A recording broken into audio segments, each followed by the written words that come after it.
The second plenary meeting of the 31st special session of the General Assembly is called to order.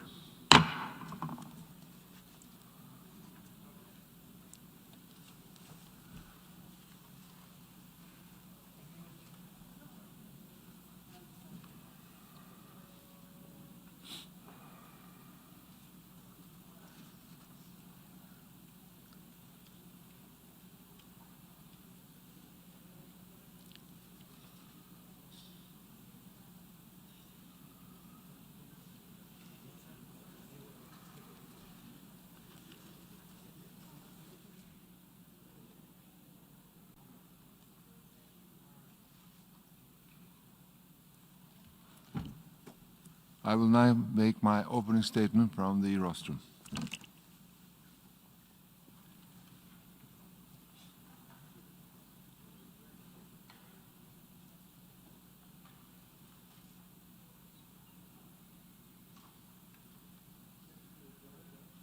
Excellencies, ladies and gentlemen, it is an honor to welcome you to the 31st United Nations General Assembly special session on the coronavirus disease, COVID-19, the first ever special session to address a pandemic.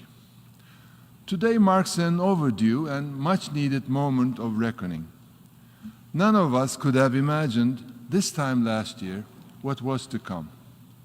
The COVID-19 pandemic has disrupted life for everyone around the world. It has challenged our world in ways unlike any other crisis in the 75-year history of the United Nations.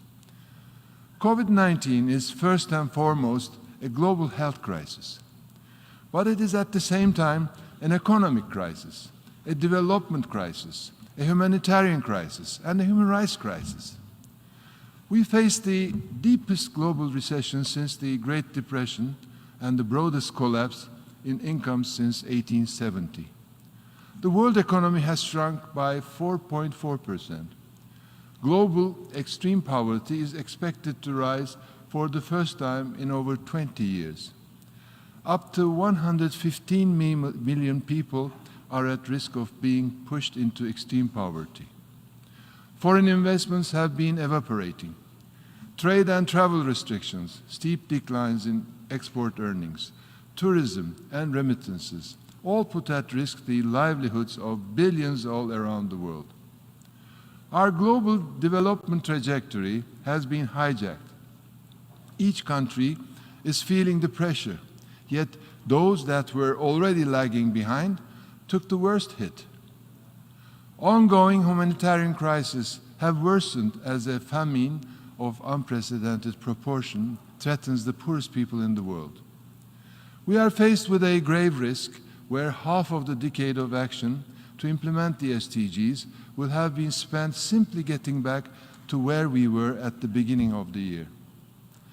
Excellencies, this pandemic has disproportionately affected the most vulnerable members of our societies: women, children, the elderly, the disabled, refugees, migrants, those living in slums, and the homeless. It revealed the structural inequalities and obstacles to the full enjoyment of human rights. Lockdown measures have led to increased gender-based violence and domestic abuse of women. Many women will not be returning to the workforce as they disproportionately shoulder the burden of unpaid care and homeschooling. Young people feel frustrated as their education, community engagement, and employment opportunities are restrained. Pandemic-related disruptions in health and nutrition services could result in increased rates of child deaths from preventable causes. Digital divide between developing and developed countries, as well as between urban and rural settings, is exacerbating exclusion and inequality. In communities around the world where internet connectivity is scarce, millions of children have no access to remote learning. Already far from their homes due to conflicts, disasters, and persecution, refugees and internally displaced persons are suffering further due to the pandemic. and increases in racist discourse, hatred, stigmatization, stereotyping, and misinformation have been accompanying the pandemic. Excellencies, this hall is where nations come together, where they unite. This august body, the General Assembly, is the voice, will, and conscience of the humanity. The world is looking up to the United Nations for leadership, to step up and take demonstrable action to address the greatest challenge our world is facing today. This crisis compels us to shake up how things are done, to be bold, and to restore confidence and trust in the United Nations. No other institution is as far-reaching, as mandated, or as normatively better placed. The United Nations must lead on this. This General Assembly special session is a historic moment for member states, the United Nations, scientific community, and other stakeholders, including the civil society, to hear from each other, engage in dialogue on the multifaceted consequences of the pandemic, as well as on the ways to recover better and stronger. This is not a time to point fingers. We have convened here to forge a path forward and to end the suffering of the people we serve. Since the beginning, I have been convinced that holding this special session was a test for multilateralism, defined by our collective action on the most critical issue of our time. And it is in no way the end of our joint response and recovery from the pandemic. We were not prepared for COVID-19, but we have to be prepared for the next pandemic, climate catastrophe, or global recession, because a crisis of this magnitude will have to meet it when it does. Distinguished delegates, we must be able to rise to the challenge, and our response should not simply target a return to the status quo ante. What we need to do is clear. First, we must start with ensuring fair and equitable access to vaccines. Providing everyone with access to COVID-19 vaccines is both the right thing to do and the smart thing to do. From a moral standpoint, we have an obligation to leave no one behind and to protect the most vulnerable. From a practical standpoint, the value of any vaccine is entirely dependent on how many people can get it. So we must strengthen political and resource mobilization for multilateral initiatives that aim towards fair and equitable distribution of COVID-19 vaccine. Secondly, we must work together to protect the most vulnerable countries that are lagging behind, most notably LDCs, LLDCs, and SIDS. We must ensure that adequate financial resources are available to achieve an inclusive and resilient recovery. We need to join forces to address the challenges of debt vulnerability and diminished fiscal space. I encourage international financial institutions and partner countries to do what they can to ease debt burdens, facilitate investment, and leverage development assistance during this crucial period. If necessary, we must pool financial resources to create investment funds. The pandemic has also highlighted that we need more investment in social and health services all around the world. We need to develop projects for social inclusion of the most vulnerable groups. We must ensure universal health coverage. While tackling the immediate consequences of the pandemic, we must also work towards the 17 Sustainable Development Goals, SDGs, uphold our pledge to leave no one behind, and ensure that our recovery efforts spur on the SDGs. We do not need to prioritize among these goals. Indeed, the underlying urgency of ending extreme poverty, halting climate change, protecting the oceans, or building inclusive societies is more pressing than ever. Investments towards the SDGs can serve as both a means and an end towards a path post-COVID recovery. The environmental root causes must also be addressed. COVID-19 is a zoonotic infectious disease originating from animal populations being placed under severe environmental pressure. This is our last warning. We must get to the bottom of how this happened to ensure it doesn't happen again. We simply have to protect biodiversity and look towards a green recovery. And finally, we must ensure that the policies we implement to combat the pandemic do not undermine the democratic institutions that underpin the long-term health of our economies and societies. Our response to this crisis must be shaped by and uphold respect for human rights. Our policies should be universal, open, transparent, accountable, and inclusive. Promoting good governance, respecting the rule of law, and allocating resources for the most vulnerable people will in fact support our response to the pandemic by making our societies more equitable and resilient. Excellencies, as a global community, we are at the beginning of the largest socio-economic recovery since the creation of the United Nations. If properly planned and coordinated, our recovery has the potential to jumpstart the SDGs, accelerate action on resilient infrastructure, improve access to education and healthcare, and better protect the natural world around us. In 1945, skeptics thought that the idea of a multilateral system with an organization of unparalleled legitimacy at its core to be impossible.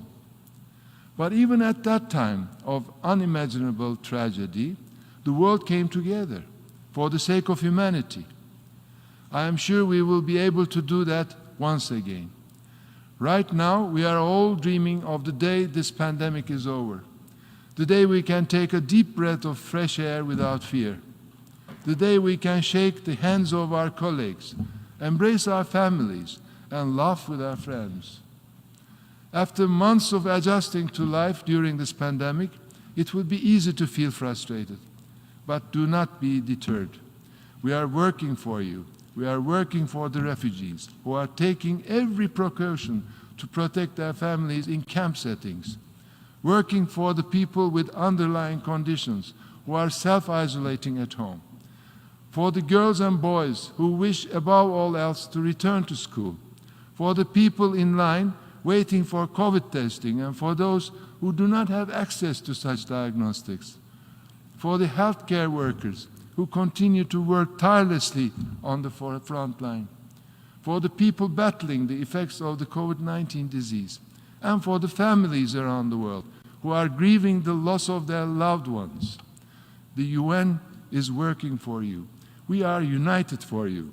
Stay strong. There are brighter days ahead. I thank you.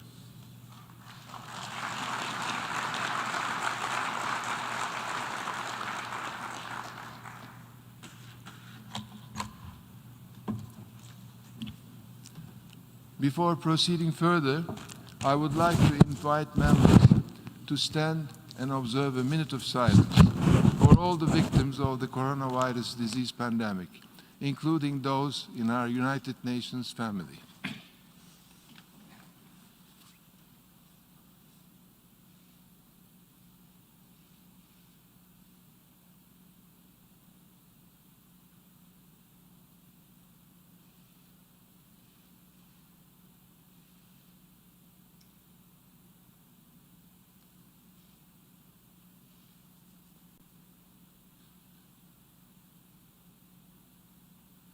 I thank you.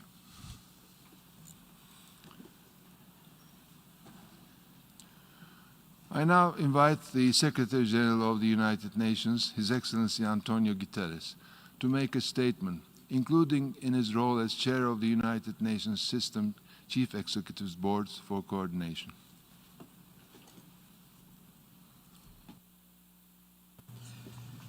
Mr. President, Excellencies, ladies and gentlemen, it is an honor to address this General Assembly special session in response to the COVID-19 pandemic. Nearly a year into the pandemic, we face a human tragedy and a public health, humanitarian, and development emergency.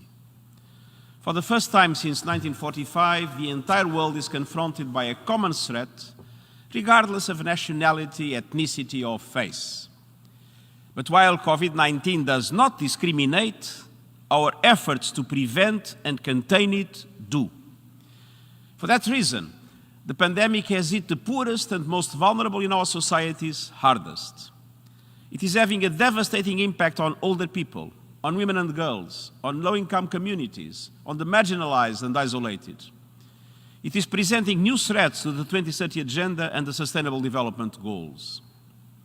From the start, the World Health Organization provided factual information and scientific guidance that should have been the basis for a coordinated global response.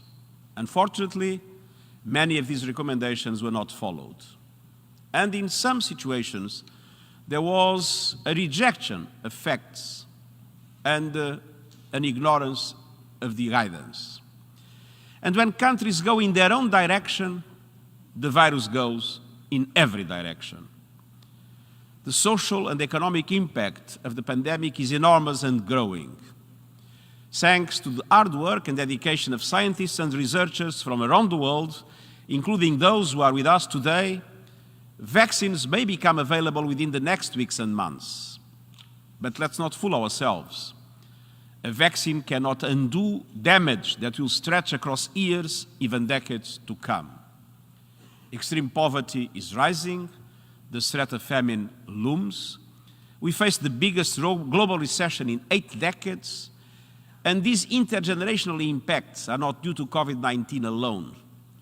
They are the result of long-term fragilities, inequalities, and injustices that have been exposed by the pandemic. It's time to reset. As we build a strong recovery, we must seize the opportunity for change. Excellencies, since March, the United Nations system has focused its efforts on helping countries and avoid the worst impact of the pandemic while working for a strong recovery. We have mobilized our procurement and logistics operations to deliver medical equipment and supplies to 172 countries. A large-scale, coordinated and comprehensive health response, guided by the World Health Organization, aims to suppress transmission of the virus, reduce mortality, and develop vaccines, diagnostics, and treatments that must be available to all. I have repeatedly called for a COVID-19 vaccine to be a global public good available to everyone, everywhere. The Act Accelerated and its COVAX facility are the tools to get us there. But there is still a finance gap of $28 billion, including $4.3 billion urgently needed for the next 2 months. I thank those who have contributed and urge all to show your strong support. Beyond health, I appealed in March for a global ceasefire so that countries can focus on fighting the virus. I echoed this call in my speech to the General Assembly in September and urged new efforts and commitments to silence the guns by the end of the year. I'm encouraged by the support this call has received from member states, regional organizations, armed movements, and civil society organizations. And I'm also encouraged by the response to my call for peace in homes around the world and an end to violence against women and girls. As we mark the 16 days of action against gender-based violence, I urge governments to take concrete steps to make good on the commitments that were made. The United Nations is also strongly engaged in combating misinformation online. Our Verified campaign provides compelling, trusted information while offering people tools to identify false content. Excellencies, the United Nations system is mobilized to support countries in addressing the devastating socio-economic, humanitarian, and human rights aspects of this crisis.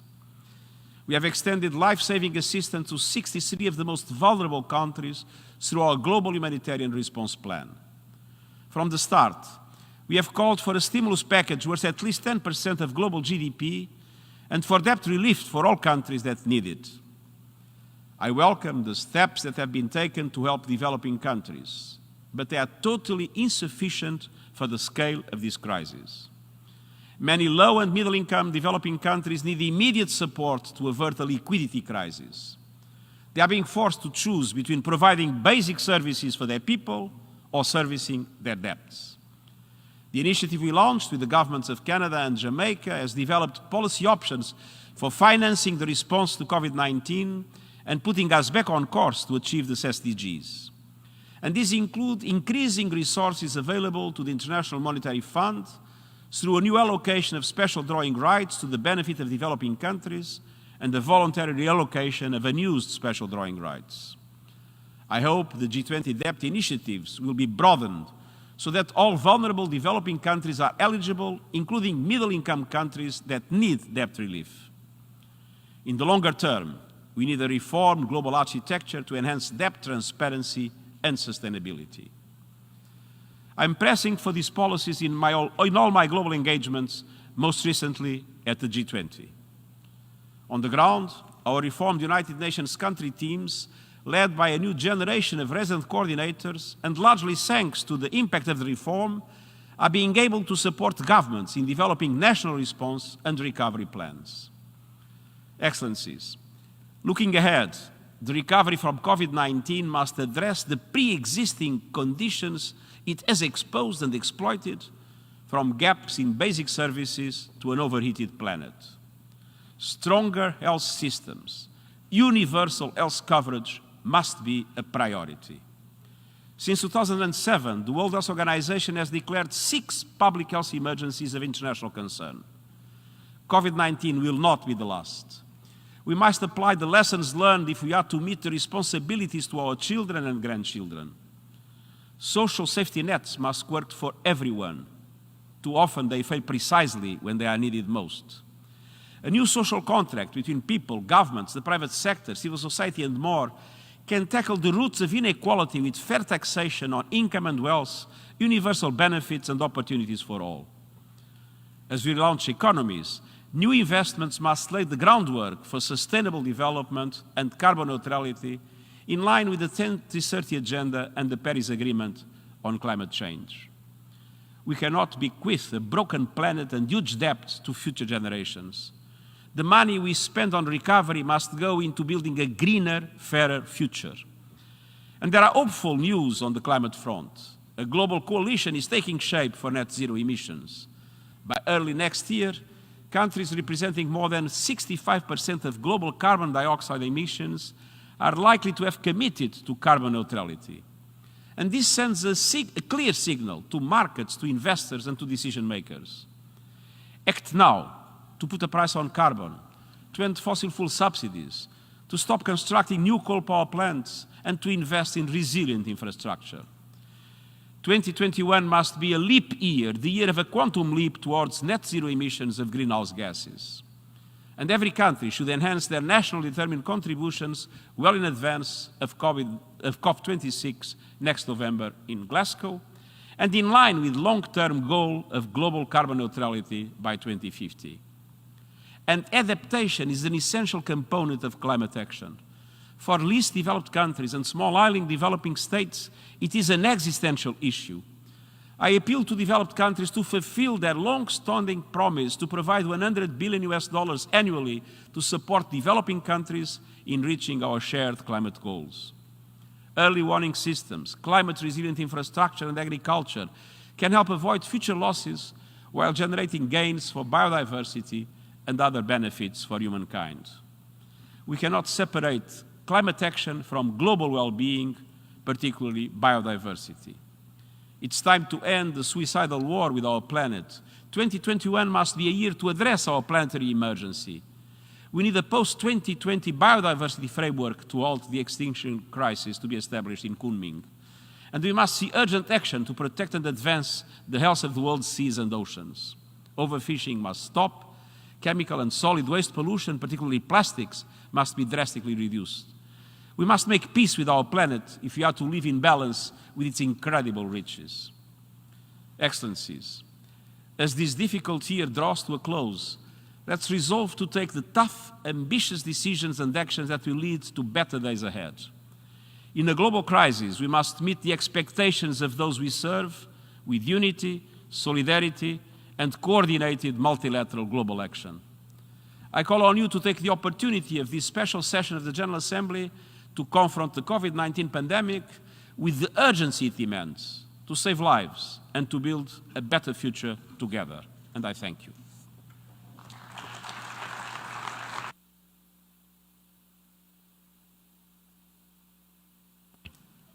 I thank the Secretary General for his statement and for taking his time to be with us this morning. The Secretary General will be leaving after the opening segment for another engagement.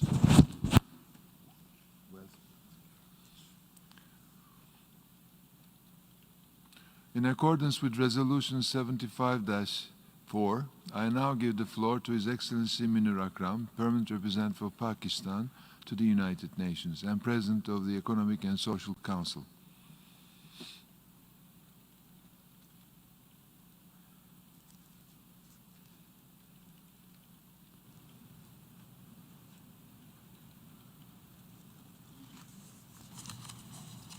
Thank you, Mr. President.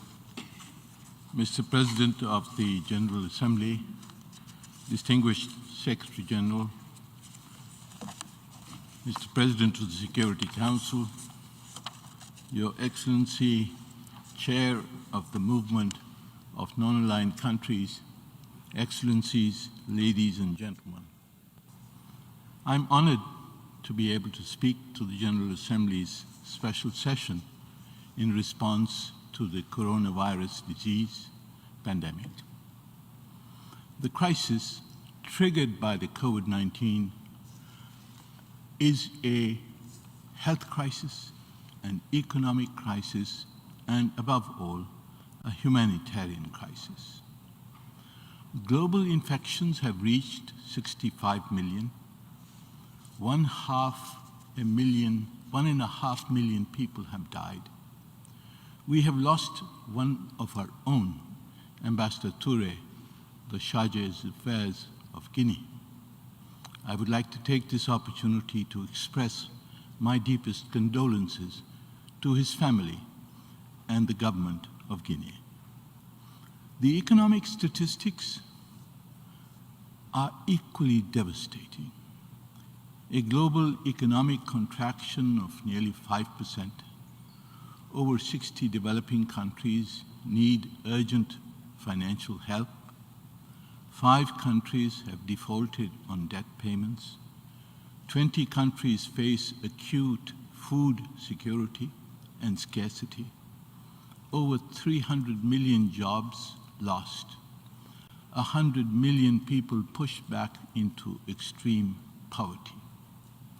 Excellencies, confronted by this monumental crisis, the world's response must be equally bold.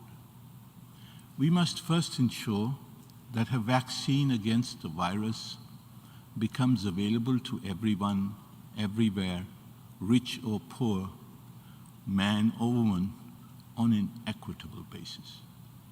Those who are the most at risk, health workers, the ill and infirm, women and children, must receive priority. Advance purchase agreements for the virus must not be allowed to undermine our collective commitment to equity in vaccine distribution.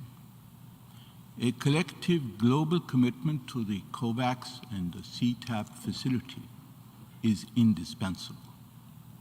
Governments must also commit to transparency in all matters related to the production, distribution, and fair pricing of the vaccine.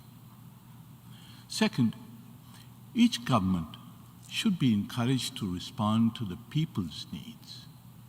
As the managing director of the IMF has advised, countries should spend as much as needed to keep their people alive and their economies afloat. It is evident that the developing countries do not have the fiscal space to finance a recovery from the pandemic. I may mention that later in this session, the Prime Minister of Pakistan, Mr. Imran Khan, will propose an emergency plan for financial support to the developing countries. If there is an economic collapse or a humanitarian disaster in the developing countries, it will halt a global economic recovery, and the achievement of the SDGs will turn into a chimera. Excellencies, in deploying resources, governments and international institutions must put people first. No one should be left behind. To lift millions out of poverty and build resilience in our societies, investments in sustainable infrastructure will be vital. Science and technology must be deployed in building back better. Research and development objectives, the international patent regime, and the digitalization of economies should be aligned with the SDGs and climate objectives. I am confident that this special session will contribute significantly to the achievement of these important objectives. Mr. President, I'm also confident that ECOSOC, through its forthcoming Forum on Financing for Development next April, the Forum on Science and Technology and Innovation in May, and the high-level political forum in July will complement and advance the deliberations and outcomes of this special session to build resilient structures that can recover from the COVID crisis, achieve the SDGs, and prevent a climate catastrophe. Mr. President, this is a time for the expression of international solidarity. This is a time for us to turn our nice words into concrete and specific actions. I thank you, sir.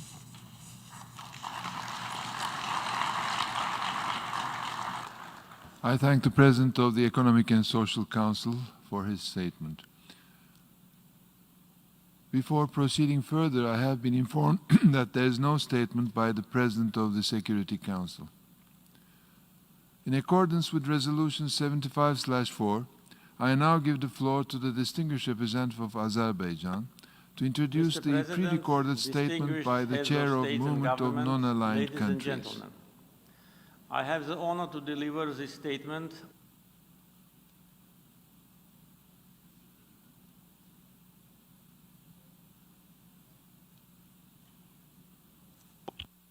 Mr. President, distinguished heads of state and government, ladies and gentlemen, I have the honor to deliver this statement on behalf of 120 member states.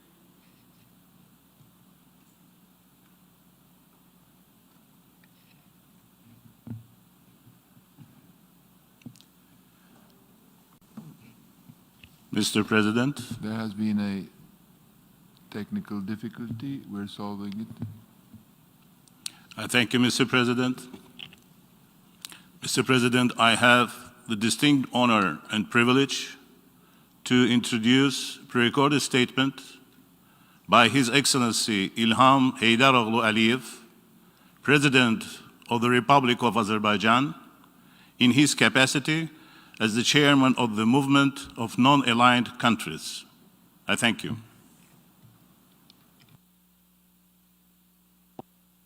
Mr. President, distinguished heads of state and government, ladies and gentlemen, I have the honor to deliver this statement on behalf of 120 member states of the non-aligned movement. As we mark the 75th anniversary of the United Nations, which remains a central multilateral forum for addressing pressing global issues and challenges, we note with regret the emergence of many new areas of concern. These concerns necessitate the renewal of our collective commitment to the values of multilateralism and international cooperation, which underpin the Charter of the United Nations and the 2030 Agenda for Sustainable Development.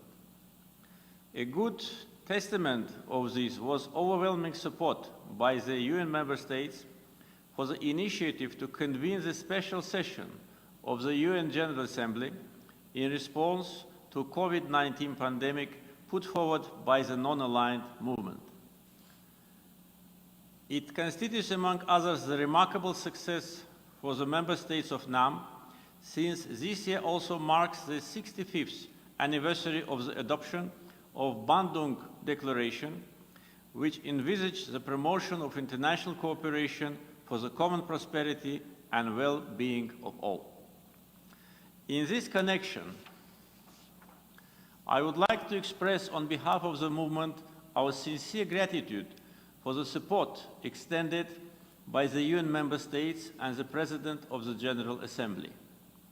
Throughout 2020, the global community has faced the greatest health crisis in recent history, with almost 60 million reported cases and more than 1 million deaths worldwide as of today, resulting in multifaceted repercussions in health, social, economic, and financial spheres, causing disruption of societies and economies, as well as to global commerce and travel, and making a devastating impact on the livelihood of people.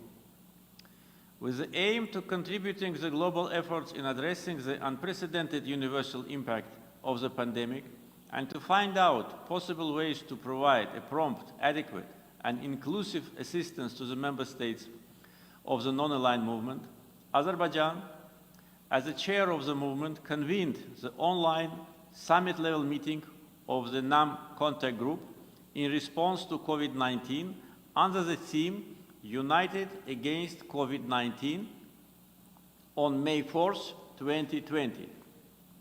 As a practical outcome of this meeting, the member states of the movement decided to establish the task force in response to COVID-19 and to work out a database on the basic humanitarian and medical needs and requirements of NAM member states in the fight against COVID-19.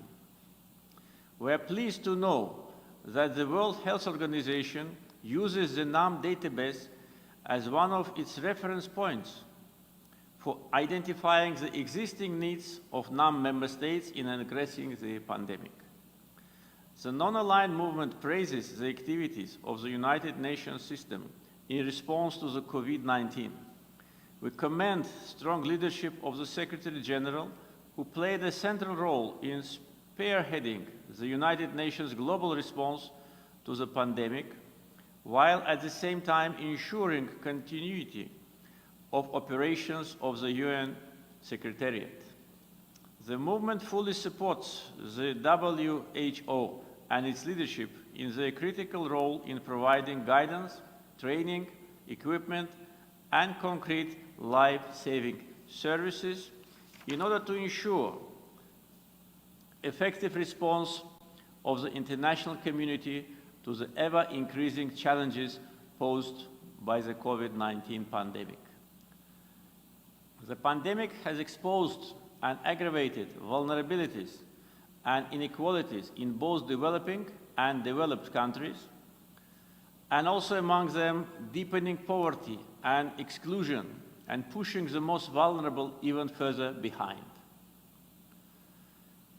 It is the poorest and most vulnerable who were hit hardest by this pandemic, and NAM is gravely concerned that the further impact of the crisis will reverse hard-won development gains and hamper progress towards achieving the Sustainable Development Goals. We also note with concern that the outbreak of the COVID-19 pandemic further exacerbated existing fundamental impediments, which most recently were addressed during the 18th NAM Summit in 2019 in Baku, such as impact of global financial and economic crisis, continuing lack of resources and underdevelopment of the majority of the developing world, continuing unequal terms of trade and lack of cooperation from developed countries, the coercive and unilateral measures imposed by some of them, as well as use of force or threats of use of force in the way towards a just and equitable world order. NAM stresses the importance of affordable, unhindered, and equitable access by all countries to medicines, vaccines, and medical equipment, which should constitute an integral part of a coordinated and effective global response to COVID-19. As many vaccines against COVID-19 are being currently studied, we are all looking forward to the successful outcome of clinical trials and hope that a safe and effective vaccine will soon be available and that they will be considered as global public goods, ensuring the universal distribution at affordable prices for all. We appreciate the coordination efforts of WHO in this process and stress the importance of this organization in facilitating equitable access of people throughout the globe to such vaccine once it is available. Mr. President, it is through a coordinated and concerted global response based on unity, multilateral cooperation, solidarity, and respect for human rights that the international community can craft strategies to mitigate effects of COVID-19 and recover from the pandemic, which currently continues to spread.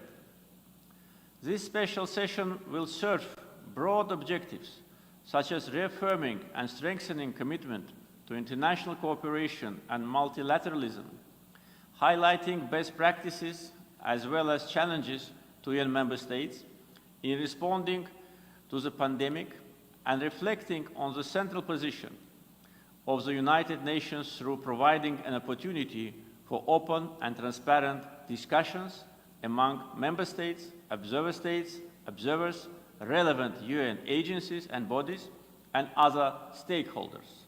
We look forward to fruitful deliberations throughout this session. Thank you.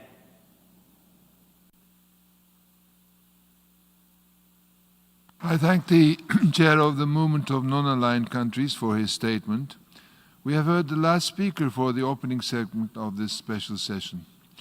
Before proceeding to the consideration of Agenda Item 7, entitled General Debate, I should like, in keeping with the established practice, to invite the attention of the General Assembly to document A/S31/2/Addendum 1 concerning Article 19 of the Charter. May I take it that the General Assembly duly takes note of the information contained in this document? It is so decided. In that connection, may I further take it that it is the wish of the General Assembly to follow the provisions of Resolution 75/2, by which the Comoros, Sao Tome and Principe, and Somalia are permitted to vote in the General Assembly until the end of its 75th session, and to also allow these member states to vote at the 31st special session. It is so decided. The Assembly will begin its consideration of Agenda Item 7, entitled General Debate.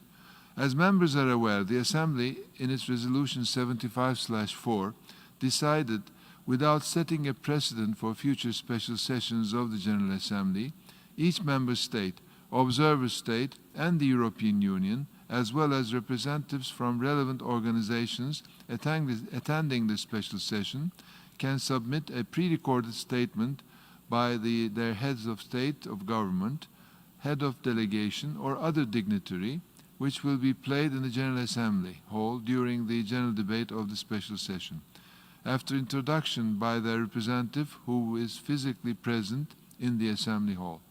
In this regard, I would like to address important organizational matters pertaining to the conduct of the plenary meeting. Introduction of the pre-recorded statements will be made by the representatives from their national seats. Due to time constraints, it's expected that the introductory remarks will be kept concise. Statements delivered by the representatives who are physically present in the Assembly Hall will also be made from the national seats. As set out in the Resolution 75/4, statements in the general debate will be limited to 5 minutes for individual delegations and 7 minutes for statements made on behalf of a group of states. In the case of pre-recorded statements, introductory remarks and length of the video itself shall be counted in the allocated time limit. In accordance with Resolution 75/4, without setting a precedent for future special sessions of the General Assembly, in addition to the verbatim records, the President of the General Assembly will circulate as a document of the Assembly a compilation document of the statements delivered by heads of state and government or other dignitaries by means of pre-recorded statements during the special session, and submitted to the President no later than the day on which the pre-recorded statement is played in the Assembly Hall. Submissions in this regard should be made to statements@un.org. I now give the floor to the distinguished representative of the European Union to introduce an address by the President of the European Council. Mr. President, I have the honor to introduce the statement, pre-recorded statement by His Excellency Mr. Charles Michel, President of the European Council.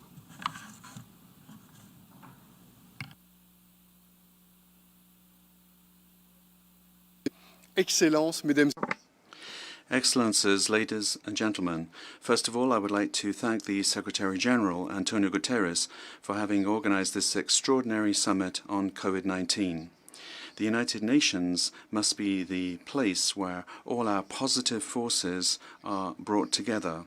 It is therefore the ideal place for us to, together, take on board these lessons, the lessons of this ordeal, and draw up plans that enable us to emerge stronger in the future.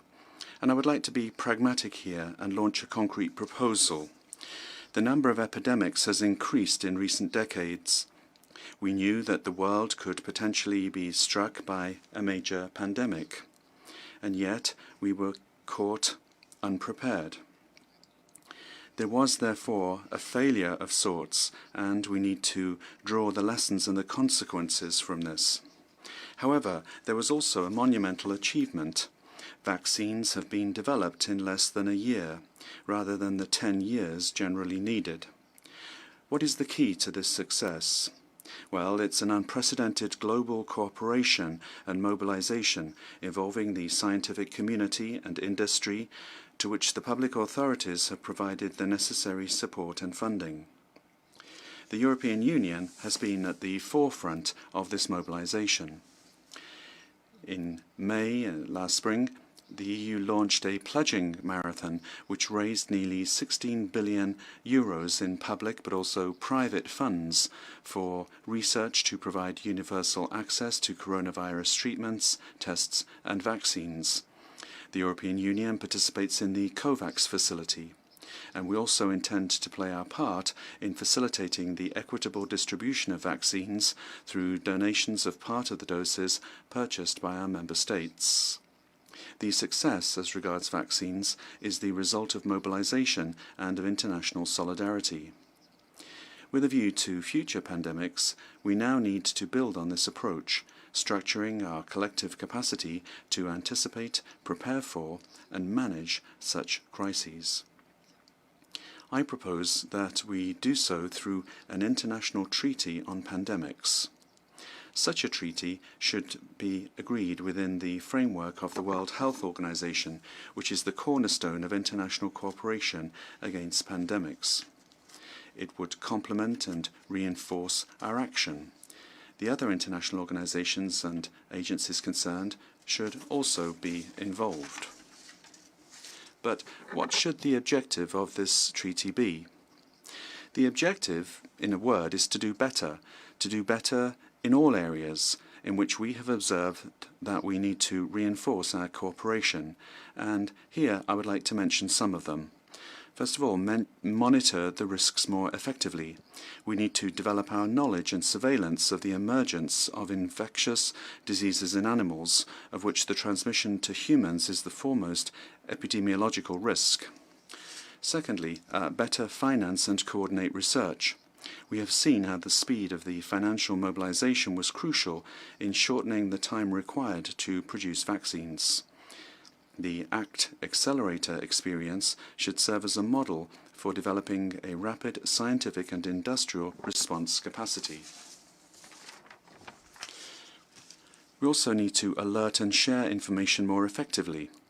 Let us be clear, the COVID-19 pandemic has cruelly exposed the progress we still need to make as regards health risk alerts. A more extensive scale of alert levels may need to be developed. This would increase transparency, and more broadly, it is also the essential basis for effective communication. We also need to improve access to healthcare. As I said just now, the principle of universal access to the new COVID-19 vaccines is fundamental. Our aim must be to guarantee access to vaccines, treatment and tests for future pandemics. This should be laid down in a treaty. We also need to improve resilience. Healthcare systems in rich countries have been put under severe strain. So just imagine then the situation of countries with more fragile healthcare systems. We need to address the global challenge of strengthening healthcare systems in the event of a pandemic. We also need to reflect on how best to secure the supply chains of medical products and equipment. This is a health issue, but also one that is linked to the functioning of international trade. So, Excellencies, ladies and gentlemen, these then are some ideas that could serve as pointers in negotiating this international treaty on pandemics. I'm launching an appeal. Let us mobilize, let us pool our experiences, learn the lessons, and take the right decisions so that we help make the world and humanity more just and more resilient. Thank you.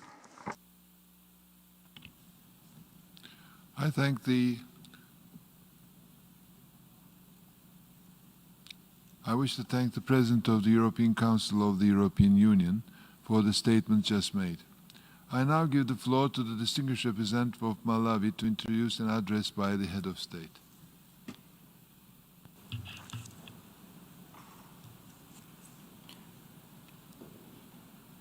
Mr. President, Excellencies, colleagues, it is my distinct honor to introduce the statement by His Excellency Dr. Lazarus Chakwera, President of the Republic of Malawi. Thank you.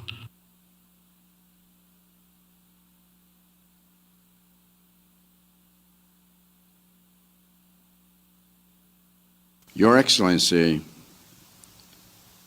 Falcon Bosquio, President of the General Assembly, Excellencies, ladies and gentlemen, first of all, on behalf of the people of Malawi and people from least developed countries, allow me to express profound gratitude to the current President of the General Assembly for ably convening this special session on COVID-19 pandemic. We mourn and identify with the global community for the colossal loss of life, the untold shattering of livelihoods worldwide, and the incalculable damage to the global economy and civil liberties. Indisputably, the LDCs suffer the worst of the devastation, considering that 35% of LDC populations were living in poverty prior to the pandemic. This session is, therefore, a clear demonstration of the effectiveness of practical and collaborative adaptation to tough conditions in pursuit of our common interests.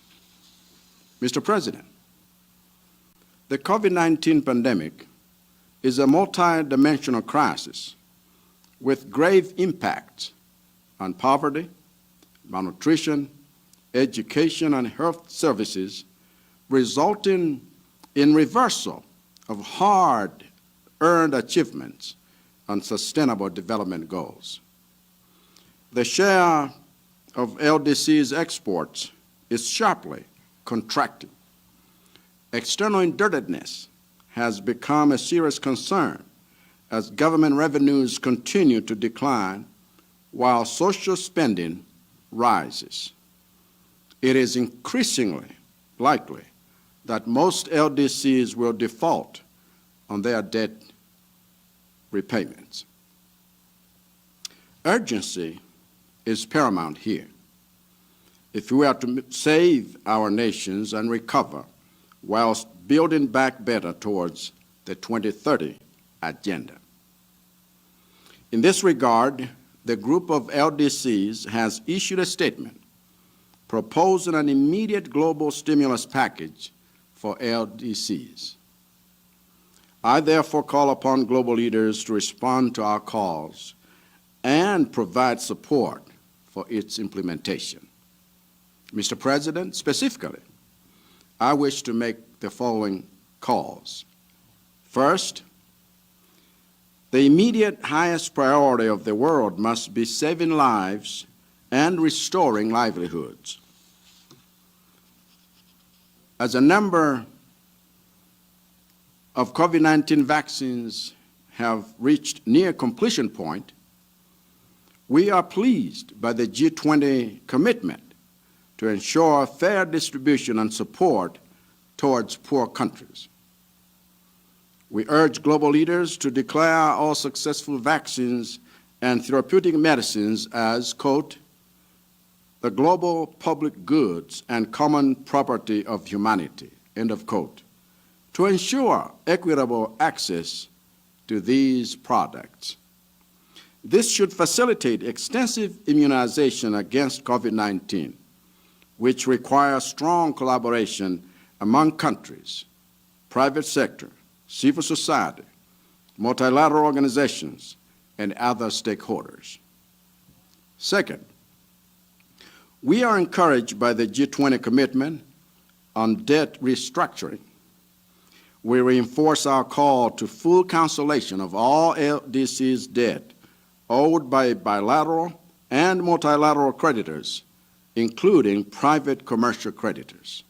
Third, activation of the life-saving finance mechanisms of the International Monetary Fund, IMF, by issuing special drawing rights, SDRs, amounting to $50 billion SDRs for LDCs.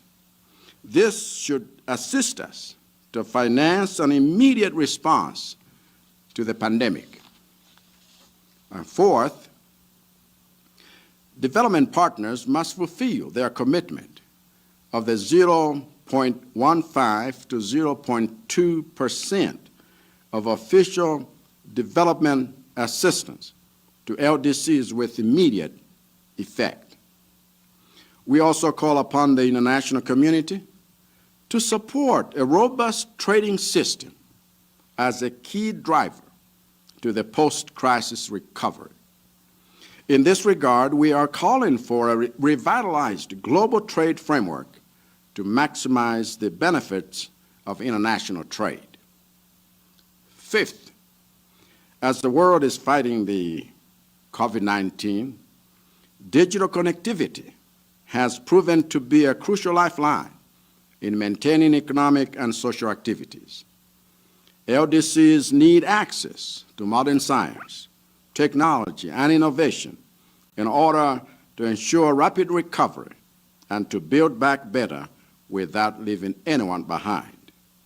And finally, in order to address the rising global development emergencies, the world must work together for a resilient recovery to attain a higher equilibrium point. We must focus on investing in preparedness and prevention measures. We also need to ensure that our responses are inclusive of the poor and marginalized of our societies. Mr. President, it pleases me to inform you that these priority areas will be the building blocks of the 5th United Nations Conference on LDCs to be held in Doha, Qatar, in January of 2022. I thank you for your attention. I wish to thank the President of the Republic of Malawi for the statement just made. I now give the floor to the distinguished representative of Turkey to introduce an address by the head of state.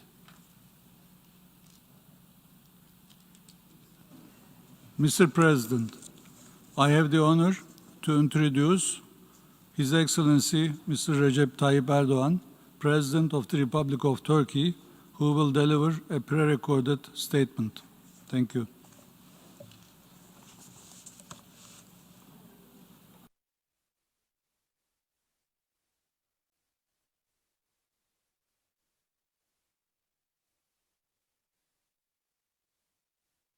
Mr. President of the General Assembly, Mr. Secretary General, Honorable Presidents of the Economic and Social Council and the Security Council, distinguished delegates, I greet you respectfully on my own behalf and on behalf of my nation. I wish our meeting to be successful and beneficial for all humanity. The international community is facing the greatest global challenge of the 21st century. The key to overcoming this difficult period is international cooperation and global solidarity. This session is therefore extremely timely and useful. I would like to thank everyone supporting the organization of this special session, especially my dear brother President Aliyev, who pioneered this initiative as the chairperson of the Non-Aligned Movement, and Mr. Bozkır, President of the General Assembly. Distinguished delegates, since the first days of the outbreak, Turkey has acted in cooperation with the international community. In addition to the United Nations, we have been at the forefront of the activities of the World Health Organization, the G20, MIKTA, MITKA, the Turkic Council, the Organization of Islamic Cooperation, and other international platforms. To date, we have provided assistance to 156 countries and 9 international organizations. We are supporting countries and regions suffering from issues related to food security in pandemic circumstances. We are carrying out special programs in 16 countries for disadvantaged groups such as the elderly, the disabled, and orphans. We are conducting training programs in some developing countries for the production of personal protective equipment using local resources. We are trying to provide budget support to some countries facing economic difficulties due to the pandemic. Our private sector also contributes to our efforts in the public sphere. To date, more than 50 Turkish companies have supported the fight against the pandemic in more than 20 countries in various ways. The world has pinned its hopes on the news about vaccine production. I would like to take this opportunity to congratulate, in your presence, Professor Uğur Şahin and Dr. Özlem Türeci, founders of the company BioNTech, who achieved a significant success in vaccine development and are participating online in this session. We are also very pleased that in one of Turkey's 16 vaccine research studies, 12 of which are on the list of the World Health Organization, the phase of human trials has begun. Thanks to the efforts spearheaded by Turkey, the year 2021 was declared the International Year of Health and Care Workers by the World Health Organization. In this regard, I would like to express my gratitude to all health and care workers who are working selflessly all around the world. The World Health Organization's geographically dispersed Office for Preparedness for Humanitarian and Health Emergencies was established in Istanbul in September. This office, as a manifestation of Turkey's support for the work of the World Health Organization, will strengthen the efforts aimed at fighting the pandemic. Distinguished delegates, Turkey's strong agriculture, food, and manufacturing sectors, city hospitals, experienced and dedicated health workers, and comprehensive social security system are our most significant assets in this process. There are vulnerable groups all over the world who are affected much more in this period. The measures must be inclusive, and attention must be paid to the needs of the vulnerable and disadvantaged groups. With this in mind, we attach special importance to protecting the rights of women, children, the elderly, and the disabled. 3.6 million Syrians under our protection benefit from health services in our country just like our citizens. We are aware that COVID-19 will be with us for a while. Indeed, the increase in number of cases, patients, and deaths around the world in recent weeks remind us all of this fact. In this process, it is necessary to combat not only the pandemic, but also growing Islamophobia, xenophobia, and racism. We have supported from the beginning the Debt Relief Initiative launched by the G20 platform, of which we are a member. I would like to also remind you that we must accelerate our efforts, including the development of sustainable supply chains and distribution networks, to ensure the transition to the new normal. Another matter that the pandemic reminds us of is that the United Nations system must be reformed according to today's threats and needs. I believe that the General Assembly must be strengthened to make the United Nations system more effective, democratic, equitable, and transparent. As I conclude my remarks, I hope that this special session will give impetus to the international community's fight against the pandemic.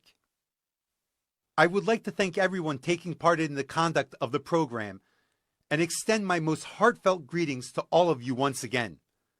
I wish you the best of health.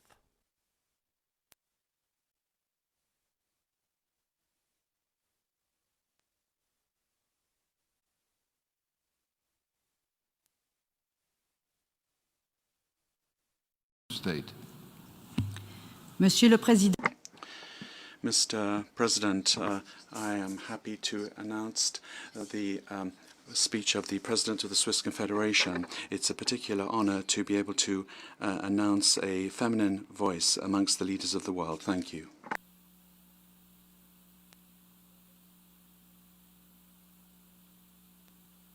Monsieur le Président de l'Assemblée générale. President of the General Assembly, ladies and gentlemen. It's almost a year now that our lives were turned upside down by COVID-19. This invisible enemy has shown the interdependence and the vulnerability of our societies. Switzerland has also been very much affected by this virus. It knows no borders. Today, I would like to stress the three following points. First of all, as we celebrate the 75th anniversary of the United Nations, more than ever before, we can now show the role and the unique value of multilateralism. Switzerland, as the host country of the operational heart of the United Nations and the WHO in Geneva, plans to strengthen its functioning. The current crisis confirms to what extent a universal approach and coordinated approach to health is necessary, with a strengthened WHO to face up to the global health emergencies. Secondly, this crisis shows the links between the economy and health. It's essential that we invest in strengthening our healthcare systems so that we can prevent these kinds of crises in the future.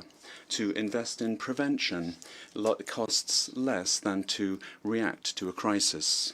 Thirdly, despite the imminent arrival of a vaccine, we cannot allow ourselves to go back to the situation before the crisis.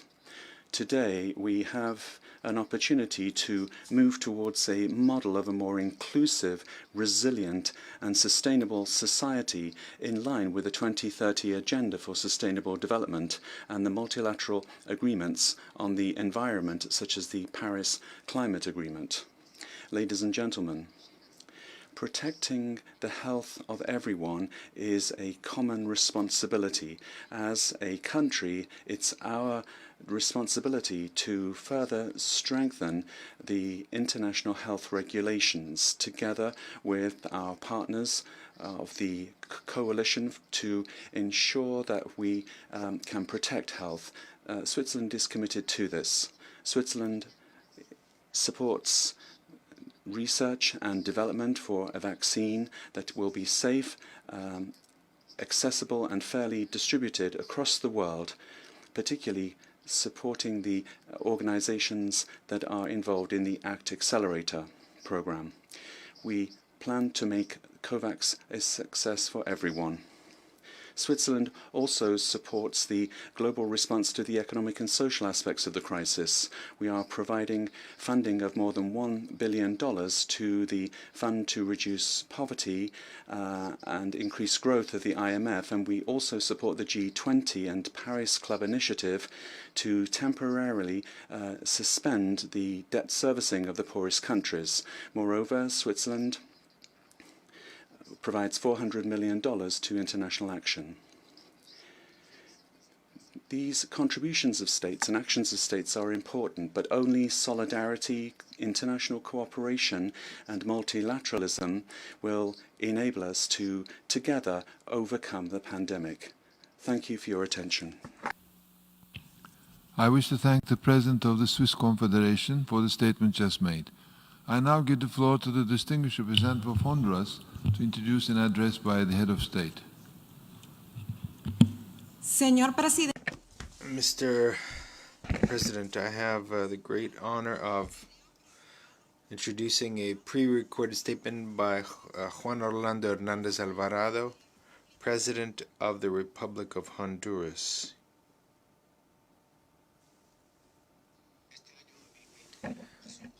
"2020 has been an intense year, difficult to forget. The pandemic and two destructive storms that have left us in tatters. The COVID-19 pandemic has affected all nations around the world, perhaps harsher against those that have less resources and have more vulnerable populations and with weak healthcare systems. Honduras has confronted the pandemic with determination, taking measures early that slowed down the spread of the virus, so that allowing us time to strengthen our healthcare system and making sure that the demands don't exceed our ability to provide services. Now this, of course, focuses on generating income and the possibility of providing food and other basic needs, and our economy, obviously, has been affected to a large extent. The need for work, a decent income, food, housing, and urgent needs are what has been most affected. Our country is located in a high-risk area with regard to climate change and its effects, and this past November, we've suffered consequences of two devastating hurricanes during the same month. The most productive region of the country, the agricultural and industrial part of the country, is still flooded. The water level has not dropped, and there's still families waiting to be rescued, and thousands are in shelters, need to be resettled. We still don't have the exact numbers of the types of destruction caused by the two hurricanes, and this is a job that we've asked ECLAC, but we know that already that almost 4 million people, in other words, almost half of the population of Honduras, has been affected due to the devastation of these two phenomena. More than 65,000 homes have been affected. Making them inhabitable once again will require significant investments, and it's also painful to see how these families have lost everything they've owned or collected over their entire lives. It's painful and unfair. Honduras is not responsible for this climate change. The responsibility falls on the industrialized countries and on their CO2 emissions. Countries such as Honduras are paying the bill. Our population has been severely affected, and our productive infrastructure has been devastated by this. There are a lot of roads, bridges, schools, hospitals, public and private buildings have been destroyed. This is a setback of years and years, because if we don't count with the support of the international community, all the work that we've been doing to rebuild over the past 22 years after the last terrible tragedy that Hurricane Mitch left behind, it will be very difficult, not to say impossible. Our country is on the verge of bankruptcy. In spite of the severity of the situation, we haven't lost hope and optimism. We're working on a reconstruction plan, with the participation of different sectors of Honduran society and with the support of the international community. We have worked to deal with the 3 serious external crises that have affected us this year. This is a situation that never in our history had before occurred to Honduras. The Honduran government, since the beginning of the pandemic, and in coordination with the WHO, the Pan American Organization of Health, and SINAHER, the System of Natural Risk Management, has adopted a contingency plan and has had an active participation at the international level to access biosecurity supplies, medical equipment, and medication to contain COVID-19. Honduras has confirmed its commitment to the efforts of the United Nations in combating COVID-19. We support the Secretary General's initiative for a global ceasefire to allow humanitarian assistance to reach those in particularly in need, especially the most vulnerable, those who are in conflict areas.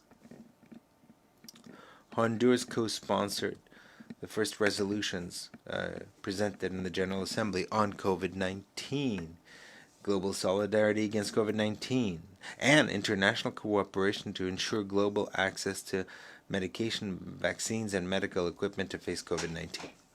These were adopted by consensus.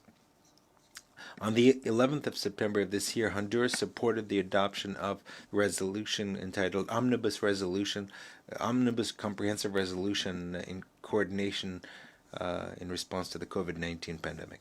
We also thank the COVID-19 Recovery Fund. Thanks to that, the United Nations approved a project to the tune of $1 million aimed at strengthening our healthcare system and our capacity of our laboratories in Honduras.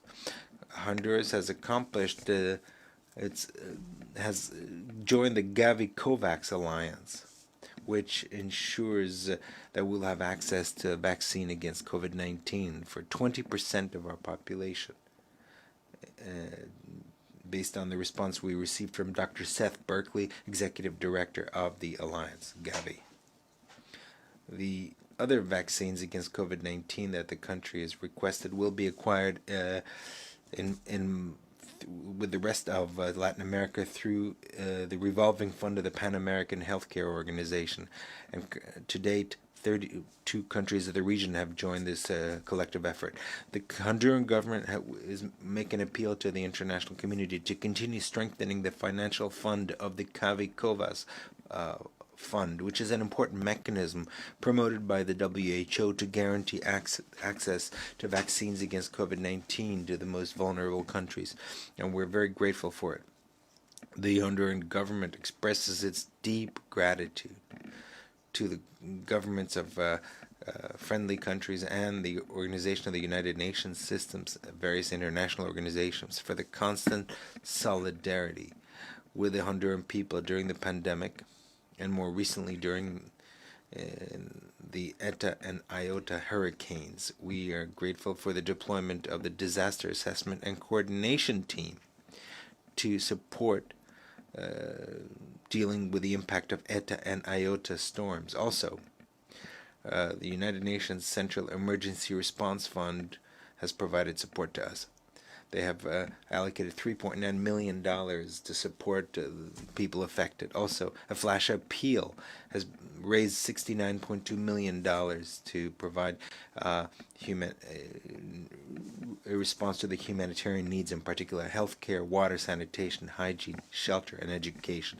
The United Nations and the international community have to keep in mind that middle-income countries like Honduras are particularly vulnerable, and it needs to support the ambitious but fair initiatives for revision of the arrangement for cooperation that includes creative measures by international financial organizations such as the Inter-American Development Bank, the World Bank, and the IMF.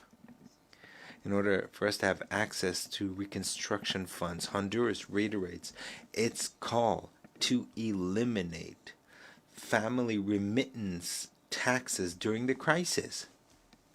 Honduras has been considered as one of the most vulnerable countries to climate change in the world over the past 25 years, which has been demonstrated by lengthy droughts and also the recent passage not of one but two devastating hurricanes that turned into massive storms. Once again, we would like to make a call for action by the Climate Green Funds. This is extremely urgent.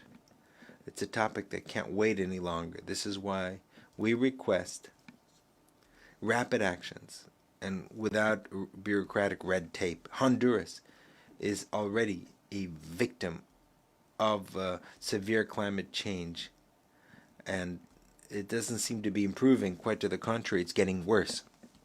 This is why green funds are urgently required to tackle the disaster, to create an opportunity to deal with the humanitarian emergency, also to create an opportunity for to compensate damage, and of course to take mitigation and adaptation actions.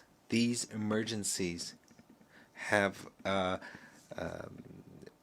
put to the test and overcome our capacity, and the damage is colossal, which is why Honduras has launched an SOS to the entire world. We ask the international community not to leave us alone. We have been the country that is most affected in the region, and Central America is the region that has been most affected by hurricanes, droughts, fires. We appeal to the permanent solidarity of the international community for an immediate assistance and to help us rebuild. To this, the economic damage caused by the COVID-19 pandemic has been added.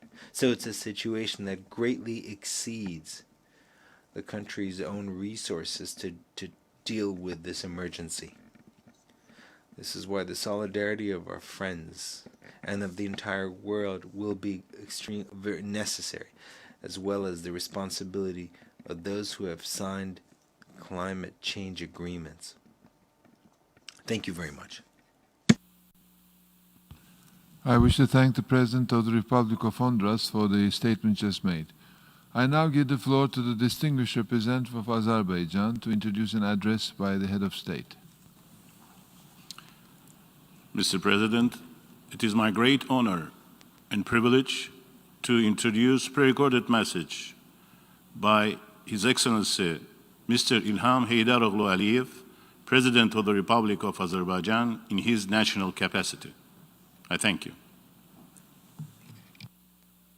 Mr. President, Mr. Secretary General, distinguished heads of state and government, I wish to express my gratitude to the Secretary General, Mr. Antonio Guterres, and the President of the General Assembly, Mr. Volkan Bozkır, for their efforts in the organization of the special session of the General Assembly in response to the COVID-19 pandemic.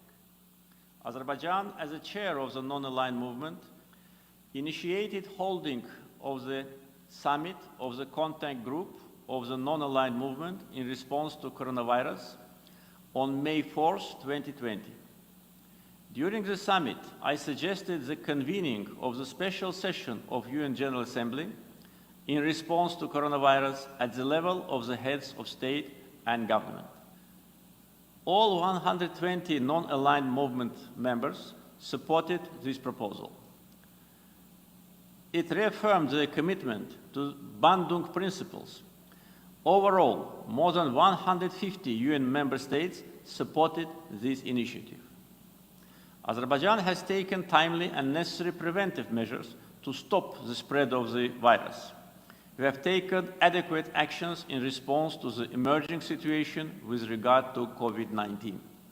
The government has released the social, economic, and financial support package worth over $2.5 billion to counter the negative impact of pandemic. The social support measures cover nearly 5 million people, which is half of the country's population. The World Health Organization named Azerbaijan an example in the fight against the pandemic. We have made 2 voluntary contributions to the World Health Organization in the amount of $10 million.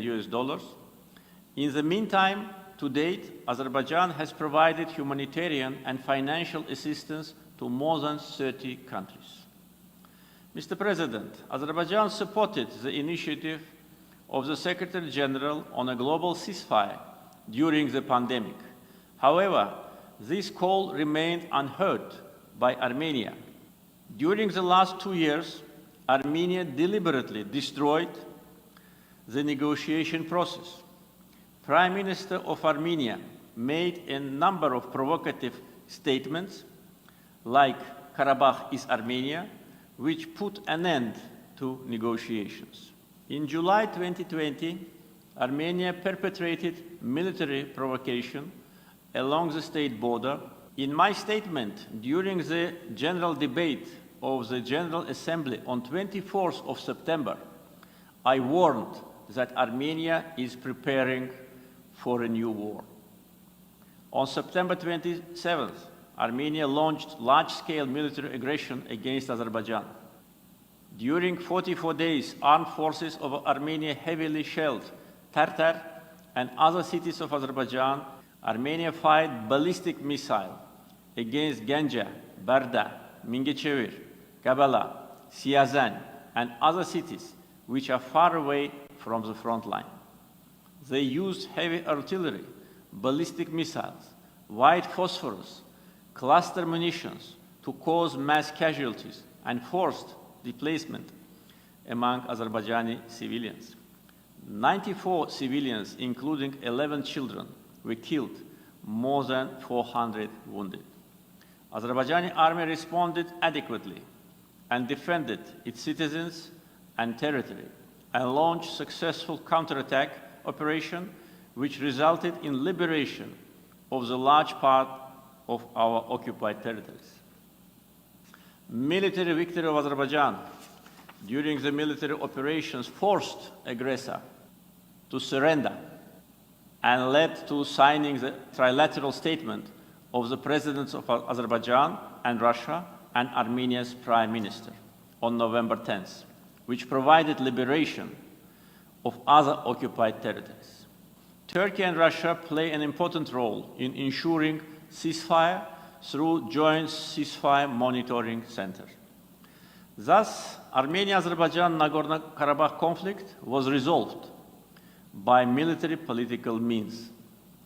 In the absence of compliance with the international law, it was inevitable to ensure the implementation of Security Council resolutions by force, as a result of which the aggressor state was enforced to peace. It was not the only destructive attitude of Armenia. Armenia was the only country to oppose the initiative of holding the special session. I believe the special session will contribute to the global fight against pandemic and will make us more united around our common goals. Thank you. I thank the President of the Republic of Azerbaijan for the statements just made. I now give the floor to the distinguished representative of Tunisia to introduce an address by the head of state. شكرا سيد الرئيس. Thank you, Mr. President. I have the pleasure of introducing the pre-recorded statement by the President of Tunisia. السيد الأمين العام. Mr. President, Secretary General, Your Excellencies, ladies and gentlemen,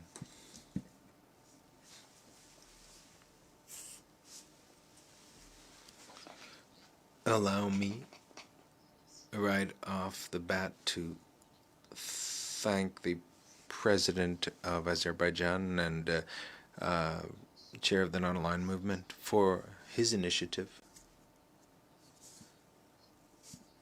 in convening on behalf of the member states of the Non-Aligned Movement this extraordinary session of the General Assembly, special session of the General Assembly, that is dedicated to the COVID-19 pandemic. I would also like to thank His Excellency and Mr. Antonio Guterres, Secretary General of the United Nations, for his initiatives in uniting international efforts in order to put an end to this pandemic, which threatens the health of populations around the world, and whose impact has threatened international peace and security. Mr. President,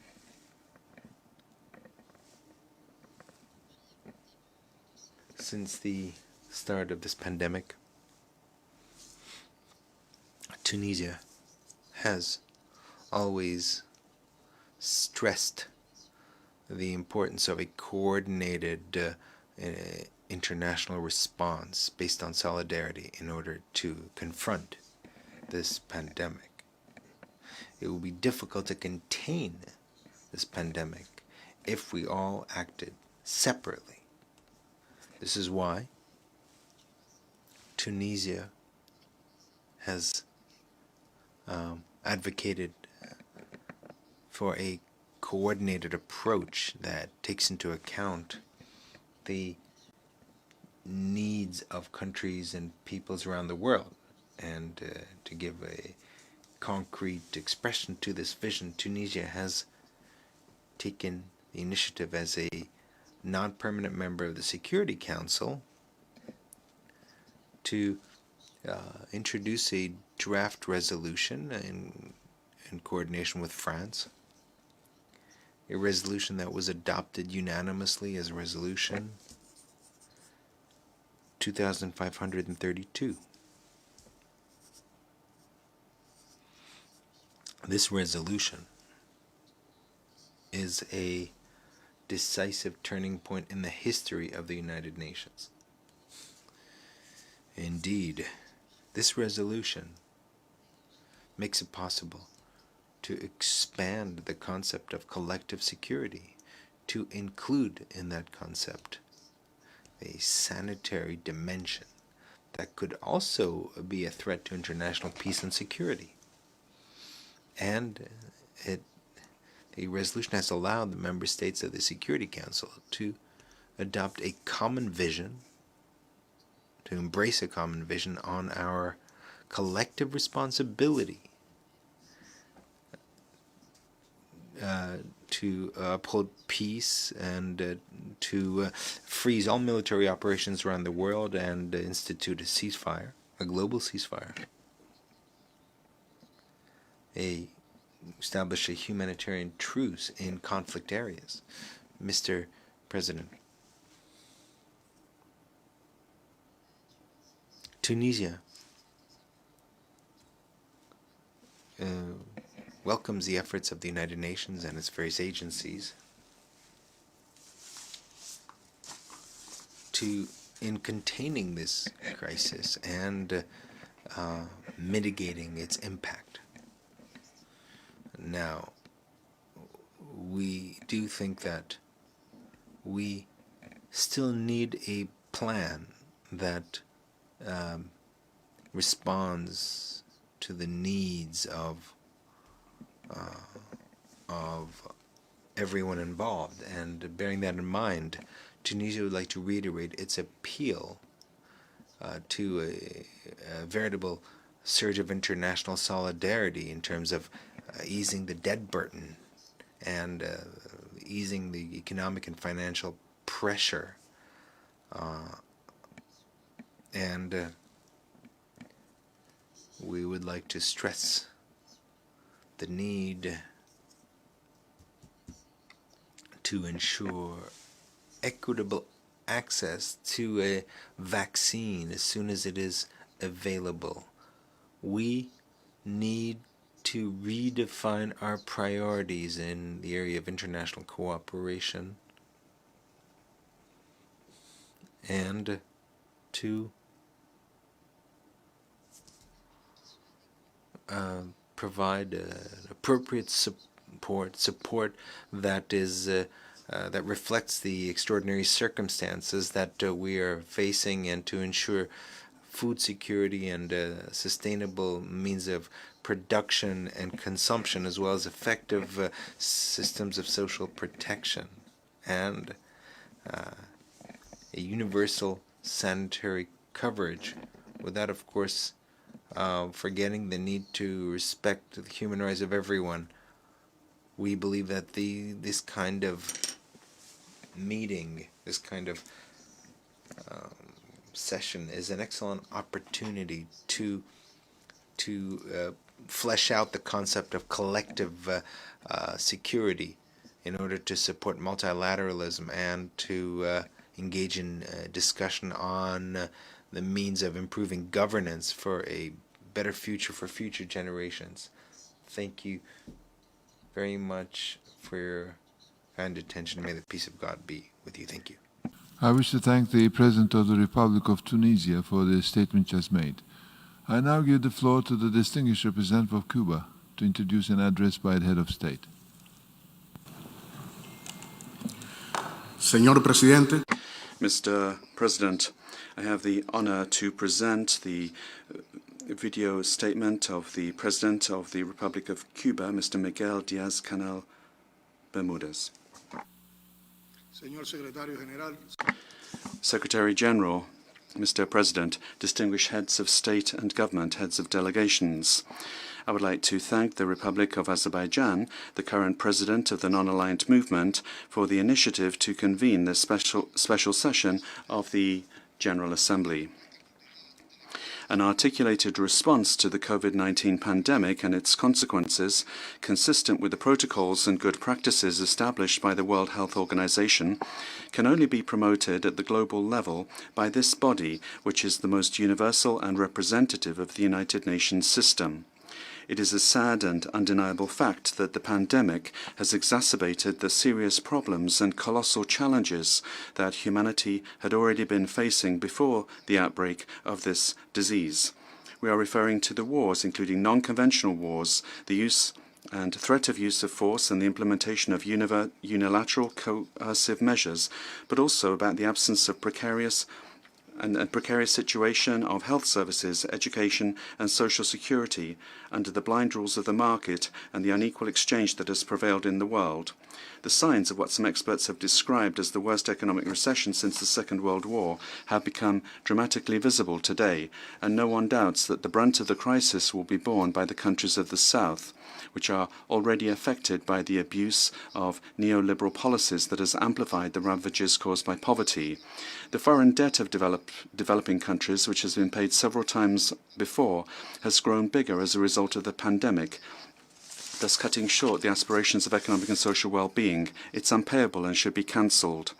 Under the present circumstances, the establishment of a just, democratic and equitable international order is an imperative. It is a condition for the survival of the species in an ever more interconnected and paradoxically unequal world. The COVID-19 pandemic has laid bare the human cost of that inequality and has revealed the urgent need to strengthen national health systems, promote universal and free access to basic medical services, and guarantee an equitable distribution of vital resources. The world watches in shock, for example, at how the United States, responsible for 38% of the global military budget, is unable to take responsibility for the more than 11 million infected persons and the more than 238,000 dead from COVID-19 in that country. When looking at the harsh situation caused by infections, new outbreaks and the collapse of health services in nations with an enviable prosperity, one question arises. Why is the enormous budget that is currently being poured into the arms race not being used instead to confront this and many other older pandemics such as hunger and poverty? Mr. President, since the emergence of the SARS-CoV-2 virus and in view of the possibility that it could become a pandemic, Cuba designed a national program aimed at its prevention and control. Its implementation is supported by the strengths of our country's health system of proven quality standing, providing universal coverage and scientific development. Today, in a spirit of modesty but also pride, we can explain how we've done this. In Cuba, we implemented a government management system based on science and innovation, which has enhanced the interconnections between knowledge, production, and social services. This is an inclusive, participatory, systemic, cross-cutting and intersectoral system that crystallizes and achieves its best results in the robust protocols applied in coping with the COVID-19 pandemic and the responsible attitude adopted by our people. In other words, what we do is to give practical expression to the way in which the social system operates in Cuba and is capable of solving or successfully tackling very complex problems, while human beings are the top priority of the government's work. The role of science and its articulation with government management has been crucial. The relevant achievements attained by the medical and pharmaceutical industry and biotechnology allow us to be in a better position to cope with the disease. 2 Cuban candidate vaccines that are currently going through the clinical trial phase have been included among the 47 registered by the World Health Organization. Faithful to our humanist vocation, 53 Cuban medical brigades have helped to cope with the disease in 39 countries and territories, which joined those that were already offering their services in 59 nations. That has been possible even under the heavy burden of the criminal and unjust blockade imposed by the government of the United States, which has been tightened in an unprecedented way, and there's also been a cynical smear campaign launched against our international medical corporation. Here we denounce this aggressive behavior against Cuba and other sovereign nations, as well as the announced attempt to reenact the Monroe Doctrine, which is a violation of international law, and the proclamation of Latin America and the Caribbean as a zone of peace. Our commitment to the purposes and principles of this organization remains unaltered. We remain firmly and resolutely committed to working in favor of multilateralism, solidarity, human dignity, and social justice. This global emergency caused by the COVID-19 pandemic sounds like a new call for global awareness. This time we should listen to it. Yes, we can. Cuba is proof of that. Thank you very much. I wish to thank the President of the Republic of Cuba for the statement just made. I now give the floor to the distinguished representative of Peru to introduce an address by the head of state. Thank you, Mr. President. I have the honor of introducing the pre-recorded statement of His Excellency Francisco Sagasti, President of Peru.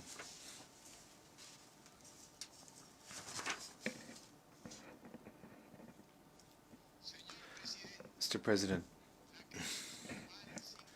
the unprecedented global crisis created by the COVID-19 pandemic is now witnessing renewed outbreaks and continuing impact on our lives, health, and the economy of our societies, which forces us to increase our efforts to develop together effective and timely solutions. The pandemic has highlighted inequalities and has reversed years of progress in most countries that we had made in implementing the 2030 Agenda and the Sustainable Development Goals. For the first time this century, levels of poverty are increasing, and the global recession will plunge millions of people into extreme poverty. This year, when the United Nations are commemorating 75 years of its existence, due to the collective will of many states, including Peru. This year, as we recognize its strength and its capacity for collective mobilization, the UN has once again is being put to the test in confronting this virus, which has already taken over 1.3 million lives and has infected more than 59 million people around the world. Mr. President, in a situation such as this, an unprecedented situation, all countries around the world are confronting two disasters at the same time. An accelerated disaster, the pandemic COVID-19, which has devastated the entire planet in just a few months, and also a disaster in slower motion, not that slow, but slower, climate change, which is threatens humanity at the planetary level. The magnitude of these challenges represented by these two disasters is also an opportunity to implement innovative solutions in all areas and to correct inequalities, deficiencies, and the lack of social protection that have been ignored for so many years. And bearing this in mind, Peru would like to reiterate its appeal to declare vaccines against COVID-19 as global public goods. This is an idea that has also been endorsed by the Secretary General.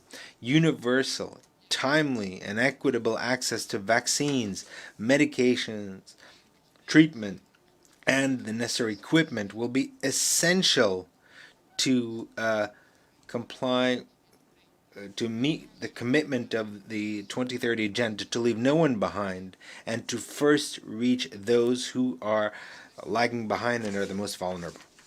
Now, based on this conviction, Peru joined the COVAX Facility Initiative led by the World Health Organization and the Vaccine Alliance Gavi and the Coalition for Epidemic Preparation Innovations, CEPI, in order to ensure the health and physical integrity of the Peruvians in this time of period of COVID-19 pandemic. Now, to tackle jointly the pandemic and the climate crisis together, allow me to just list a number of initiatives that Peru considers as a priority. First of all, we need to bridge the multilateralism divide. These crises require global responses to confront them based on a robust and efficient multilateral system. It's important to strengthen the multilateral architecture of health care based on the World Health Organization, which is the leading agency of international sanitary efforts. We need to ensure that it has the necessary financial resources, in particular non-conditioned resources, that allow it to implement its mandates in an independent and effective manner.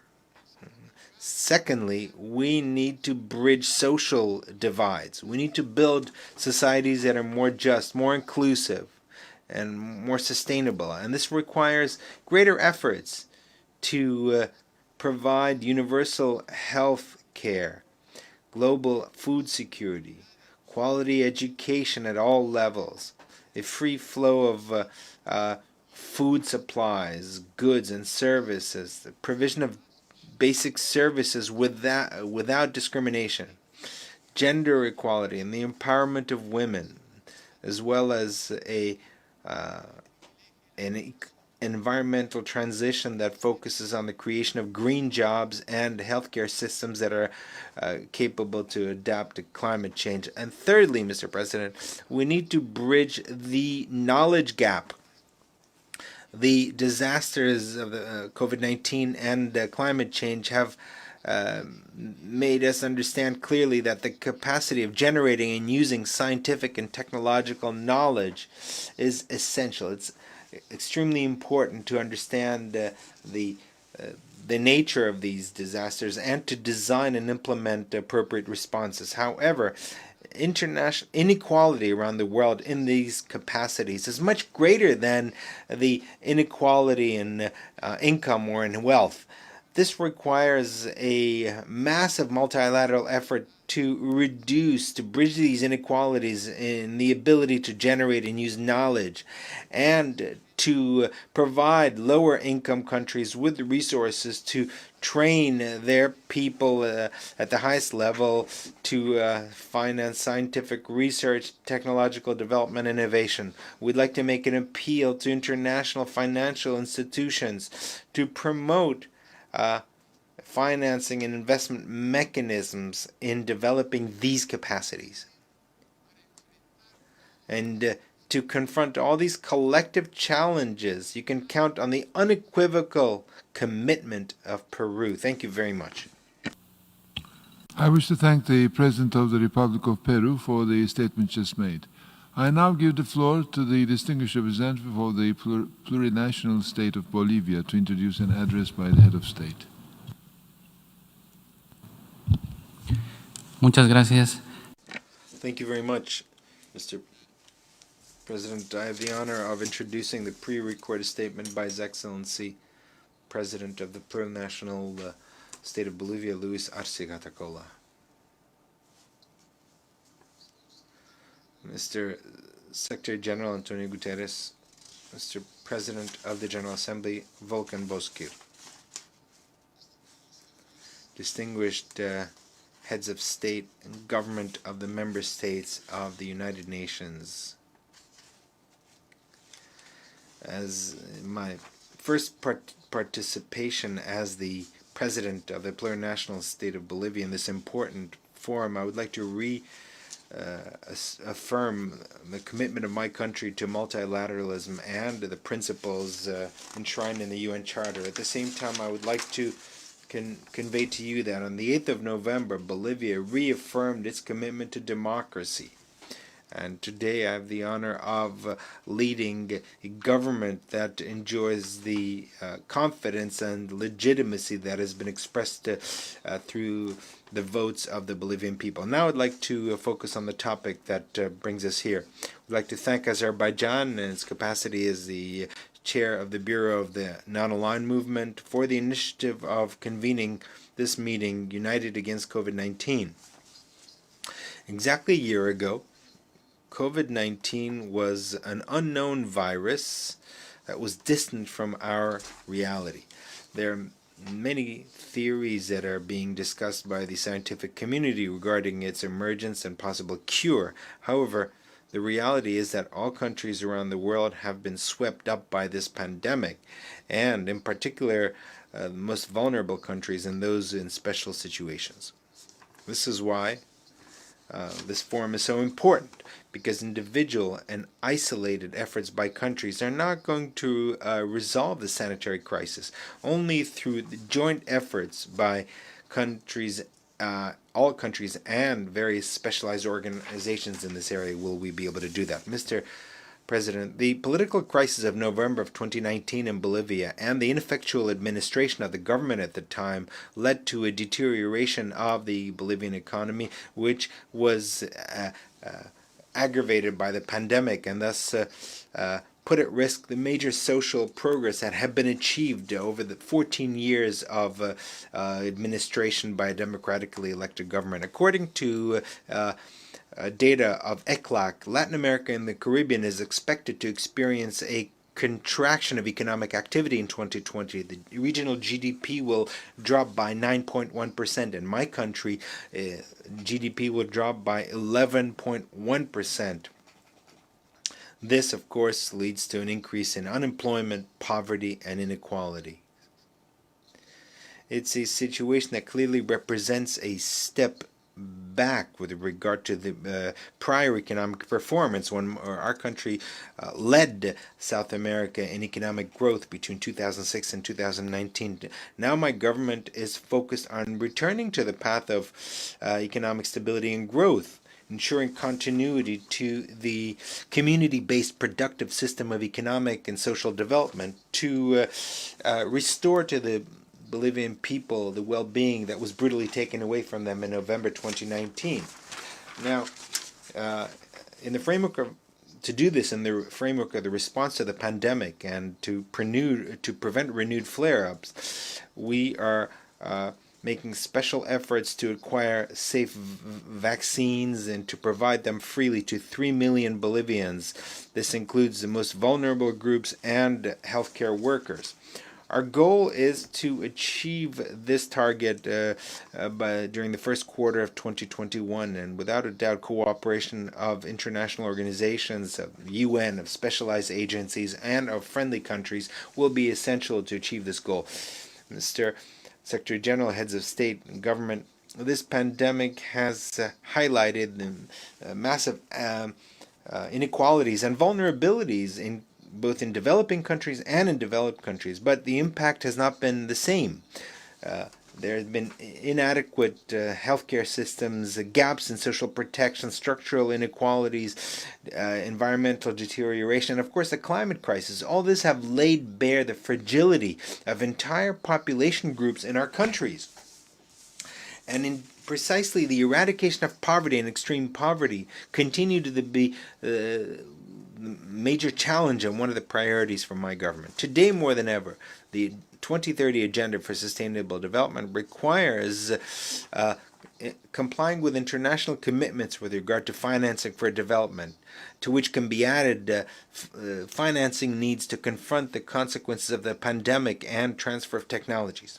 In this context, we hope to be able to count on the due comprehension and solidarity in international cooperation, in particular official development aid. It's essential to mobilize different sources and instruments of financing and forgiveness of external debt.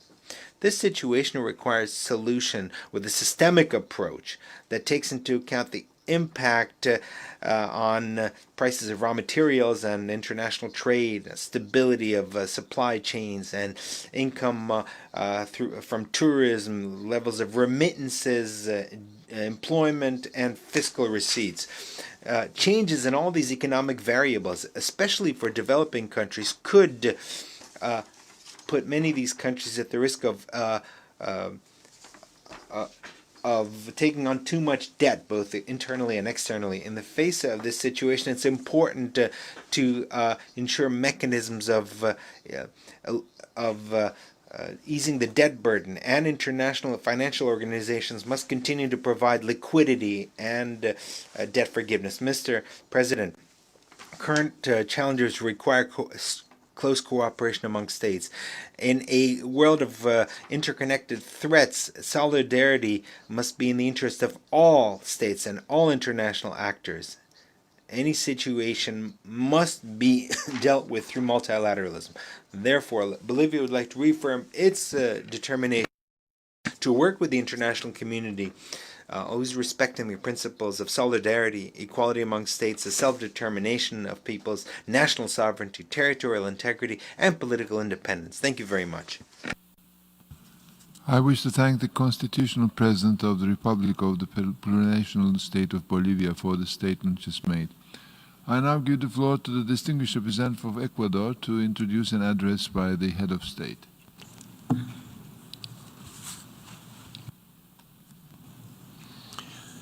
Gracias, señor presidente. Thank you, Mr. President.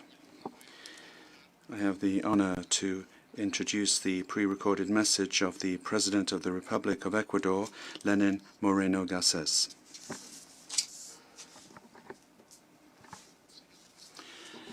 Mr. President of the General Assembly, Secretary General, heads of state and government, please accept the heartfelt greetings of the Ecuadorian people.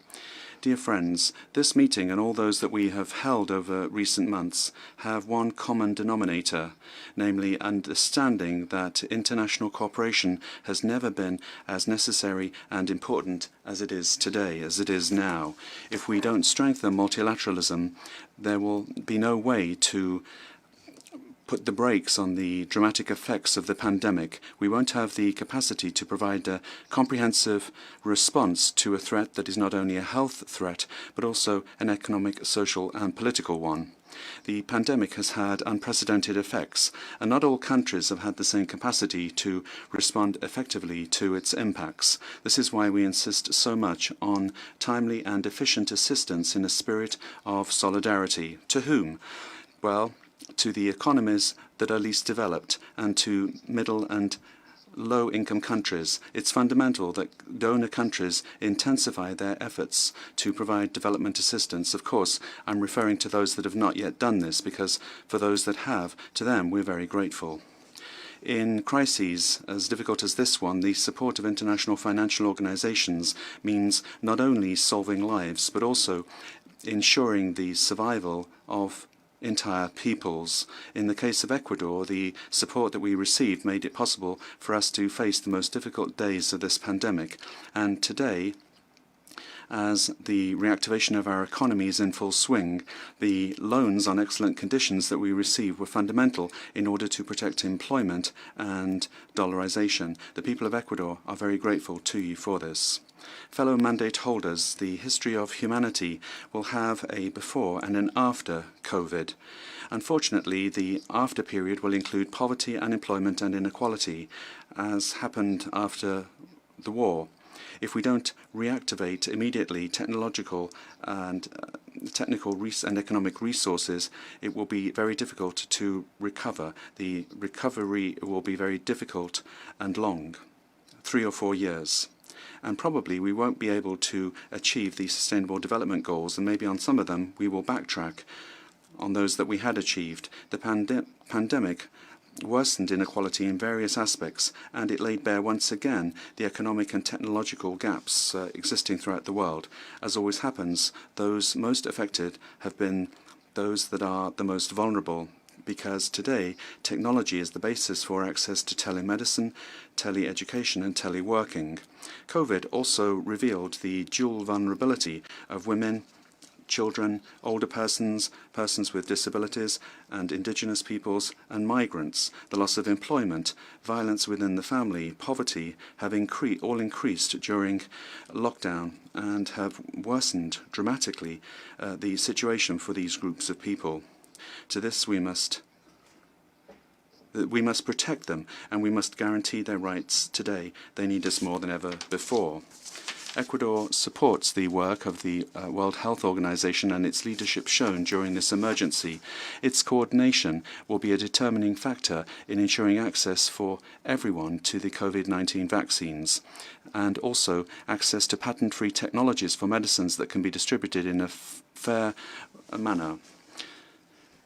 The only way that we can overcome the pandemic and its effects will be to work together in a coordinated and integrated manner. Now is not the time for geopolitical battles. It's a time for solidarity and cohesion to facilitate access to humanitarian aid for our peoples. The pandemic should be an additional reason to speed up the obligations of disarmament and to free up resources that are so necessary for our economic recovery.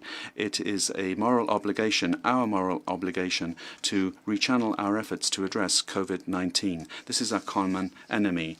The 7.7 billion inhabitants of the world need us to be united, and they are calling for urgent action to be taken by everyone. This is the time to demonstrate that the reasons that justified the creation at the time of the United Nations Organization, and above all, to demonstrate that this body is effective when the global community needs it.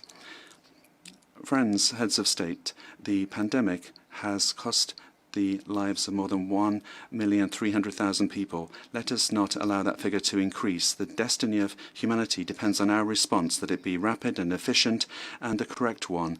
Let us not disappoint our peoples. They are depending on what we do, but above all, let us not disappoint the future. Our actions today will determine the well-being of future generations. We all know this. Thank you very much.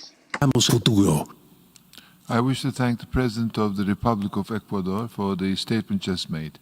I now give the floor to the distinguished representative of Botswana to introduce an address by the head of state. Mr. President, it is a great honor for me to introduce the pre-recorded statement by His Excellency Dr. Mokgweetsi Eric Giabetsi Masisi, President of the Republic of Botswana. Your Excellency, Mr. Volkan Bozkir, President of the General Assembly, Your Excellencies, Heads of State and Government, distinguished ladies and gentlemen, allow me at the outset to congratulate the Chair of the Non-Aligned Movement and President of the Republic of Azerbaijan, His Excellency Ilham Aliyev, for the wisdom to convene this very important special session of the United Nations General Assembly on the COVID-19 pandemic. COVID-19 continues to have devastating and far-reaching effects on our lives and livelihoods. Being part of the global village, my country, Botswana, has not been spared. While we attained a certain level of success at the onset of the pandemic, with relatively lower COVID-19 cases, much like the rest of the world, we are now, however, also realizing a surge in local cases. As at 19th November 2020, a cumulative 8,531 Botswana had tested positive, with 808 active cases, while 7,692 had recovered from the virus. We have also unfortunately recorded thus far 31 COVID-19 related deaths. Mr. President, it was not so long ago that our former President, Dr. Festus Mogae, appealed for the assistance of the international community to fight HIV and AIDS. The model response that helped us contain the effects of the HIV and AIDS is now needed to ensure that together we defend our nations and peoples against the harsh effects of the COVID-19. It has reminded us of the core values that founded the United Nations, which in its preamble, and I quote, reaffirms faith in fundamental human rights, in the dignity and worth of the human person, in the equal rights of men and women, and of nations large and small, close quote.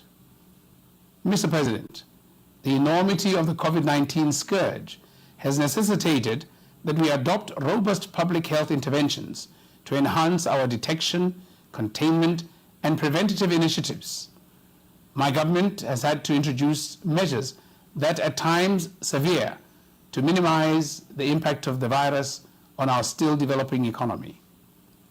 These include, amongst others, public education and awareness, screening at all points of entry for early detection and diagnosis, isolation of suspected cases, as well as continued emphasis on the key WHO protocols of social distancing, hand hygiene, and wearing face masks in public spaces. We also continue to restrict and advise against unnecessary travel within and outside the country.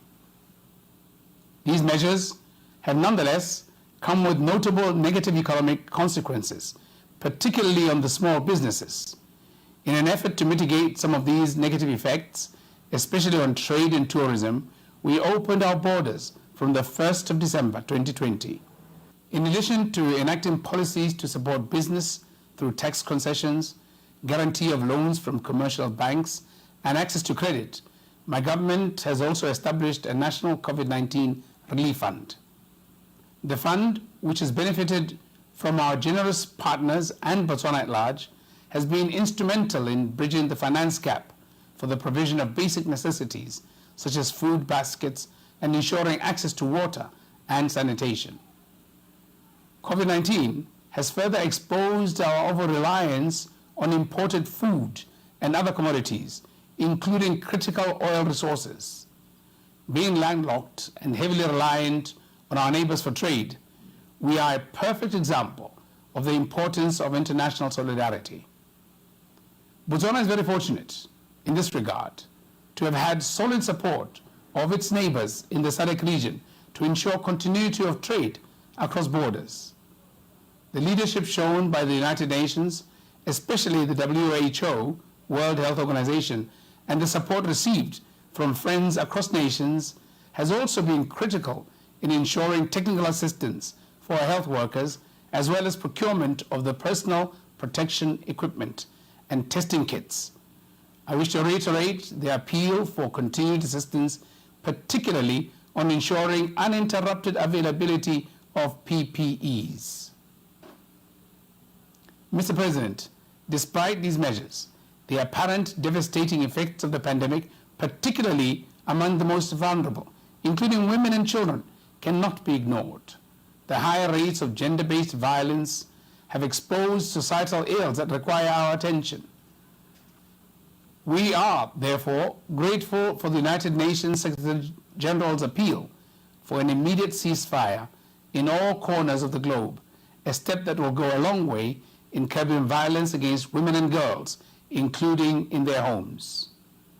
We also fully align with the non-aligned movement's declaration adopted at the summit held on the 4th of May 2020, which, among others, established a task force to develop a database on basic humanitarian and medical needs of member states. My country further supports the call for universal affordable access to COVID-19 vaccines and therapeutics, and thus commends the World Health Assembly's adoption of a resolution in May 2020 calling for universal access to COVID-19 drugs. We also welcome the COVAX facility initiative, which seeks to ensure that developing countries will have immediate access to a vaccine, particularly targeting the most vulnerable. Mr. President, the world at large is grappling with the socio-economic effects of the COVID-19 at a time when we are also striving to achieve the SDG 30 goal targets. It is therefore imperative that we leverage on responsible technologies to provide services and scale up on implementation of SDGs. Mr. President, as I conclude, I wish to take this opportunity to express our heartfelt sympathies and condolences to all those who have lost loved ones to this pandemic. Equal appreciation goes to the frontline workers who risk their lives daily in the fight against COVID-19. Their agility and unwavering commitment embody the true spirit of humanity and is our source of optimism. I am convinced that if we combine all our efforts, we can overcome the challenge of the COVID-19 pandemic and recover as a stronger United Nations. I thank you for your attention. I wish to thank the President of the Republic of Botswana for the statement just made. I now give the floor to the distinguished representative of Monaco to introduce an address by the head of state. Merci, Monsieur le Président. Thank you, Mr. President. I have the honor to introduce the pre-recorded message of His Excellency Prince Albert of Monaco. President of the General Assembly, Secretary General, ladies and gentlemen, heads of state and government, excellencies, ladies and gentlemen, the nature of the crisis led us to convene this special session of the General Assembly. I have the honor of taking part. Allow me to take this opportunity to warmly thank once again the Secretary General, as well as all UN staff and its agencies who have worked and continue to work relentlessly to face this pandemic. Through the 22 summary notes and the global response of the United Nations to COVID-19, Mr. Guterres has laid out the lines for a geographic, economic and social response. And by adopting the comprehensive and coordinated response to the coronavirus disease, 6 months after the pandemic started, and this organization now, the special session, a year after the virus appeared, should be a warning to us all. We cannot be satisfied with this. Mr. President, like a number of European countries, the Principality is affected by the second wave of the pandemic, which has already affected so many people in so many countries throughout the world.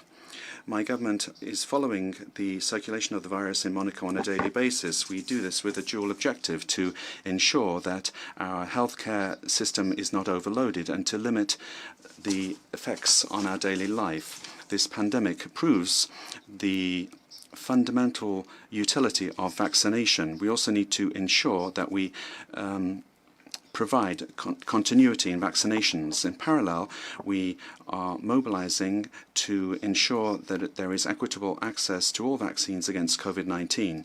That's why I wanted my country to contribute to international efforts in this area, particularly through the initiative Access to COVID-19 Tools Accelerator, led by the WHO and its partners. Moreover, we know that it's imperative to build health systems that are more solid and to improve our capacity to address emergency situations and be better prepared for the arrival of future pandemics. The IPBES published last October an alarming report showing the link between emerging illnesses and the destruction of biodiversity. As indicated in the report, around 60% of infectious human diseases are of animal origin. The health of the environment and human health are therefore very closely linked, and that's why we have to deal with these subjects together.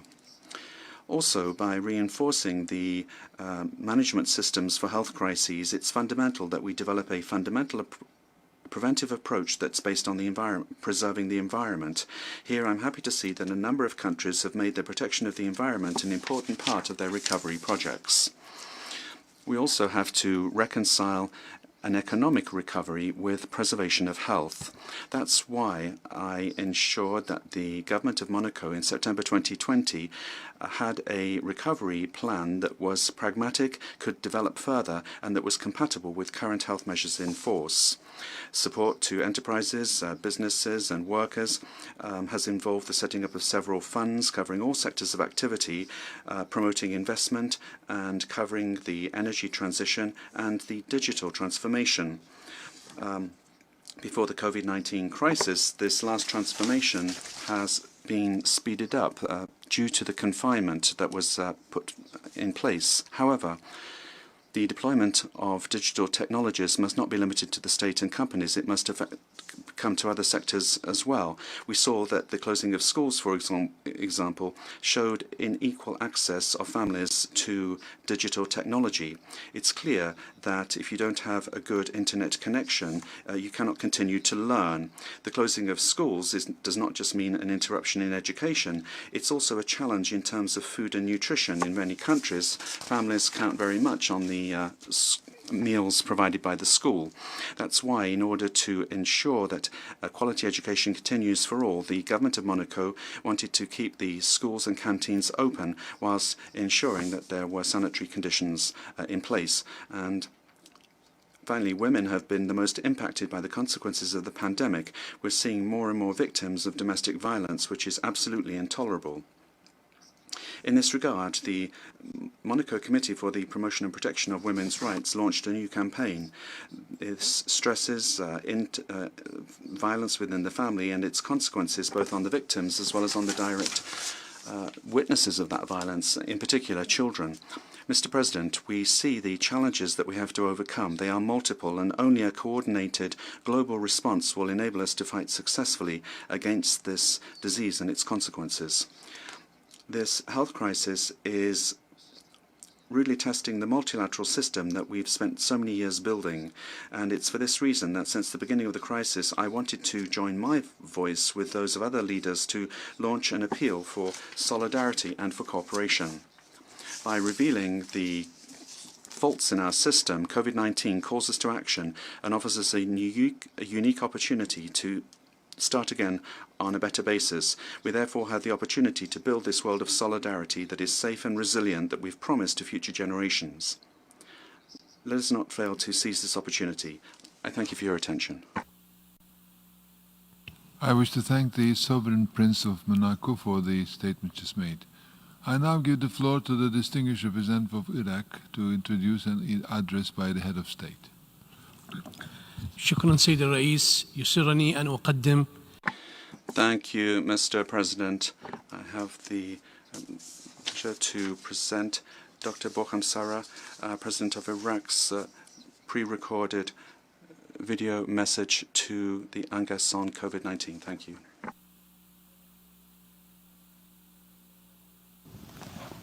السيدات والسادة السلام عليكم. Ladies and gentlemen, may God's peace be upon you.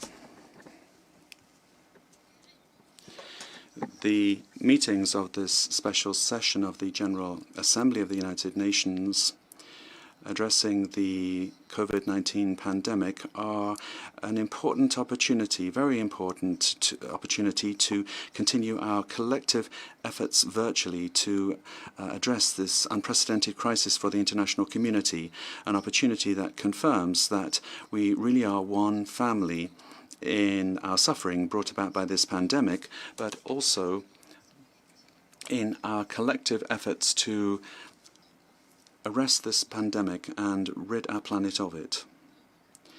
In my statement at the last meeting of the General Assembly, we said that if the pandemic it continues in one village, one city, the whole of humanity will be threatened by this pandemic, which has no borders. At the beginning, at the outset, we repeat that collective suffering therefore requires collective solutions as well. This meeting is timely because it reaffirms our commitment to collective solutions to the pandemic.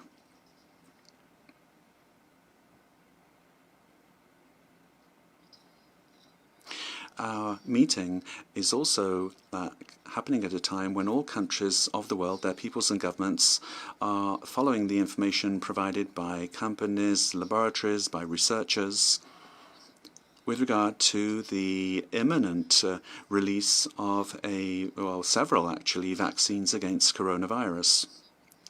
We believe that access for all countries to treatment should be a priority issue. It's also essential that we guarantee fair distribution and that we limit the trade aspects of all this and therefore limit also political divergence on this issue. We also need to take into account the varying economic and financial capacities of countries and adopt measures necessary to ensure that vaccines can reach a lot of countries that don't even have means of transport or distribution that would be adequate. In principle, we are amongst the countries where the governments will buy the vaccine and ensure that it will be freely distributed to citizens, despite, as everyone would know, a very difficult economic situation in my country. My country has known 17 years of war against terrorism, large-scale war against terrorism. This continues. And there is also the previous dictatorship that really damaged our institutions and institutions such as hospitals. We also have seen a drop in the price of oil, whereas oil is the main source of the state's income. We hope that friendly countries will stand shoulder to shoulder with us to respond to our needs for the vaccine. And we hope that our circumstances will be taken into account and understood, and that we will be able to benefit from the aid necessary to address the pandemic. Despite our limited resources, relatively speaking, we have been able to contain the effects of the pandemic by the sacrifices of our doctors and other healthcare professionals and citizens. We've also had the support provided by international institutions and certain friendly countries. We, relatively speaking, have been able to alleviate the effects of the pandemic, but it's a pandemic that is a constant threat for our community and our society, and therefore it's a concern that we must address with all of our friends to ensure that we can provide our citizens with access to the vaccine. We are convinced of the importance of the results of these meetings in order to strengthen international action and the action of international agencies to guarantee vaccines for everyone that needs them and that don't necessarily have the wherewithal to pay for them.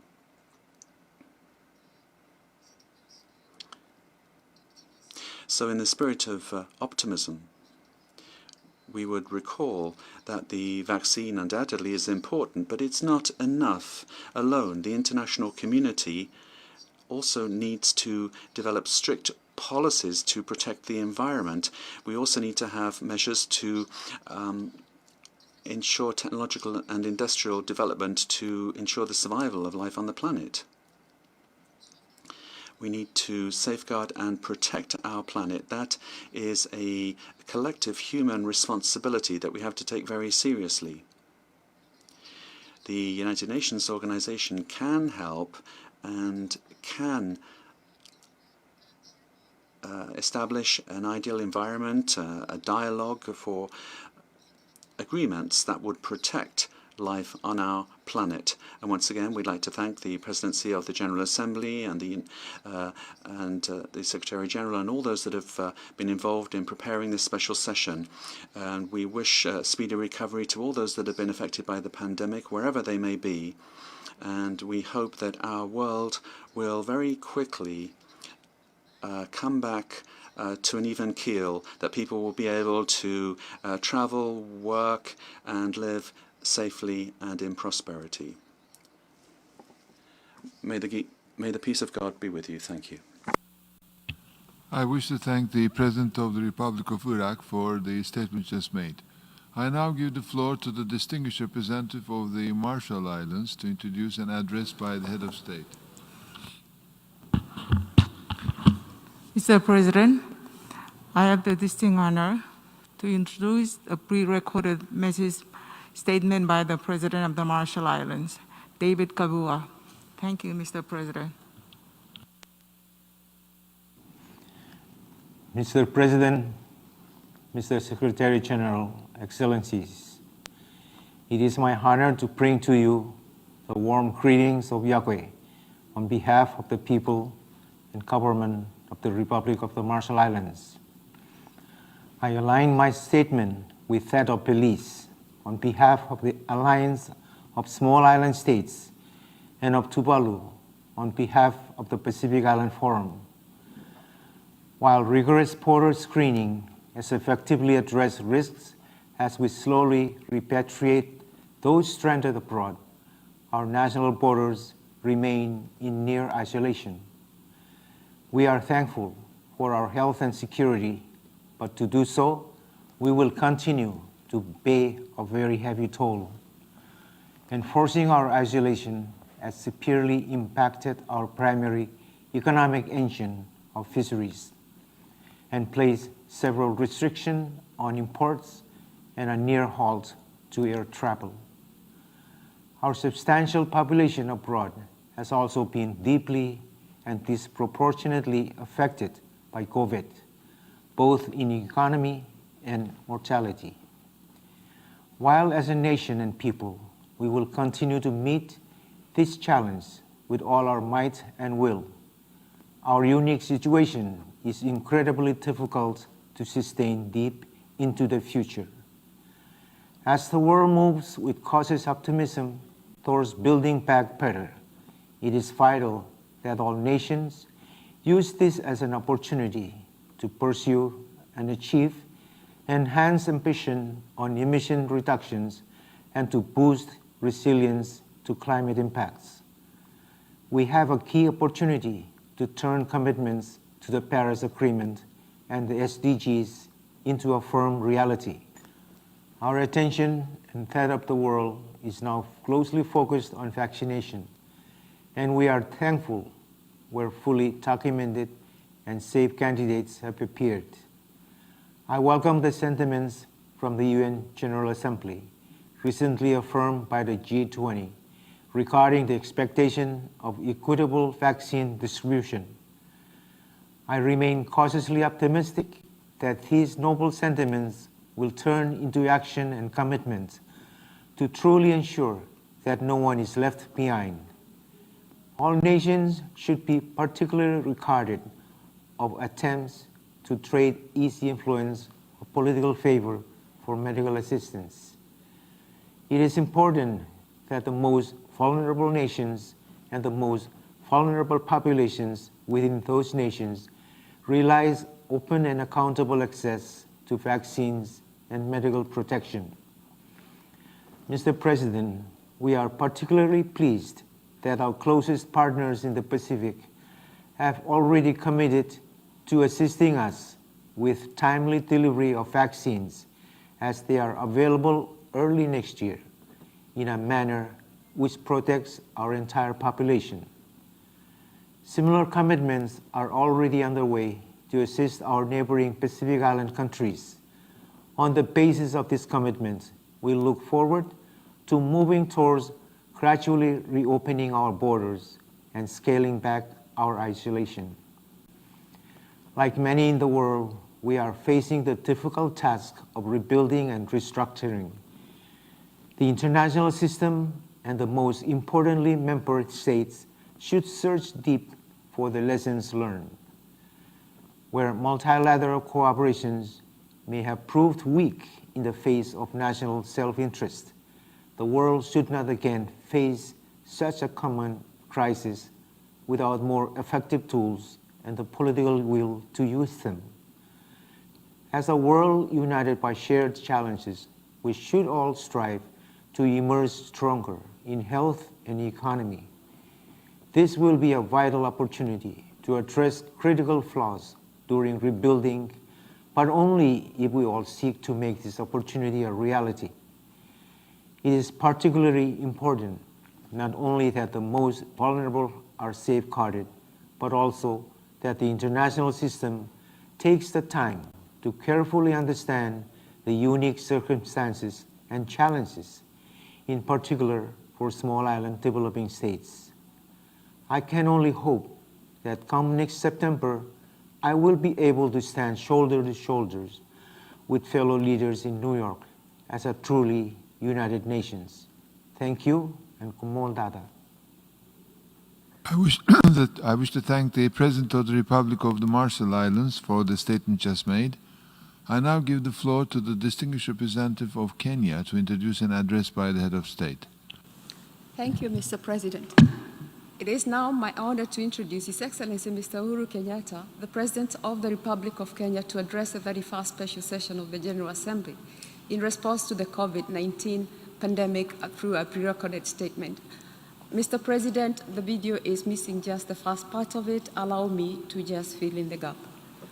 The President of the 75th session of the United Nations General Assembly, His Excellency Volkan Bozkır, Secretary General of the United Nations, and His Excellency Antonio Guterres, Excellencies, distinguished delegates, let me take this opportunity, Mr. President, to congratulate you so far on a productive and successful 75th session, especially during the midst of such an extraordinary and unexpected era in our lives.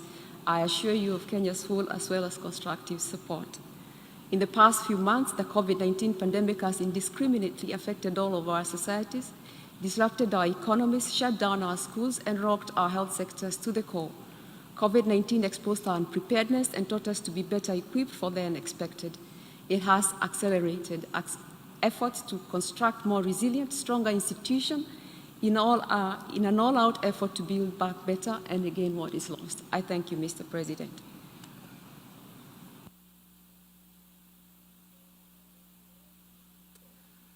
Been greatly affected by COVID-19 pandemic.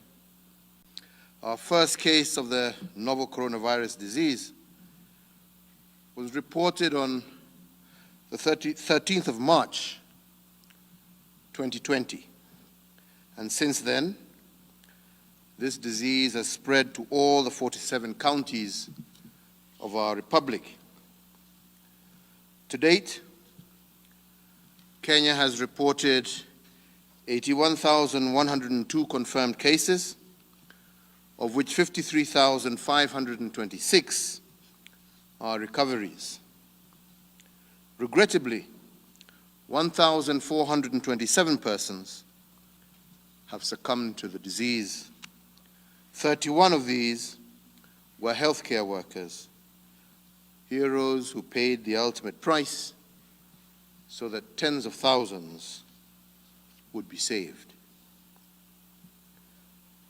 In response to the COVID-19 pandemic, my government moved fast and adopted a multi-agency approach. We established the National Emergency Response Committee, comprising various state agencies, to provide direction on measures to be taken to contain the COVID-19 pandemic. Additionally, a Public Health Emergency Operations Center was put in place to undertake daily disease monitoring, contact tracing, and coordination of the response to this outbreak. Like most countries in the world, our healthcare system was not quite equipped to handle a public health crisis of such magnitude. In response, at both national as well as county levels, we instituted a program of rapid capacity development. Health facilities have since been expanded with increased isolation facilities, testing capacities, ICU beds, as well as the provision of oxygen. Healthcare workers have been trained, and personal protective equipment are now being manufactured locally and supplied to health facilities across the country. We also upgraded our capacity to offer both in-hospital and at-home care. My government has instituted several containment and mitigation measures to stem the spread of COVID-19 within Kenya. These include maintaining heightened surveillance at all points of entry, health facilities, and within communities across the country. Additionally, we have rolled out hand-washing facilities and sanitization stations outside and within most of our public buildings. Furthermore, physical and social distancing, temperature monitoring, and routine street cleaning have been introduced at all public access places, including schools, religious centers, shopping malls, banks, and so on. We have also introduced a guideline on the proper use of face masks for all persons in public areas, and also restricted gatherings of any nature. The implementation of these measures has demonstrably reduced the spread of the disease, giving us time to expand the health system's capacity to manage severe COVID-19 cases. Kenya, like other nations, heeded the World Health Assembly's call for the development of a one vaccine for all. In realization of this global endeavor, Kenyan scientists joined their regional, continental, and global colleagues in humanity's quest for an effective vaccine. We are playing our part through the Kenya Medical Research Institute, who are leading the process of conducting local trials for one of the most advanced COVID-19 vaccines globally. To ensure that our citizens have access to an effective vaccine as and when it becomes available in the market, my government is engaging with the COVID-19 Global Vaccine Access Facility towards this end. My government is also in the process of implementing the universal health coverage at all levels of care. Going forward, we plan to continue to strengthen decentralization of health care from high-level facilities to the community level, to promptly detect diseases of public health concern and provide adequate referral mechanisms for prompt treatment and care. In conclusion, I call upon my fellow heads of state and heads of government to increase investment in public health surveillance systems, emergency response mechanisms, and in resilient health systems. This will ensure that we are all better able to respond to pandemics such as this in the future. Equally important, countries need to remove barriers to access, to diagnosis, and care for those who need it, while also addressing the cost of treatment and ensuring equitable access to health care in the true spirit envisioned by the goal of universal health coverage.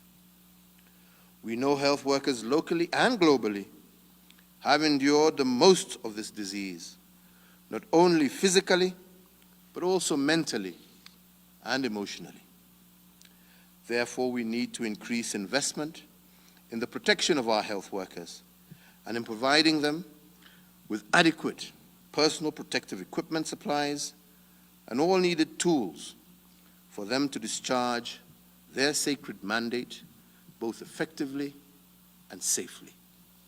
I believe that together we can and we shall overcome and prevail. I thank you. I wish to thank the President and Commander-in-Chief of the Defense Forces of the Republic of Kenya for the statement just made. I now give the floor to the distinguished representative of Bosnia and Herzegovina to introduce an address by the head of state. Mr. President, Excellencies, it is my distinguished honor to introduce pre-recorded message by His Excellency Milorad Dodik, Chairman of the Presidency of Bosnia and Herzegovina.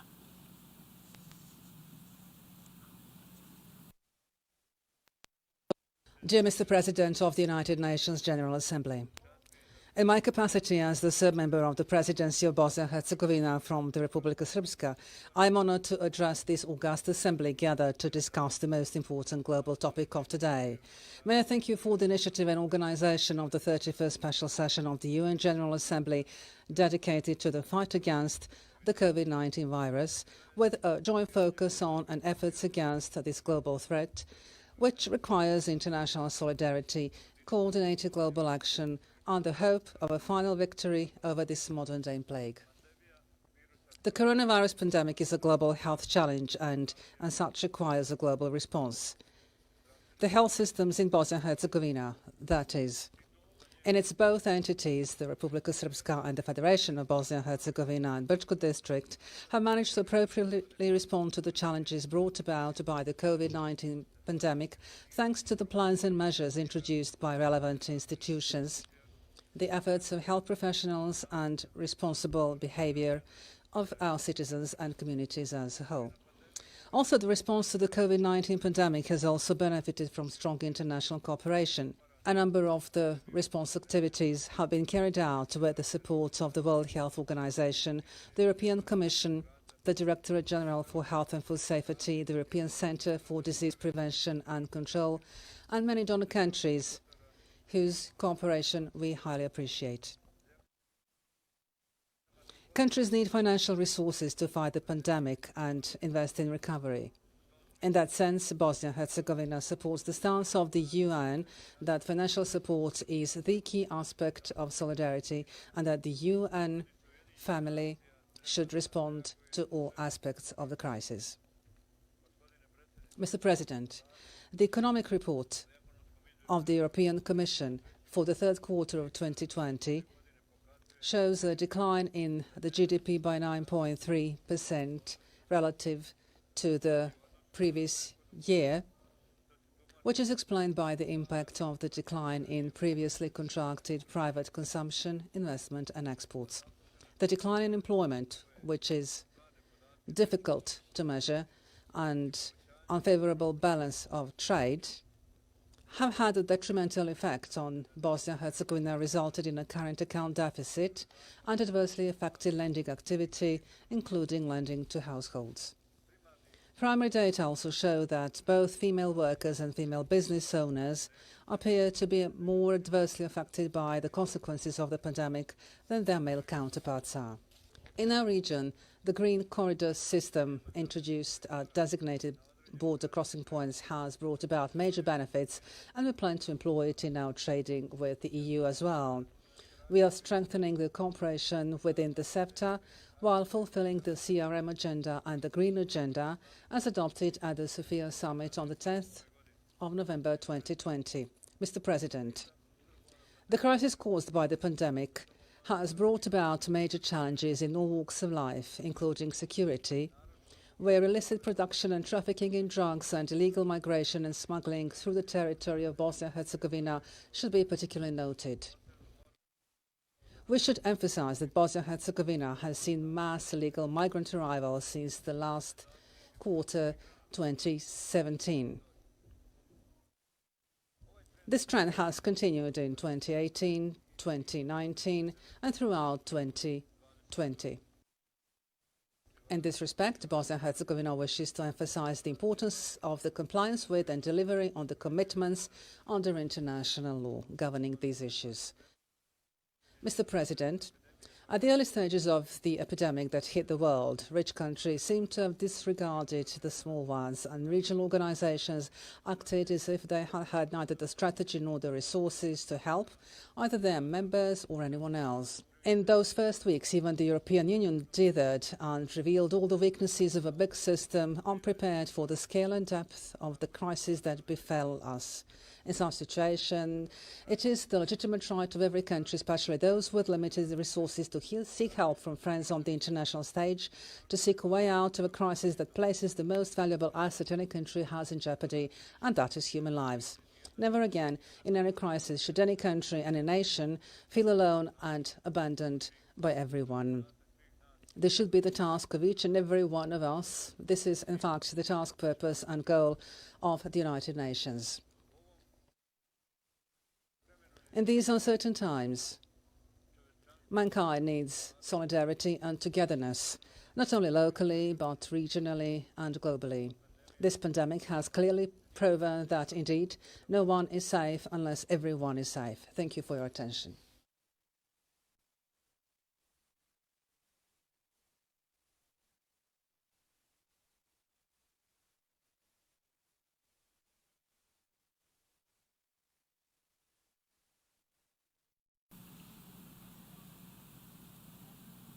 To introduce the pre-record statement of Excellency João Manuel Gonçalves Lourenço, President of Republic of Angola, on the 31st section of the COVID.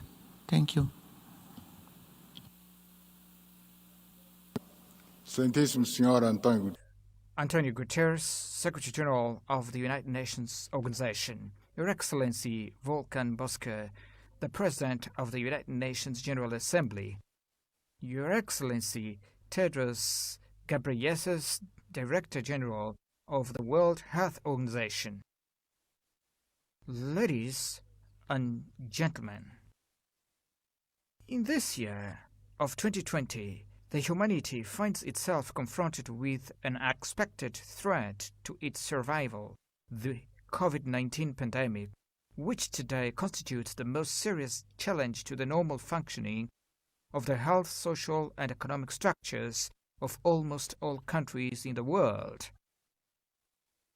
In such a way that only a collective and collaborative action can overcome such a challenge.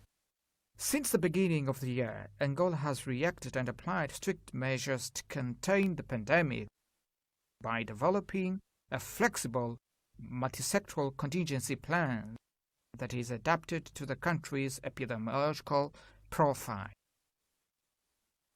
Epidemiological surveillance throughout national territory was strengthened, which included, amongst other measures, the establishment and training of rapid response teams and the health monitoring at international entry points, with implementation of quarantine and mobility control between the different regions of the country. We have progressively increased our testing capacity for RT-PCR and serological and antigen testing. We have built infrastructures exclusively dedicated to the treatment of the COVID-19 existing cases, such as field hospitals, and have adapted all existing hospitals to deal with the cases, and have increased the number of available beds by 5,000, of which more than 1,000 is meant for intensive care.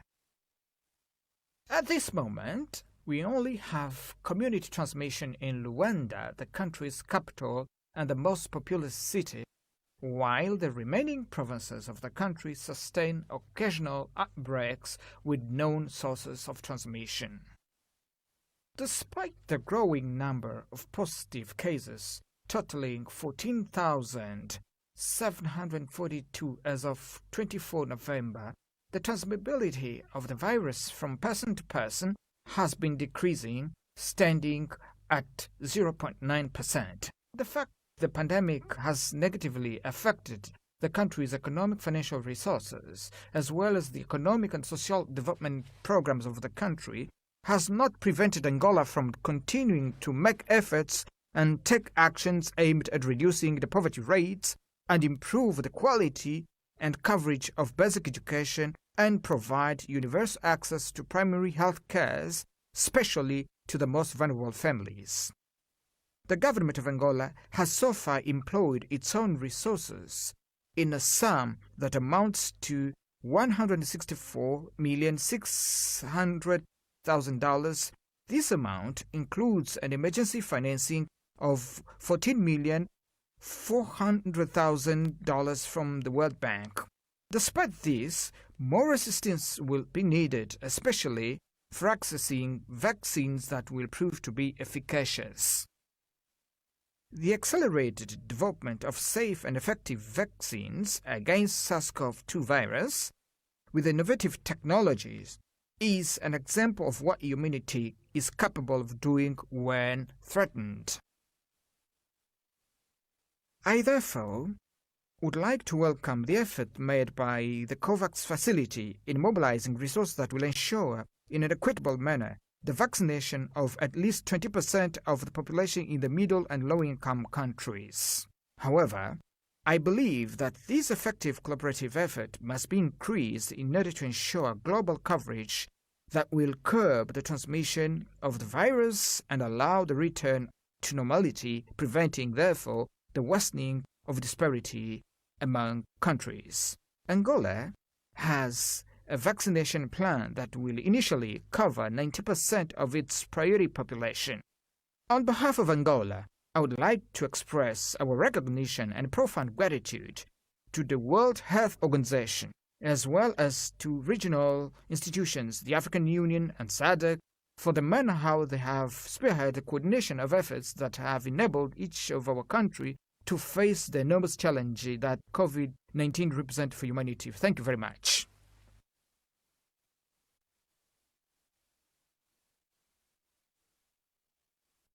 I give the floor to the distinguished representative of Montenegro to introduce an address by the head of state. Mr. President, I have the honor to introduce a pre-recorded video statement by His Excellency Mr. Milo Đukanović, President of Montenegro. Ekscelencije, dame i gospodo, zadovoljstvo mi je da vas sve pozdravim. Godinu dana od otkrivanja prvog slučaja novog koronavirusa, naše zemlje, međunarodna zajednica, organizacije i akteri na različitim nivoima pokušavaju da daju najbolji mogući odgovor na višestruke posljedice pandemije, prije svega po živote i zdravlje naših građana, a onda i naše ekonomije. Specijalna sesija Generalne skupštine je, vjerujem, prilika da tome damo kvalitativan doprinos. Pandemija COVID-19 sigurno je dodatno iscrpila multilateralizam, ali ga nije slomila. Naše učešće danas potvrda je The special session of the General Assembly gives us an opportunity to contribute to the situation. COVID-19 pandemic represents an additional burden on multilateralism. However,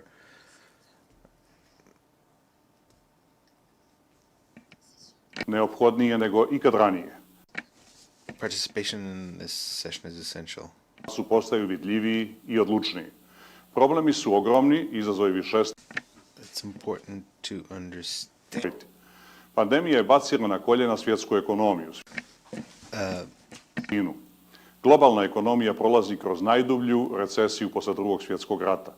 Ekonomske aktivnosti, putovanja, lanci snabdijevanja doživljavaju kolaps.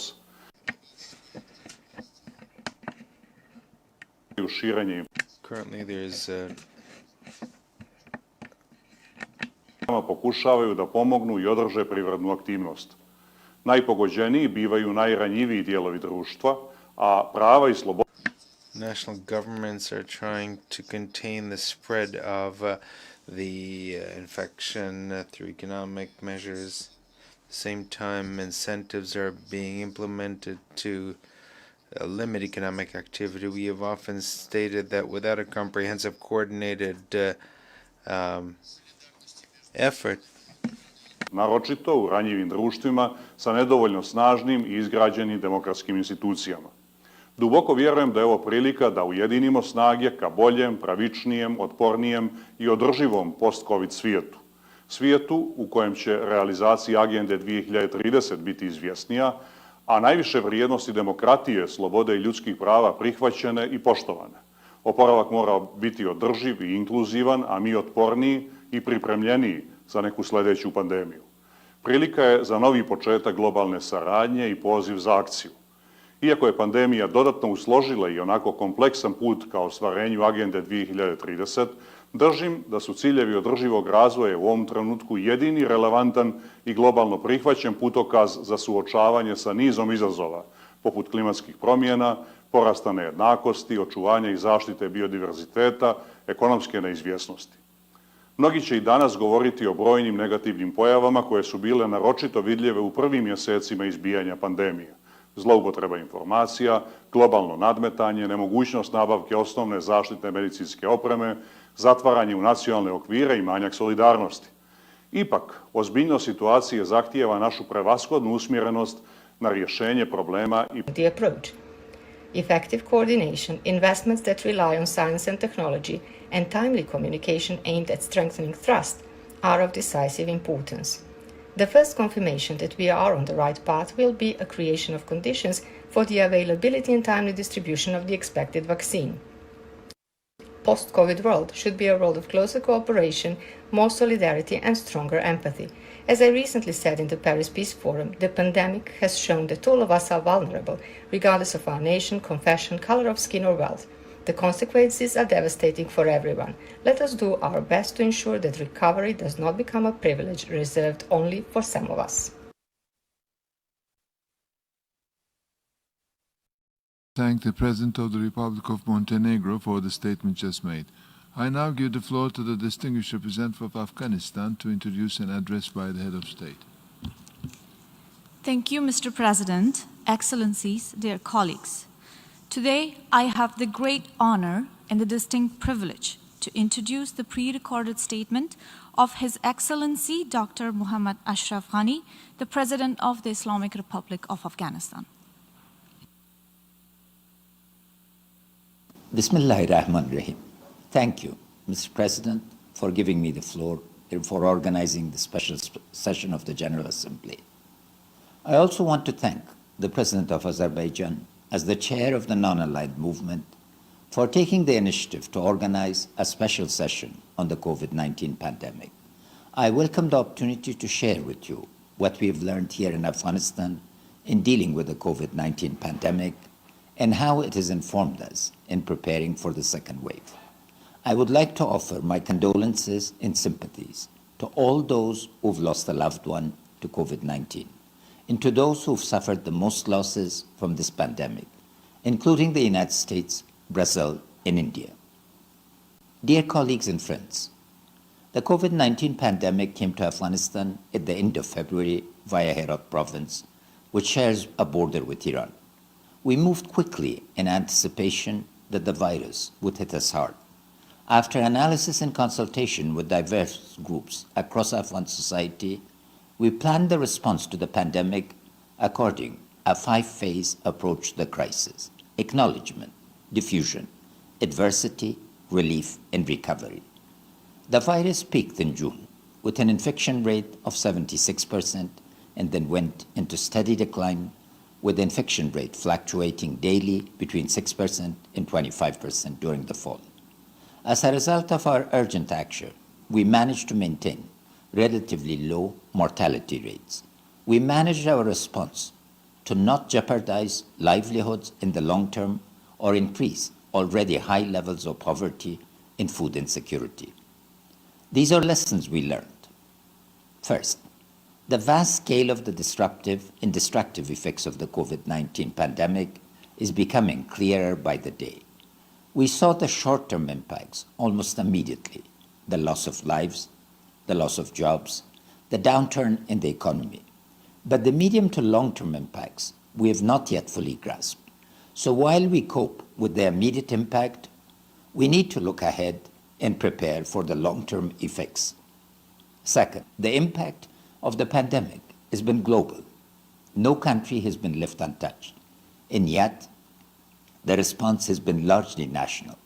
We've been unable, as an international community, to fully take advantage of the interconnected nature of our work to combat the disease. The world had an opportunity to respond to the pandemic with an unprecedented level of unity and solidarity. Instead, we've experienced divisions. A global focal point would have made the response more effective and coordinated, and global resources should have been mobilized on a larger scale. We commend the Secretary General and the United Nations for their role in tireless work. Afghanistan is proud to have contributed to the global response as a co-coordinator for COVID-19 related initiatives in the General Assembly, together with Croatia. The omnibus resolution, facilitated by a permanent mission, created a common normative framework for the response. It is now up to all of our governments to implement the resolution and better coordinate our response to the second wave and the socioeconomic impacts. Third, this pandemic has not been a leveler as expected, but instead it has exacerbated existing gaps and inequalities across developed and developing nations. Countries in special situations have been especially hard hit. For example, we, as a poor country, like many others around the world, were not able to design and implement effective stimulus packages. We also had to be very careful in instituting lockdowns to avoid inflicting serious damage on our economy and people's livelihoods, which could have inflicted more suffering than the virus itself. This will continue to be the case even as a vaccine becomes available, because administering a vaccine requires capabilities and infrastructure that poor countries simply do not have. The role of multilateral organizations in the joint distribution of the vaccine will be critical. Our call for the vaccine to be a global public good must be loud and clear. Now the second wave of the pandemic is at our doorstep. We face this wave during the winter season with very little understanding of how cold weather, particularly under the conditions of poverty, will affect the nature of the pandemic. We now know that women have suffered the most as a result of the pandemic and experienced higher levels of insecurity. Today, we must take a strong stand against domestic violence and reaffirm our support for the Secretary General call for peace at home. Ending the shadow of pandemic affecting millions of women and girls is critical for a fair and protected world for all. I hope that as we enter the second wave, we as an international community will be able to draw from the lessons learned. For one, a clear phased approach needs to be designed and replicated nationally, regionally, and globally. This approach should be informed not just by the information provided via instant analysis, but more importantly by patterns that emerge in the way the virus is manifested globally. Second, now we are in a better position to plan to ensure food security and basic human security in the face of subsequent waves. We must make sure that supply chains that were disrupted during the first wave are either restored or alternatives put in place to ensure basic needs are met. The pandemic transformed the way we do business, the way we communicate, the way we live. But it's not all negative. COVID pushed the digitalization of the world at a speed that was inconceivable. In moving into subsequent waves of the pandemic, we need to embrace digital technology to further a global dialogue around policy, accessing and distributing the vaccine. To take advantage of these technologies, more must, however, be done to address the digital divide. We will not be able to return to our pre-pandemic ways of communicating and governing. The pandemic opened up new possibilities for coordination and cooperation. For example, telemedicine and distance learning. We need to embrace this change. Lastly, because the first and second waves have exacerbated structural poverty and increased situational poverty, we must create a common approach to securing livelihoods and ensuring momentum in the economy while also promoting COVID awareness. Afghanistan is located at the heart of Asia. We have many open or semi-open borders and frontiers. This means we can be either a center for spreading the virus or containing it. We are trying to be the latter, and we hope we can achieve that if we work together as a global community to act upon the lessons learned from the first wave. Thank you. I wish to thank the President of the Islamic Republic of Afghanistan for the statement just made. I now give the floor to the distinguished representative of the Democratic Republic of Congo to introduce an address by the head of state.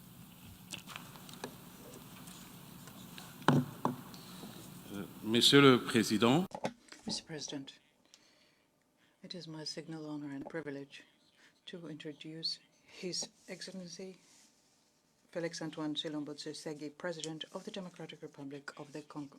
He is going to deliver his statement to the 31st special session of the General Assembly. I thank you. Monsieur le Président de l'Assemblée. President of the United Nations General Assembly, Your Excellencies, heads of state and government, Secretary General of the United Nations, ladies and gentlemen, the Democratic Republic of the Congo saw its first case of COVID-19 on the 10th of March 2020. To date, the total of confirmed cases in my country is 12,469, out of which 11,495 cures, 92% that is, 333 deaths, which means a mortality rate of 2.6%. The impact of the COVID-19 pandemic was felt in the DRC in several sectors, including the socioeconomic sector, to the extent that 79% of the poorest households were impacted by the rising food prices and loss of revenue.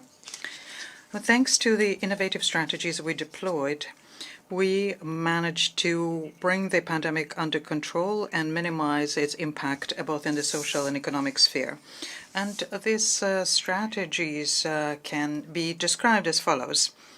First, the authorities took ownership of the strategy at the highest level of the state, and this resulted in the proclamation of the public health emergency for 6 months. This was accompanied by the closure of borders, isolation measures between provinces, and strict confinement measures, and this was done to protect our people against contamination from outside and internal spread. Then we put together a technical secretariat, which is to manage the healthcare work nationally. And there was also a presidential task force, and their mission is to help me in monitoring, overseeing, and assessing all of the prevention and mitigation activities. Next, we had all these structures implement all of the activities that were deployed in order to manage the COVID-19 pandemic.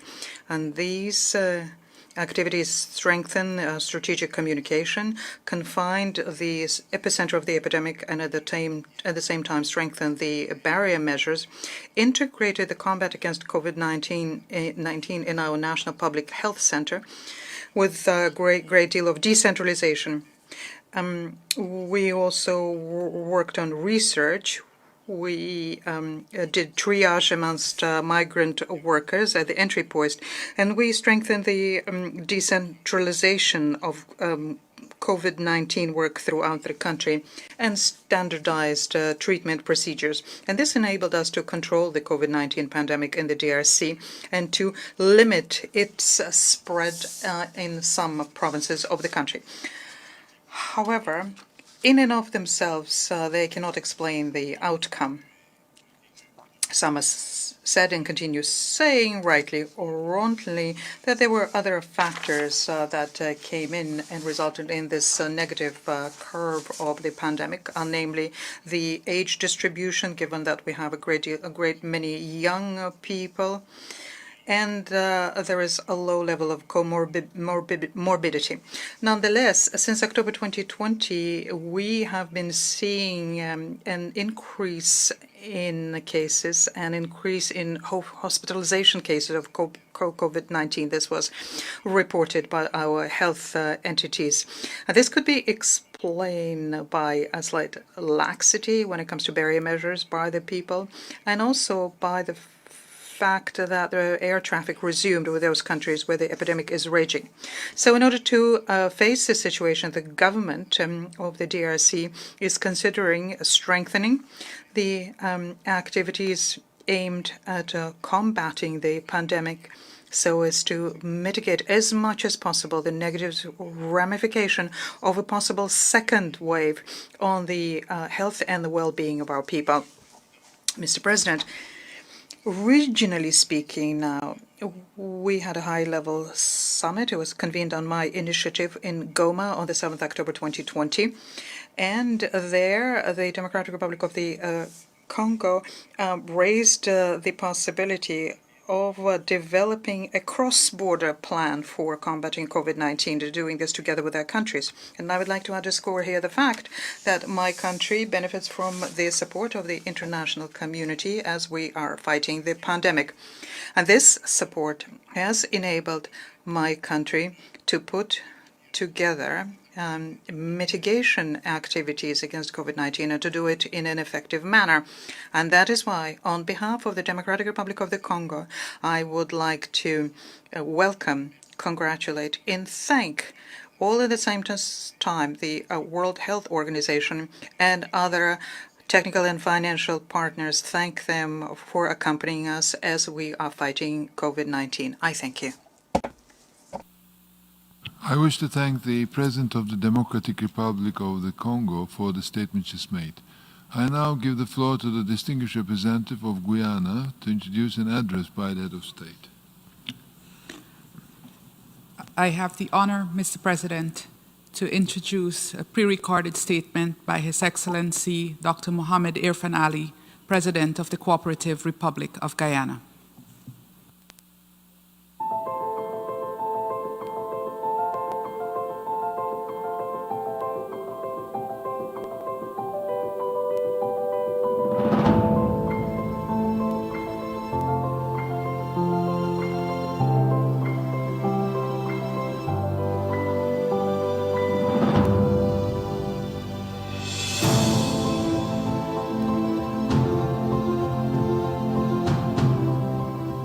The Cooperative Republic of Guyana welcomes this 31st special session of the General Assembly of the United Nations in response to the COVID-19 pandemic.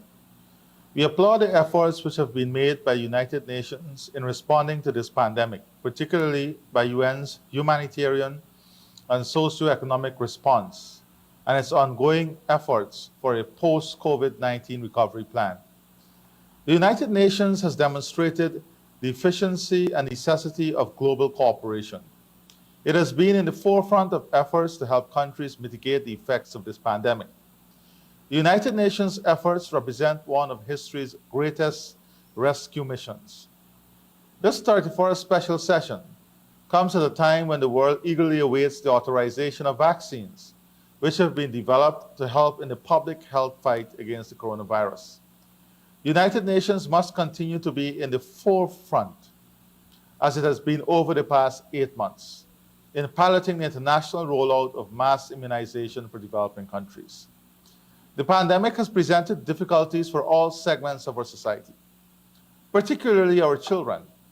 Most of them have been out of school for months, and their normal childhood routines have been constricted. Guyana recognizes the impact which the pandemic has had on them. As such, we join in supporting UNICEF's 6-point plan, which provides a response aimed at ensuring that our children are protected and are catered for in the global recovery efforts, which will follow the remission of this pandemic. Guyana hereby commits to ensuring that our children are able to continue to learn by closing the national digital divide, enabling improved primary health care and access to vaccine by children, eradicating child poverty, effecting, where necessary, mental health support interventions for children and young people, enacting greater protections and support measures for vulnerable children, and encouraging access to improved water, hygiene, and sanitation. The pandemic has emphasized the need for change in global relations. In this regard, I wish to reiterate my support for the United Nations Secretary General's call for a new global deal with a new social contract. As I noted in my intervention to the meeting of heads of government and states on financing the 2030 Agenda for Sustainable Development in an era of COVID-19 and beyond, a new global deal will allow for the effective transfer of resources, financial, intellectual, and technological, to developing countries and facilitate also a fairer sharing of the benefits of globalization. A new social contract will guarantee the more effective use of these resources for sustainable development. A new era will soon be upon us. The world looks forward to beating this pandemic and hastening international recovery. The process will be made easier by the ushering in of a new era in global relations, one which will herald the magnificence of multilateralism, spearheaded by the United Nations. I thank you and continue to stay safe. God bless you all. I wish to thank the President of the Cooperative Republic of Guyana for the statement just made. I now give the floor to the distinguished representative of South Africa to introduce an address by the head of state. Thank you, Mr. President. I have the honor to introduce the President of the Republic of South Africa and Chairperson of the African Union, His Excellency Matamela Cyril Ramaphosa, to address the United Nations General Assembly Special Session on the COVID-19 pandemic. I thank you. Secretary General of the United Nations, Mr. Antonio Guterres, President of the UN General Assembly, Excellencies, we meet in this important special session of the UN General Assembly at a time when the coronavirus pandemic continues to spread in many parts of the world. This pandemic has demonstrated once again how intertwined are the fortunes of the nations of the world. Since the start of the pandemic, there has been coordinated international action to ensure that all countries are able to respond effectively. This collaboration has been of particular benefit to developing economies, which continue to shoulder the burden of poverty, inequality, and underdevelopment. South Africa deeply appreciates the assistance, the advice, and solidarity it has received from the international community. As a result of the decisive measures we took from the onset of the pandemic, we managed to delay the transmission of the virus. We succeeded in preparing our health facilities, and by doing so, we've saved many lives. We put in place emergency relief measures to support individuals, households, and companies that were in distress, and have now embarked on a reconstruction and recovery plan to return our economy to growth and job creation. As the African continent, we have driven a deliberate, targeted, and coordinated response to COVID-19. Led by the African Union, we established a COVID-19 response fund to contain the pandemic in member states and enable their economies to recover. The African Union appointed several special envoys to solicit concrete support for the continental effort as pledged by the G20, the European Union, and international financial institutions. We also launched the groundbreaking African Medical Supplies Platform to facilitate access for all African countries to critical equipment and supplies. We have also established a COVID-19 African Vaccine Acquisition Task Team to ensure that African countries are able to access and distribute affordable and effective vaccines without delay. In addition, an African Green Stimulus Program is being developed to ensure our economic recovery takes place in a more sustainable manner. As African countries, we will continue to need substantial support to recover from the pandemic. We reiterate our call for a comprehensive economic stimulus package for Africa, for a suspension of interest payment on Africa's external and public debt, and for the lifting of all economic sanctions imposed on Zimbabwe and Sudan to allow them to adequately respond to the pandemic. It is only through multilateral cooperation that we can overcome this global emergency. We must continue to support the World Health Organization as the lead UN agency mandated to coordinate the global effort. We must continue to drive a holistic response to COVID-19 that recognizes the relationship between health, social, economic, and environmental measures. This pandemic must not detract from our commitment to both the Paris Agreement on climate change and the UN 2030 Agenda for Sustainable Development. We must place gender equality at the center and the forefront of our recovery efforts.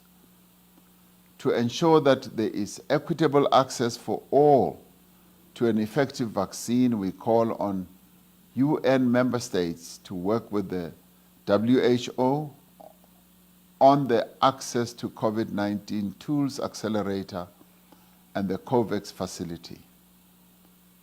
In the spirit of solidarity and cooperation, let us continue to work together to overcome this crisis and build a better, safer, more equitable, peaceful, and prosperous world. I thank you. I wish to thank the President of the Republic of South Africa for the statement just made. I now give the floor to the distinguished representative of Suriname to introduce an address by the head of state. Mr. President, it is my distinct honor to introduce the pre-recorded statement of the President of the Republic of Suriname, His Excellency, Mr. Chandrika Prasad Santokhi. Thank you.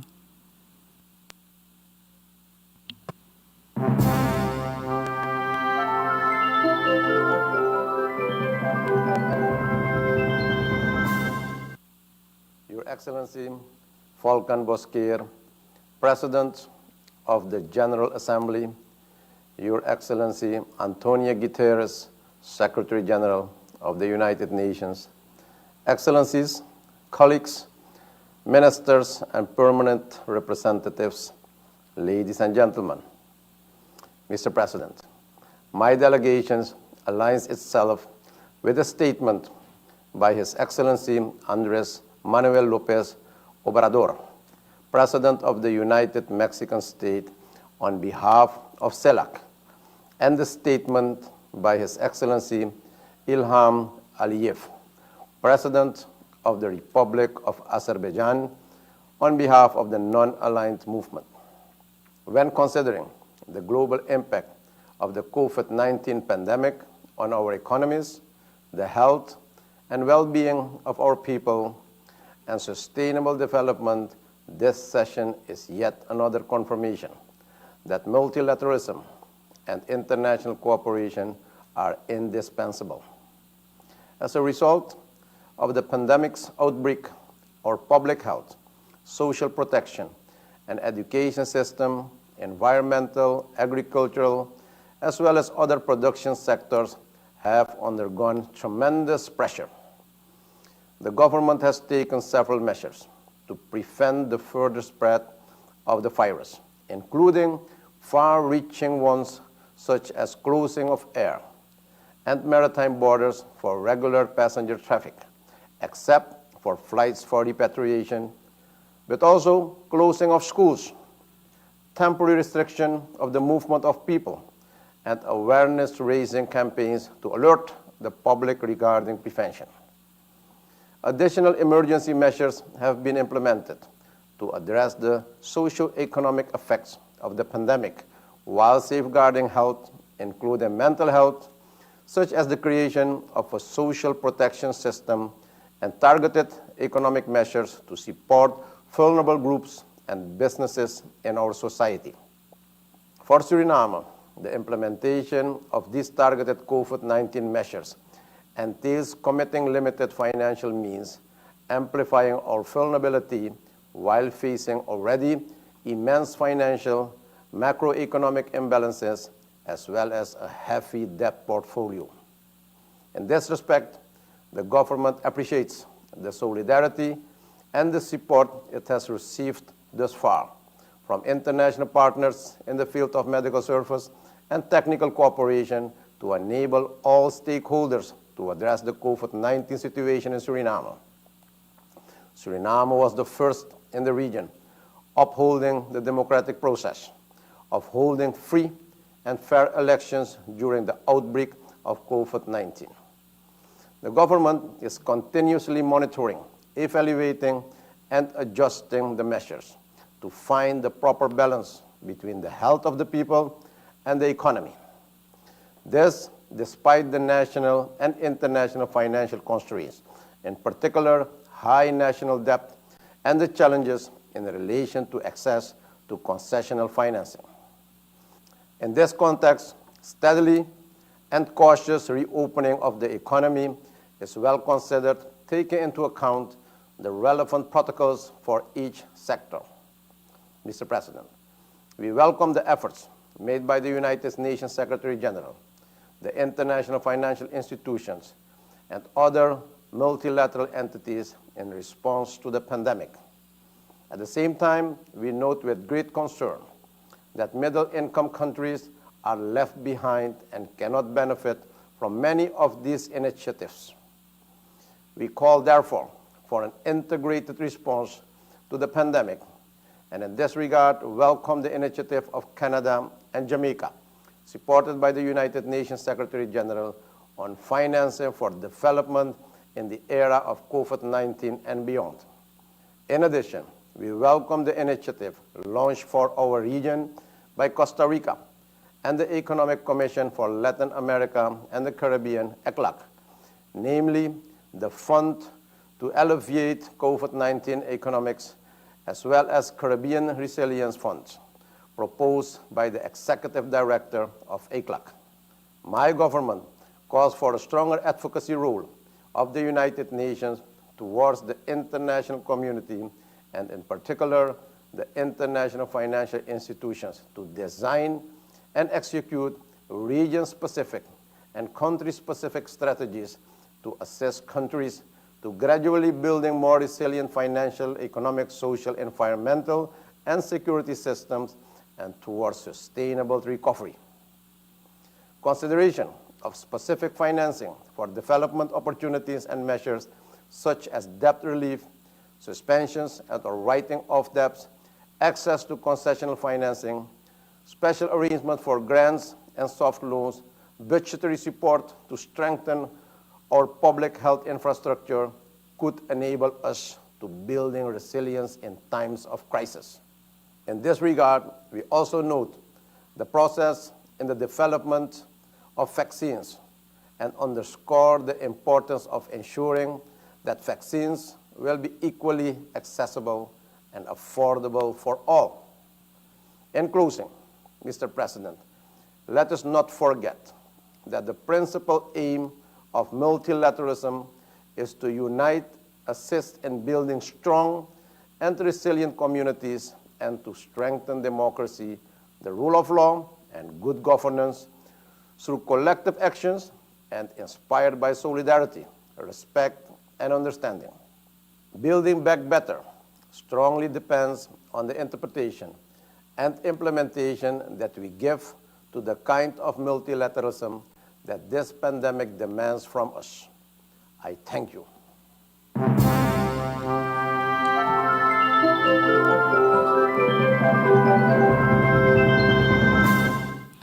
I wish to thank the President of the Republic of Suriname for the statement just made. I now give the floor to the distinguished representative of Colombia to introduce an address by the head of state. Gracias. Thank you, President. It is a pleasure for me now to present the pre-recorded statement of the President of the Republic of Colombia, His Excellency Iván Duque Márquez, within this special session of the General Assembly on COVID-19. President Duque has addressed the pandemic in a decisive way, showing great leadership at the national and regional level, and reaffirming his full belief in multilateralism. Thank you very much, President.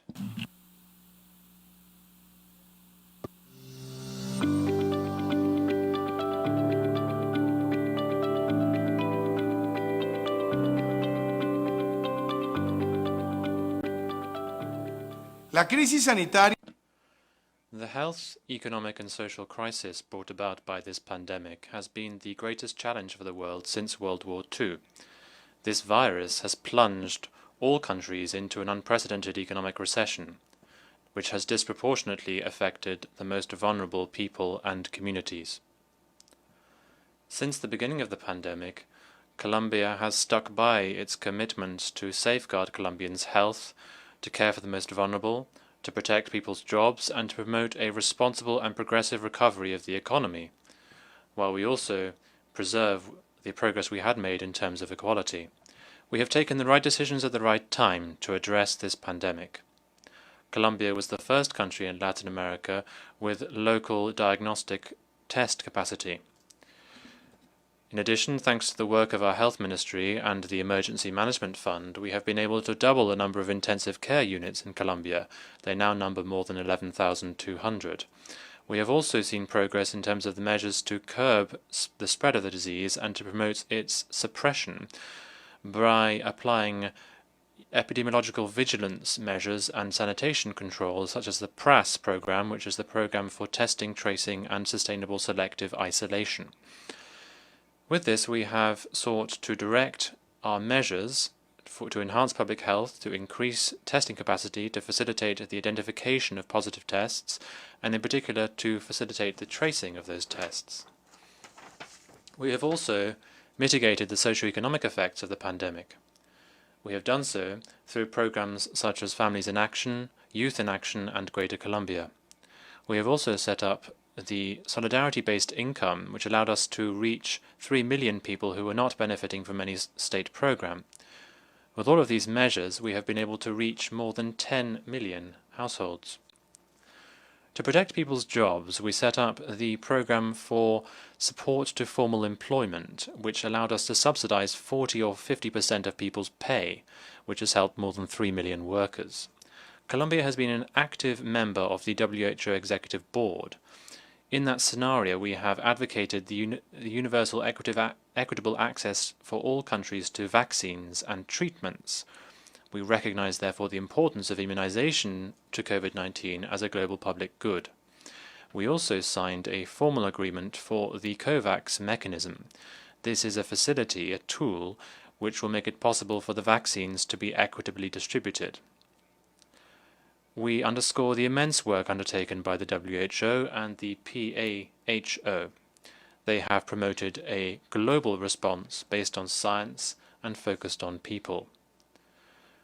I therefore repeat the importance of multilateralism as a tool to overcome this crisis and to permanently remove the barriers to build a fairer and more equitable world. We therefore reaffirm our commitment to strengthening global governance and to promote a sustainable recovery so that we can move towards more resilient societies. Thank you very much.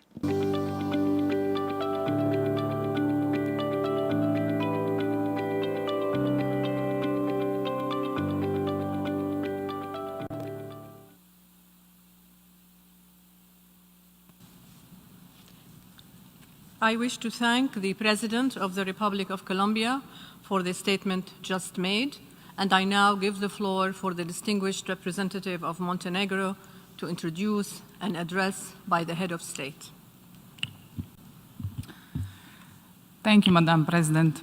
I have the honor to introduce a pre-recorded video statement by His Excellency Mr. Milo Đukanović, President of Montenegro.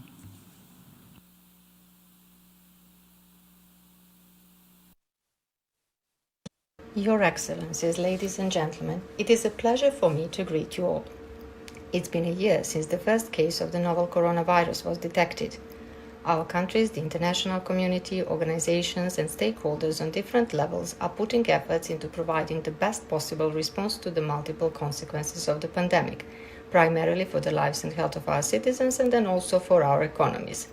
Special session of the General Assembly is an opportunity for all of us to give a high-quality contribution too. The COVID-19 pandemic has certainly placed an additional strain on multilateralism, but it didn't break it. The fact that we are participating in this session today confirms that we accept reality and understand that working in silos cannot solve global issues. Ignoring a high degree of interdependence, particularly in case of global health threats, entails immeasurable dangers. Efficient and inclusive multilateralism is needed today more than ever. That is why it is encouraging to see that the awareness of this matter is growing and that the efforts pursuing this aim are becoming more visible and more determined. Problems are enormous, challenges are multiple, and the final consequences cannot be grasped yet. The pandemic brought the global economy to its knees, as well as global politics, science, and medicine. Global economy is going through the deepest recession after the World War II. Economic activities, travels, and supply chains are in collapse. National governments are trying to contain the spread of the infection by restrictive measures, while at the same time, depending on their economic strength, they are using incentives to try to help and sustain economic activities. The most affected are the most vulnerable parts of our societies, while rights and freedoms of our citizens keep being under pressure. We have repeated several times that without a comprehensive and coordinated response, global leadership, solidarity among the countries, and individual responsibility, we will not be successful in the fight against the most serious challenge in the history of the United Nations. The health crisis and the ensuing economic crisis can easily lead to destabilization and uncertainty, particularly in vulnerable societies with insufficiently developed and weak democratic institutions. I am deeply convinced that this is an opportunity for all of us to join forces pursuing a better, fairer, more resilient and more sustainable post-COVID world. The world where the implementation of the 2030 Agenda will be more certain and the highest values of democracy, freedom and human rights will be accepted and respected. Recovery has to be sustainable and inclusive, and we have to be more resilient and better prepared for any new pandemic that might affect us. This must be an opportunity for a new start of global cooperation and call for action. Although the pandemic additionally complicated the already complex part of implementing the 2030 Agenda, I think that Sustainable Development Goals are at this moment the only relevant and globally accepted roadmap for facing numerous challenges like climate change, growing inequality, preservation and protection of biodiversity, and economic uncertainty. Many of us will talk today about numerous negative phenomena that were particularly visible in the first months after the outbreak: abuse of information, global competition, impossibility to procure basic medical protection equipment, and lack of solidarity. Still, given how serious the situation is, we have to be focused primarily on solving the problems and changing the approach. Effective coordination, investments that rely on science and technology, and timely communication aimed at strengthening trust are of decisive importance. The first confirmation that we are on the right path will be a creation of conditions for the availability and timely distribution of the expected vaccine. Post-COVID world should be a world of closer cooperation, more solidarity and stronger empathy. As I recently said in the Paris Peace Forum, the pandemic has shown that all of us are vulnerable, regardless of our nation, confession, color of skin or wealth. The consequences are devastating for everyone. Let us do our best to ensure that recovery does not become a privilege reserved only for some of us.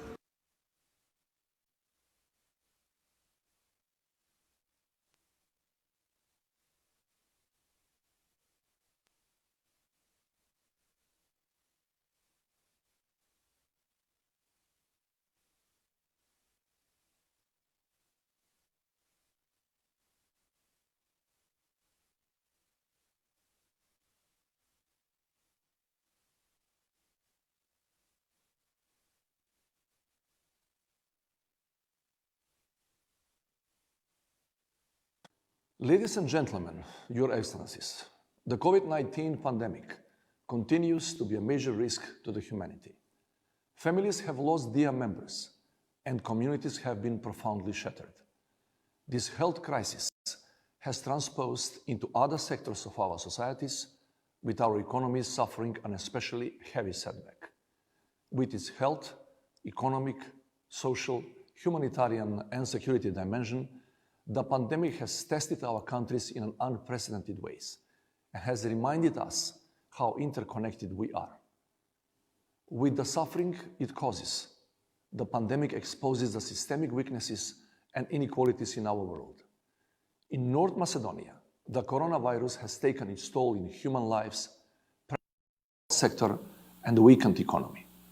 In order to alleviate the heavy burden from our health workers, our government recently declared a state of crisis on the entire territory for a period of 30 days. This will help us use the capacities of the army and the resources of the private health sector in order to control more effectively the spread of the virus and save as many human lives as possible. This great danger has also provided an opportunity for our countries and peoples to demonstrate unity, solidarity, and multilateral cooperation. On behalf of the Macedonian citizens, I would like to thank the United Nations and the World Health Organization for their leadership in coordinating the global response to control and contain the spread of COVID-19. In the same time, we are grateful to all the countries and organizations that have supported us with medical equipment, materials, and shared knowledge and experience. The pandemic also poses a moral challenge. The economy may suffer, but human lives are infinitely precious. So saving human lives should take precedence over everything else. In the same time, our efforts to control the spread of the virus must not be at the expense of the fundamental rights and freedoms. This includes healthcare and economic stimulus to be provided to everybody in need. While fighting the coronavirus, we must make sure we do not tolerate the spread of the viruses of racism, extremism, discrimination, and xenophobia. A systemic threat like the pandemic requires a systemic response that would include both immediate and long-term actions. We need to continue working together in building resilient, well-governed, responsive, accountable, people-centered health systems. Health products with certified quality should be available and affordable for all. The big step in the right direction certainly was the establishment of the global COVAX program for procurement of vaccines, which has to make easy and balanced access to the vaccines to all the people in the world. Dear friends, allow me at the end to emphasize that many challenges will remain even in the post-COVID period. The road to socio-economic and even mental recovery for many of us will be long and complicated. But there is no alternative. The humankind has to come together again in order to rebuild a world in which no human being is left behind. Thank you for your attention. I wish to thank the President of the Republic of North Macedonia for the statement he just made, and I now give the floor to the distinguished representative of Latvia to introduce an address by the head of state. Madam President, Excellencies, colleagues, ladies and gentlemen, it's my distinct honor to introduce the pre-recorded statement by His Excellency Egils Levits, President of the Republic of Latvia. I thank you. Mr. President, Excellencies, in the time of a global pandemic, let me first pay tribute to the global medical community for their dedicated and professional work. I would like also to salute all key workers who keep our basic services running and the scientists who are working to develop an effective vaccine. Now, more than ever, we need to be united, show solidarity, and cooperate closely to address the pandemic and its devastating consequences. We can only succeed through the multilateral approach. This special UN session underlines the central role of the United Nations system in achieving our goals. The World Health Organization is the leading and coordinating authority in addressing global health challenges. We must strengthen it through reforms that increase its effectivity. Latvia has financially contributed to the World Health Organization through the Global Humanitarian Response Plan for COVID-19. It was our response to the global appeal of the UN Secretary General to act together and show solidarity. Latvian scientists actively participate in vaccine development. Our government took quick and decisive action to ensure contact tracking, social distancing, and testing availability, as well as development of digital solutions. It is a careful effort to limit economic losses while safeguarding public health. The government, in close cooperation with the private sector, introduced 3 main digital solutions: an e-parliament platform so that our national parliament could continue legislative functions in lockdown mode. The government, too, meets online. A TV channel, Your Class, and other digital tools to enable remote schooling. And the first nationally endorsed contact tracing app, Stop COVID, which is compatible with other European tracing apps. 25% of mobile internet users have already downloaded this app. This app ensures anonymity, essential for respecting the privacy of infected persons. In terms of economic recovery, Latvia fully supports the UN Secretary General's call to build back better. It is not necessary or even desirable to return to the old normality in every way. Our production and consumption patterns have been interrupted by the pandemic. While we all work together to revive and save our economies, we also have an opportunity to rethink our approach and introduce more sustainable solutions. In conclusion, I would like to emphasize the critical need to counter misinformation during the pandemic and beyond. Access to free, reliable, and science-based information through reputable media is essential. This challenge must be recognized and dealt with not only by governments, but also by international organizations.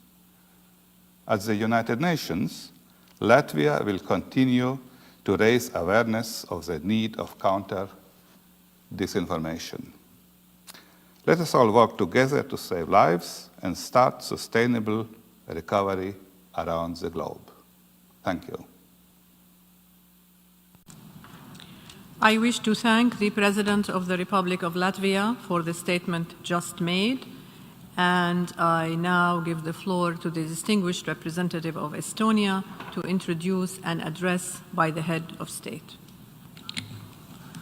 Thank you. Madam President, Excellencies, I have the honor to introduce the pre-recorded statement of Her Excellency Ms. Kersti Kaljulaid, the President of the Republic of Estonia.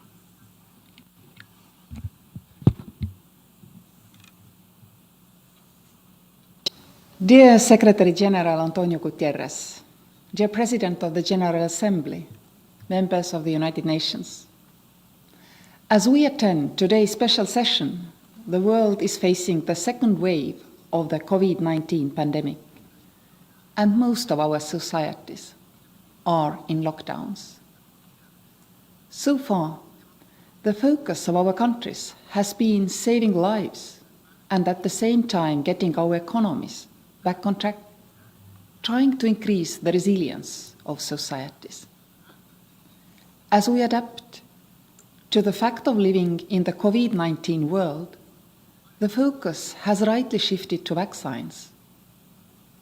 Our global priority must be universal and equitable access to the vaccine against COVID-19, because no one is safe until everyone is safe.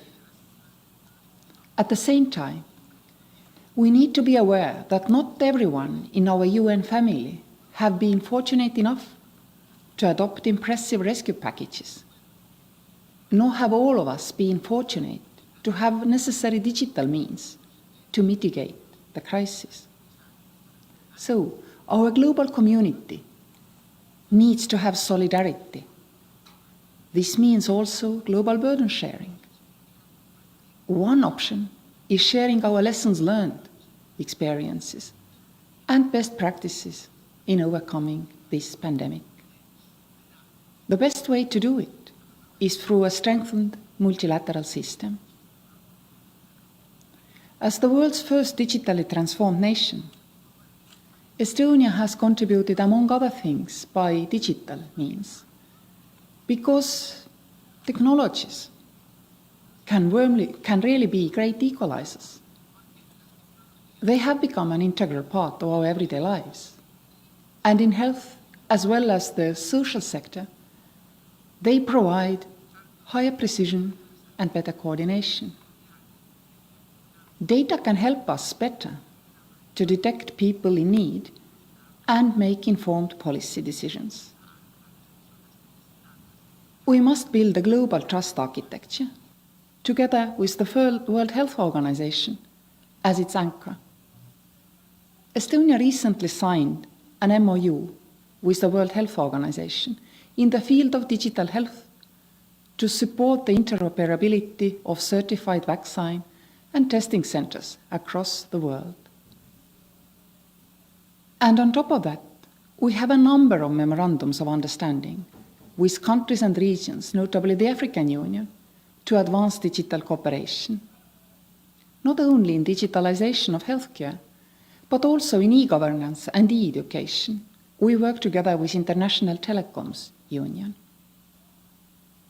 As the Secretary General's co-chair of the Every Woman, Every Child movement, I am particularly worried about women, children, and adolescents.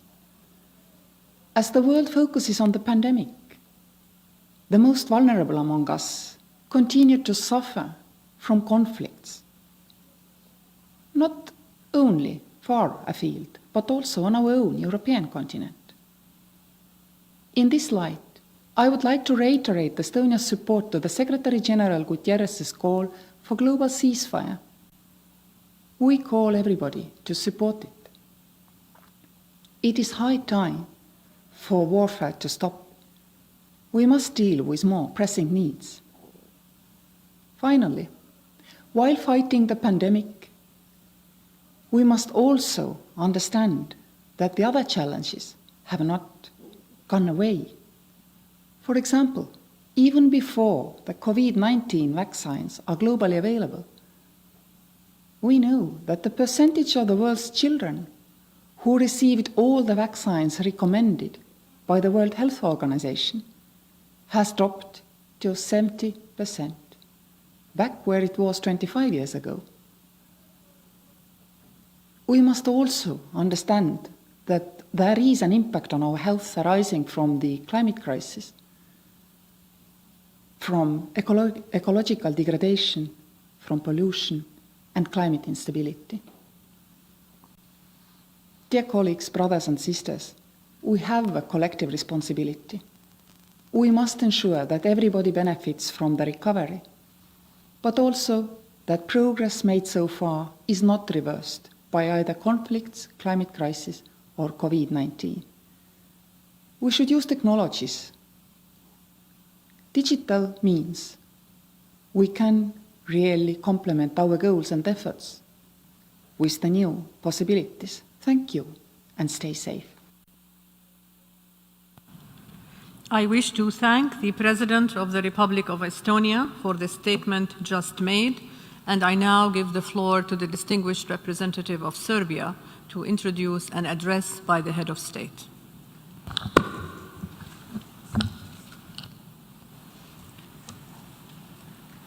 Madam Vice President, Your Excellencies, I have the honor and privilege to introduce the pre-recorded statement by His Excellency Mr. Aleksandar Vučić, President of the Republic of Serbia. Thank you. Mr. President, Mr. Secretary General, Your Excellencies, dear Director General of the World Health Organization, ladies and gentlemen. I address this distinguished gathering today in a moment when my country, Serbia, and the whole world face an extraordinary challenge put before our healthcare systems and our economies by the COVID-19 pandemic. Serbia, as the legal successor of Yugoslavia, is a proud founder of the Organization of the United Nations, and as such it is persistently committed to the UN Charter and to the multilateralism as the founding principle of the UN. Virtual format of this address speaks for itself about the situation the world has found itself in at the end of 2020 and in which it still is, and it is a confirmation that we must do everything to preserve and strengthen the UN. COVID-19 pandemic strongly confirms the need and necessity of existence and strengthening of the role of the UN and its specialized agencies and organizations like WHO.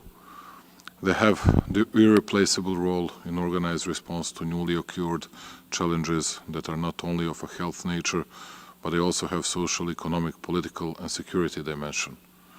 That's why the relevance of this forum must never be questioned. We firmly believe that the answers in facing global challenges such as the ongoing COVID-19 pandemic can be found only by joint actions, mutual harmonization and respect. Your Excellencies, in that regard, the Republic of Serbia cordially welcomes the decisions on organizing such an important forum. Great hope for prosperity of the mankind is given by the fact that 150 member states, without a single vote against, accepted and voted for the necessity and urgency of having this gathering today. Ladies and gentlemen, since the sustainable development and healthcare go hand in hand, as the candidate country for EU accession, Serbia strongly supports and follows the approach of the European Union that we must continue working together within the UN system in fighting pandemic and its consequences, lying at the same time foundations for the inclusive, green and sustainable recovery in accordance with the Sustainable Development Goals. It is with great dose of optimism that I look forward to days ahead. Good news related to prevention and treatment of COVID-19 come from all over the world. Those quick and good results could only be achieved with common global effort and information exchange. Serbia is absolutely advocating universal and equal approach to vaccines and therapy for treating COVID-19 as a leading global priority. Global initiative and synergy embodied in COVAX is aimed at ensuring the rightest distribution of supplies of future vaccines against COVID-19. We hope that COVAX will distribute 2 billion doses of safe and efficient vaccines worldwide by the end of 2021, where needed and guided by humanistic and non-selective principles. Your Excellencies, adoption of the Sustainable Development Agenda 2030 as well as the Paris Agreement on climate change are key steps in facing some of the biggest challenges of today: global economic instability, global social inequalities, and climate change effects. Devastating consequences of global recession must be removed by mobilizing bigger, faster and more flexible support through international financial institutions. Serbia pays priority attention to goals related with the following: eradicating poverty, sustainable economic development and employment, building infrastructure and industrialization, providing healthy life at all ages, free and quality elementary and high school education for everyone, with special focus on gender equality. I proudly underline that the citizens of Serbia voted for the parliament where both genders are equally represented. This and such a modern Serbian parliament supported for the second time the government led by a woman. Ladies and gentlemen, efficient and productive multilateralism is necessary, but also achievable if readiness for joint engagement in the spirit of dialogue, cooperation and compromise is demonstrated. We have intensively cooperated with the countries of the entire world as well as our region regarding allocation of humanitarian aid, but also regular goods supplied during COVID-19 pandemic. Serbia is also facing problems in fighting this communicable disease that caused tectonic changes worldwide, and we received assistance of the friendly countries when we needed the most, and I like this opportunity to thank them once again. Likewise, we showed solidarity and provided assistance to other countries, and we will keep helping those who need it most in these difficult times. I hope that we have all reminded ourselves during this pandemic how important every single life is, and that we must do everything we can to prevent further loss of life and human suffering. Having said that, I want to underline that the Republic of Serbia joins the UN Secretary General in his call for a global ceasefire. Your Excellencies, throughout its entire existence, Serbia has above all appreciated freedom, equality and peace. Not a single one of these traditional criteria for us is possible without strong UN and strict observation of the founding charter. President John Fitzgerald Kennedy said once, "Let us not seek the Republican answer or the democratic answer, but the right answer. Let us not seek to fix the blame for the past. Let us accept our own responsibility for the future. We cannot change the past, but from this place we can significantly impact the more quality future of this planet and mankind." Thank you for your attention. I wish to thank the President of the Republic of Serbia for the statement he just made, and I now give the floor to the distinguished representative of France to introduce an address by the head of state. Madame President, Your Excellency, it is my honor to introduce this statement by the President of the French Republic, Emmanuel Macron. Monsieur le Secrétaire Général, United Nations Secretary General, Heads of State and Government, ladies and gentlemen. The COVID-19 pandemic has exposed our societies to multiple challenges, and the first is that of international public health cooperation. And we can now draw several lessons from the current crisis in this regard. Firstly, the only effective responses to the pandemic will be global, coordinated, and inclusive. And that is why I am so pleased with the collective action driven by the ACT Acceleration Initiative, which aims to make tools for fighting pandemics accessible to all countries and to make them global public goods. A total of $10 billion has already been raised for this initiative, which is considerable, but we must continue to raise funds from the entire international community. As I said to the G20 partner countries at the summit in Riyadh on the 21st of November, France proposes a donation mechanism so that a portion of the first doses of vaccines be made available are used to vaccinate priority groups in developing countries. These doses, whether they come from Europe, China, Russia, the United States, whether they are donations from states or pharmaceutical companies, would thus be allocated effectively and fairly on the basis of WHO recommendations. And I invite you to build this mechanism together. I believe it to be the most adapted response. But we know that vaccines will not be enough. Unless primary health systems are strengthened in the most vulnerable countries, they will not be used. Unless health workers everywhere are trained, our health response will remain suboptimal. And that is why France supports the World Health Organization in establishing a WHO Academy in Lyon, which will train health workers from all over the world. And that is also why we invite all of the G20 countries and beyond to strengthen the health portion of their official development assistance to come to the aid of primary health systems of the main emerging and developing countries concerned. Secondly, a lesson from this crisis is that we are not sufficiently prepared to deal with health threats. We need to strengthen the current system of international health security. France has made proposals on this, particularly with Germany and its other partners more broadly. We support this strengthening of the World Health Organization, which is the sole universal health organization. And that is why we have made a contribution, additional contribution of 15 million euros to WHO for 2020-2021. More specifically, we would like to see an intermediate alert system established so that the WHO can sound the alert earlier. We would also like to see more transparency and accountability on the part of states parties to the international health regulations. An international inquiry is underway, and we must learn all possible lessons from it. And it will most likely be necessary to review the international health regulations in order to become more effective in this respect. Third lesson is that the public health crisis underlines the interaction between human, animal, and environmental health amid the deterioration of ecosystems. And that is why we support the creation of a One Health Council of high-level experts tasked with collecting and disseminating the scientific information available on the links between human, animal, environment, and environmental health in order to assist public officials in managing future health crises and inform citizens about these issues.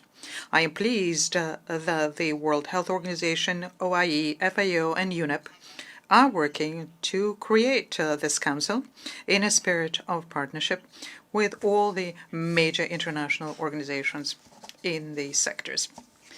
But beyond health issues, the COVID-19 pandemic has had a major humanitarian impact. It has increased poverty and inequality.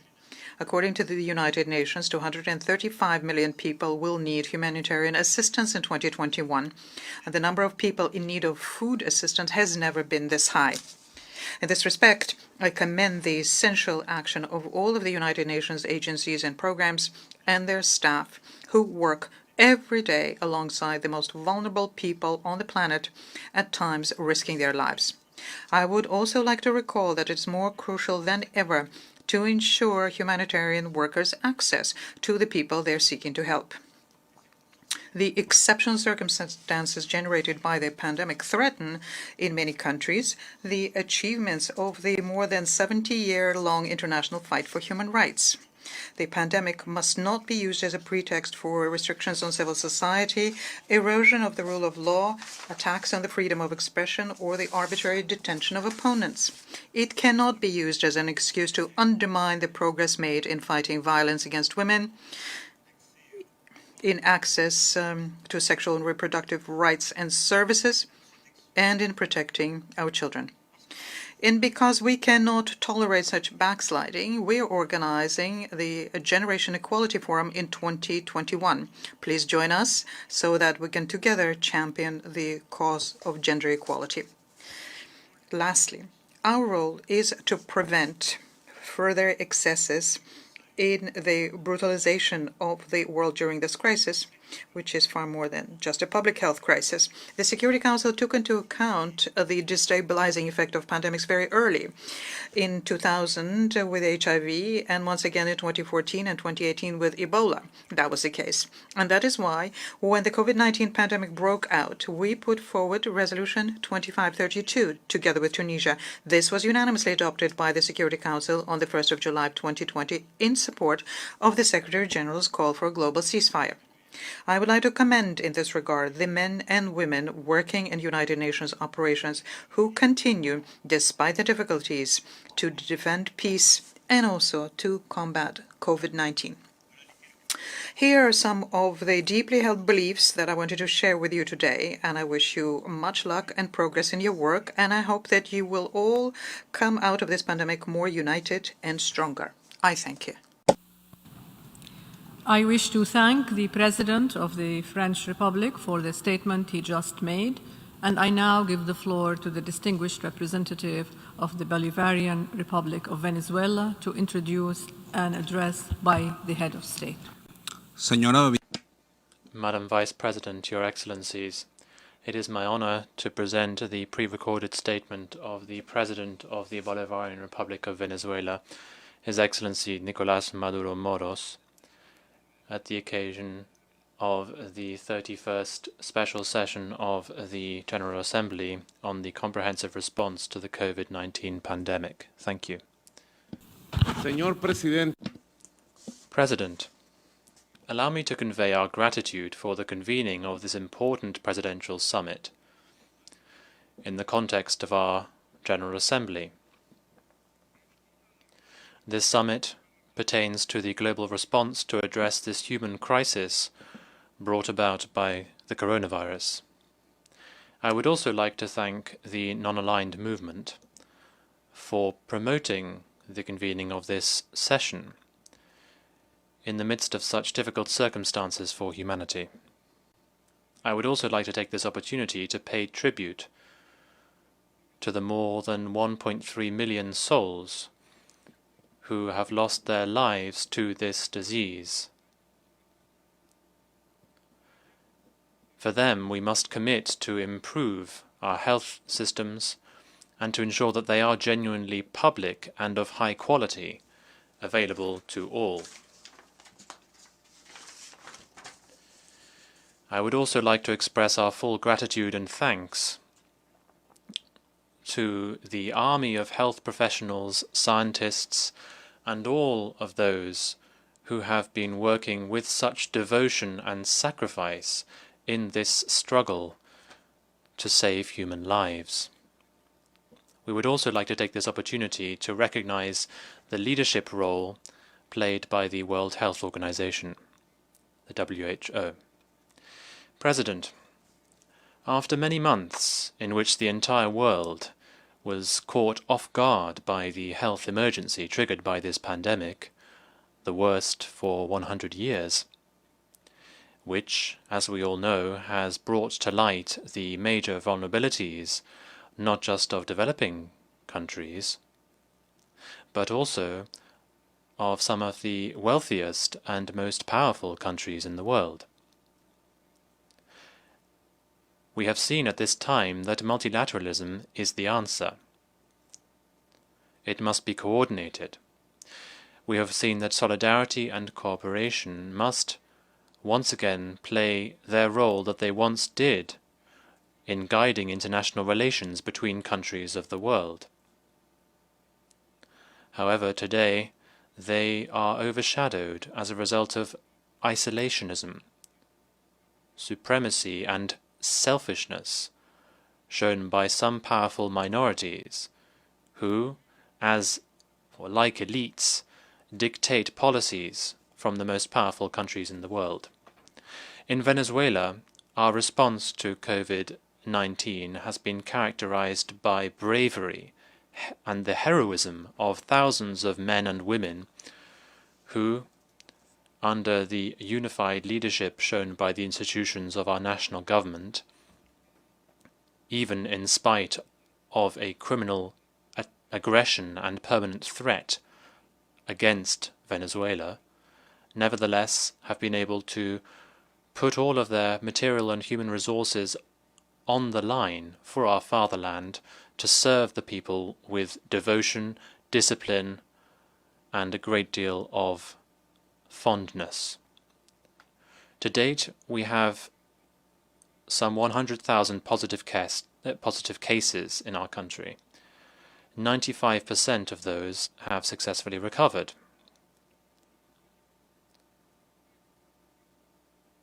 Around 900 people have died of the disease, which means that the fatality rate is 0.87%, which is perhaps one of the lowest rates in our region and the world. Thanks to our policies, our humane policies based on solidarity, ensuring comprehensive hospital treatment, we have been able to care for more than 98% of those who have contracted coronavirus. They have been treated free of charge, with all the medicines guaranteed. It is beyond doubt that we are living in a time at which solidarity is of paramount importance. These should be times of peace, cooperation, and human dignity. However, in spite of these harsh circumstances for the world, some powerful countries of the North have continued with their policy to politicize the pandemic. They have made it into an additional opportunity to impose their hegemonic interests through economic, commercial, and financial aggression. The criminal blockade and economic persecution that has been leveled against Venezuela has led to more than $40 billion being frozen. This belongs to the Venezuelan people, but it has been frozen in banks in the US and Europe, and it prevents us from accessing accounts to pay for medicines that our people needs.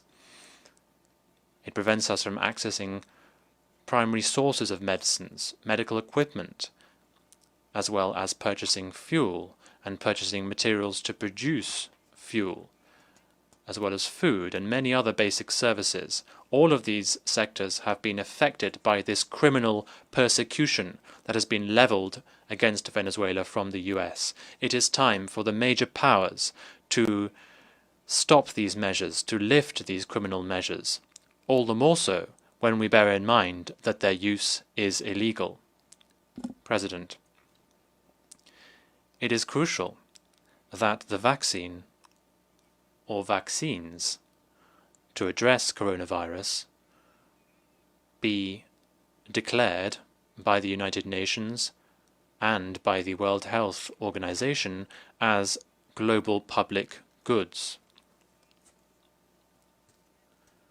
This pandemic will only be overcome through a joint response from humanity, and this based on science. Venezuela has begun the protocols before the World Health Organization to ensure for the DR10 antigen to be certified. This was recently discovered in our country. It has curative properties to address COVID-19. We have convened nations into an alliance to ensure that it can be produced on a large scale once it has been approved. Solidarity and unity between peoples is the most powerful weapon against coronavirus, and it is our responsibility to history and to future generations not to waste this opportunity to bring about a better world for all. Thank you very much indeed, President.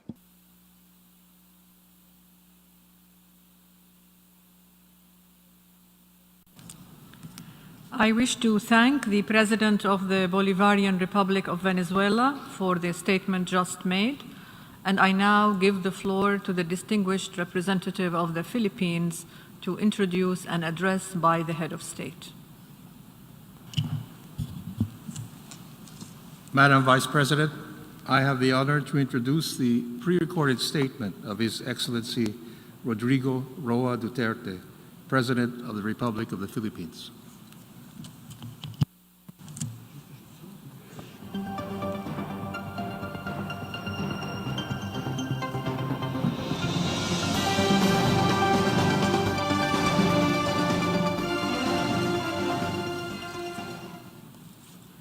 Mr. President, COVID-19 pandemic has exposed the fragility of our societies and institutions.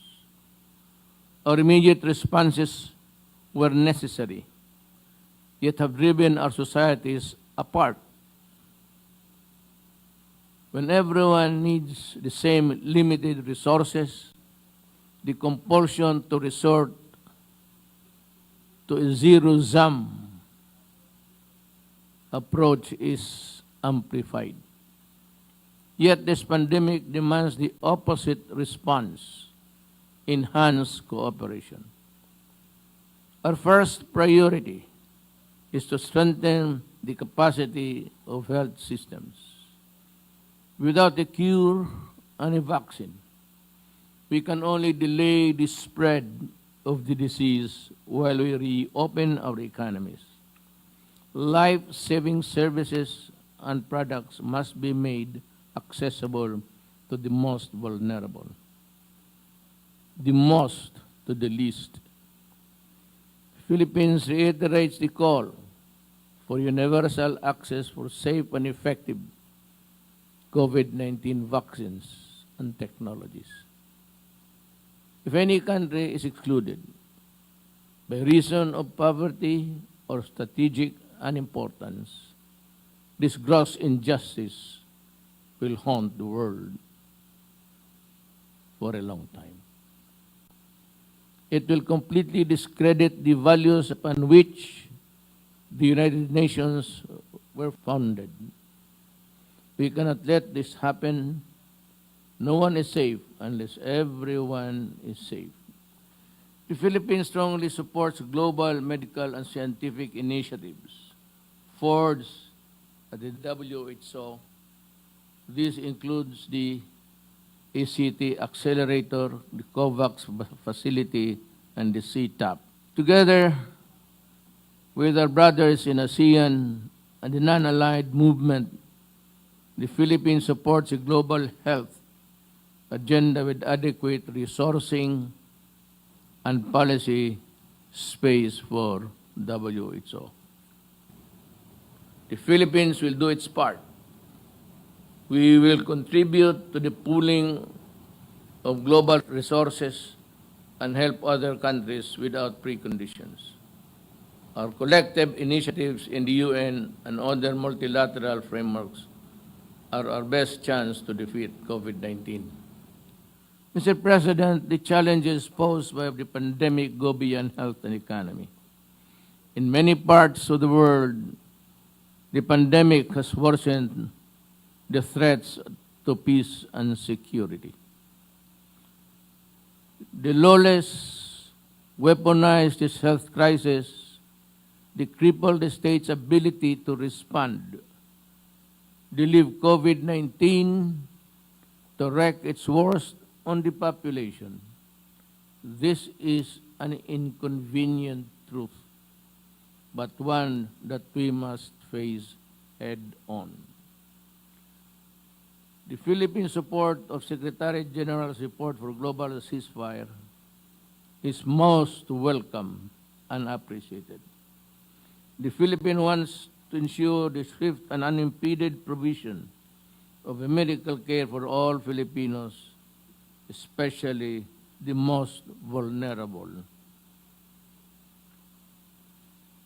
Yet combating terrorism is just as urgent as now, as it was before the pandemic.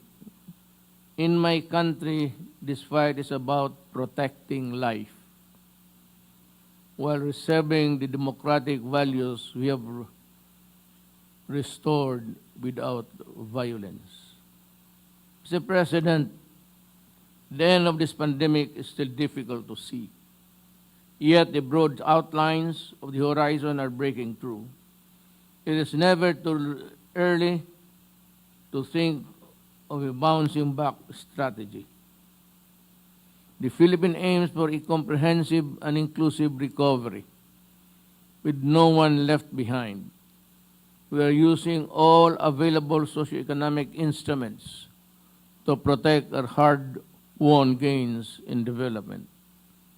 Our recovery plan is built on solid macroeconomic and fiscal fundamentals, with a funding allocation equivalent to 9.1% of GDP. Let us seize this opportunity to establish a new normal, using lessons from the crisis. Lockdowns have forced us to take full advantage of technology and innovation. It has sped up the adoption of e-commerce, e-learning, video conferencing, and artificial intelligence. Inadvertently, this pandemic has opened greener and more resilient pathways to growth and development. It has also laid bare how interconnected our societies have become. Now is the time to further strengthen our networks of solidarity and cooperation. Mr. President, the time is now for greater collective courage, meaningful actions to see the end of this pandemic. With the path clear, we see how far we can go working with each other and how much we can achieve when we act not as separate nations, but one humanity. There is simply no other way for our United Nations. Thank you.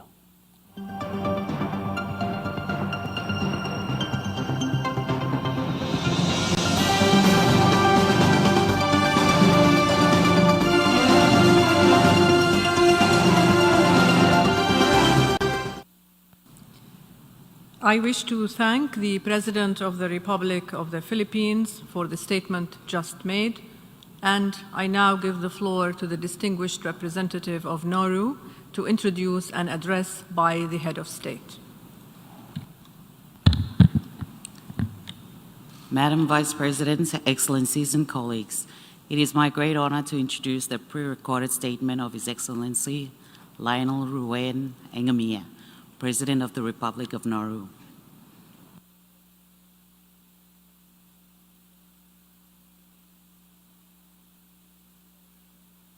Mr. President, it is an honor for me to address this special session of the General Assembly in response to the COVID-19 pandemic. We solemnly acknowledge the recent increased cases around the world and the attendant loss of lives. We stand in solidarity with those countries that continue to suffer from the pandemic. Amidst this global crisis, I am pleased to share with this august body that Nauru still remains COVID-free by the grace of God. I take this opportunity to share our experiences of why this government has been successful in keeping the virus away from the shores of Nauru, thus ensuring the health and safety of our population, and also share those challenges we continue to face as we grapple with the global pandemic. If there is a key message from Nauru's experience, it is the need for a strong, collective and multilateral response to help pave the way forward to finding solutions toward mitigating the pandemic and its knock-on effects on the economy, the safety and the well-being of our people and our environment. We'll look to a robust United Nations to do this work effectively, and we need a United Nations that is fit for purpose, responsive, and works with the big and the small. Nauru's historical experience is our key to surviving this pandemic. We heeded the lessons of the past that an outbreak in one part of the world can produce a catastrophic and devastating effect on our tiny country if we do not act quickly. We are not immune to outbreaks even though we are geographically isolated from other countries. Nauru had expressed its concerns with WHO leadership at the outset of the pandemic. We found it slow in declaring the global pandemic, thus delaying needed action. After WHO's declaration, this government declared a state of national disaster for the management and preparedness of COVID-19. And today we still remain under this state of national disaster. Mr. President, the work of the UN is important to Nauru, and we see the relevance of the UN's assistance in completing our work on the ground. At the same time, we also see the need to improve coordination and engagement with smaller countries like Nauru. The pandemic has further exposed the weakness of multi-country office in our region and underlined the disconnect between the ideal of a coordinated regional response and the reality of meeting the needs of smaller and more vulnerable states in our region. We emphasize that in times of crisis, access to resources for support in a timely manner is critical to ensure the effectiveness of a response mechanism. To that end, we look forward to the early establishment of a new multi-country office in the Federated States of Micronesia as a positive step towards a robust, coordinated response with targeted support from the UN development system to the small islands developing states in the North Pacific. Nauru's success in keeping the virus from our shores is our capture and contain policy. This government took proactive steps to enact national laws to support the necessary new policies and measures to deal with the pandemic. We created a national COVID task force to ensure that our response are coordinated and the coherent taking of a whole-of-government approach, working with the private sector, civil society and the community at large. We took measures to secure our borders by implementing travel restrictions with quarantine protocols, while at the same time having an open and controlled border policy in place. Our COVID task force is mandated to manage the national quarantine facilities for incoming passengers who are travelling in on our national airline, which has reduced its operations to every 2 weeks in response to the pandemic and the nationwide travel restrictions in place. We have used the borders of other countries as a bulwark to ensuring we have additional safeguards in place. The border restrictions in place require passenger coming to Nauru to undertake a mandatory PCR test for COVID-19, 72 hours prior to travel, and to show proof of a negative test to be able to board. Incoming passengers are quarantined for 5 days in a contained and secured location. On the first day of quarantine, the passengers undertake a PCR test done by doctors and will be strictly quarantined in their allocated rooms until the test results are received and hopefully return as negative. On the 5th day, passengers undergo another PCR test, and if results are negative, they are then released. Nauru has robust testing equipment in place made available by one of our key partners, the Republic of China, Taiwan. Australia, the US, Japan, New Zealand and India also played a critical role in our efforts to prevent COVID from reaching our shores. Today, we have the capability to carry out COVID tests on our own and in country.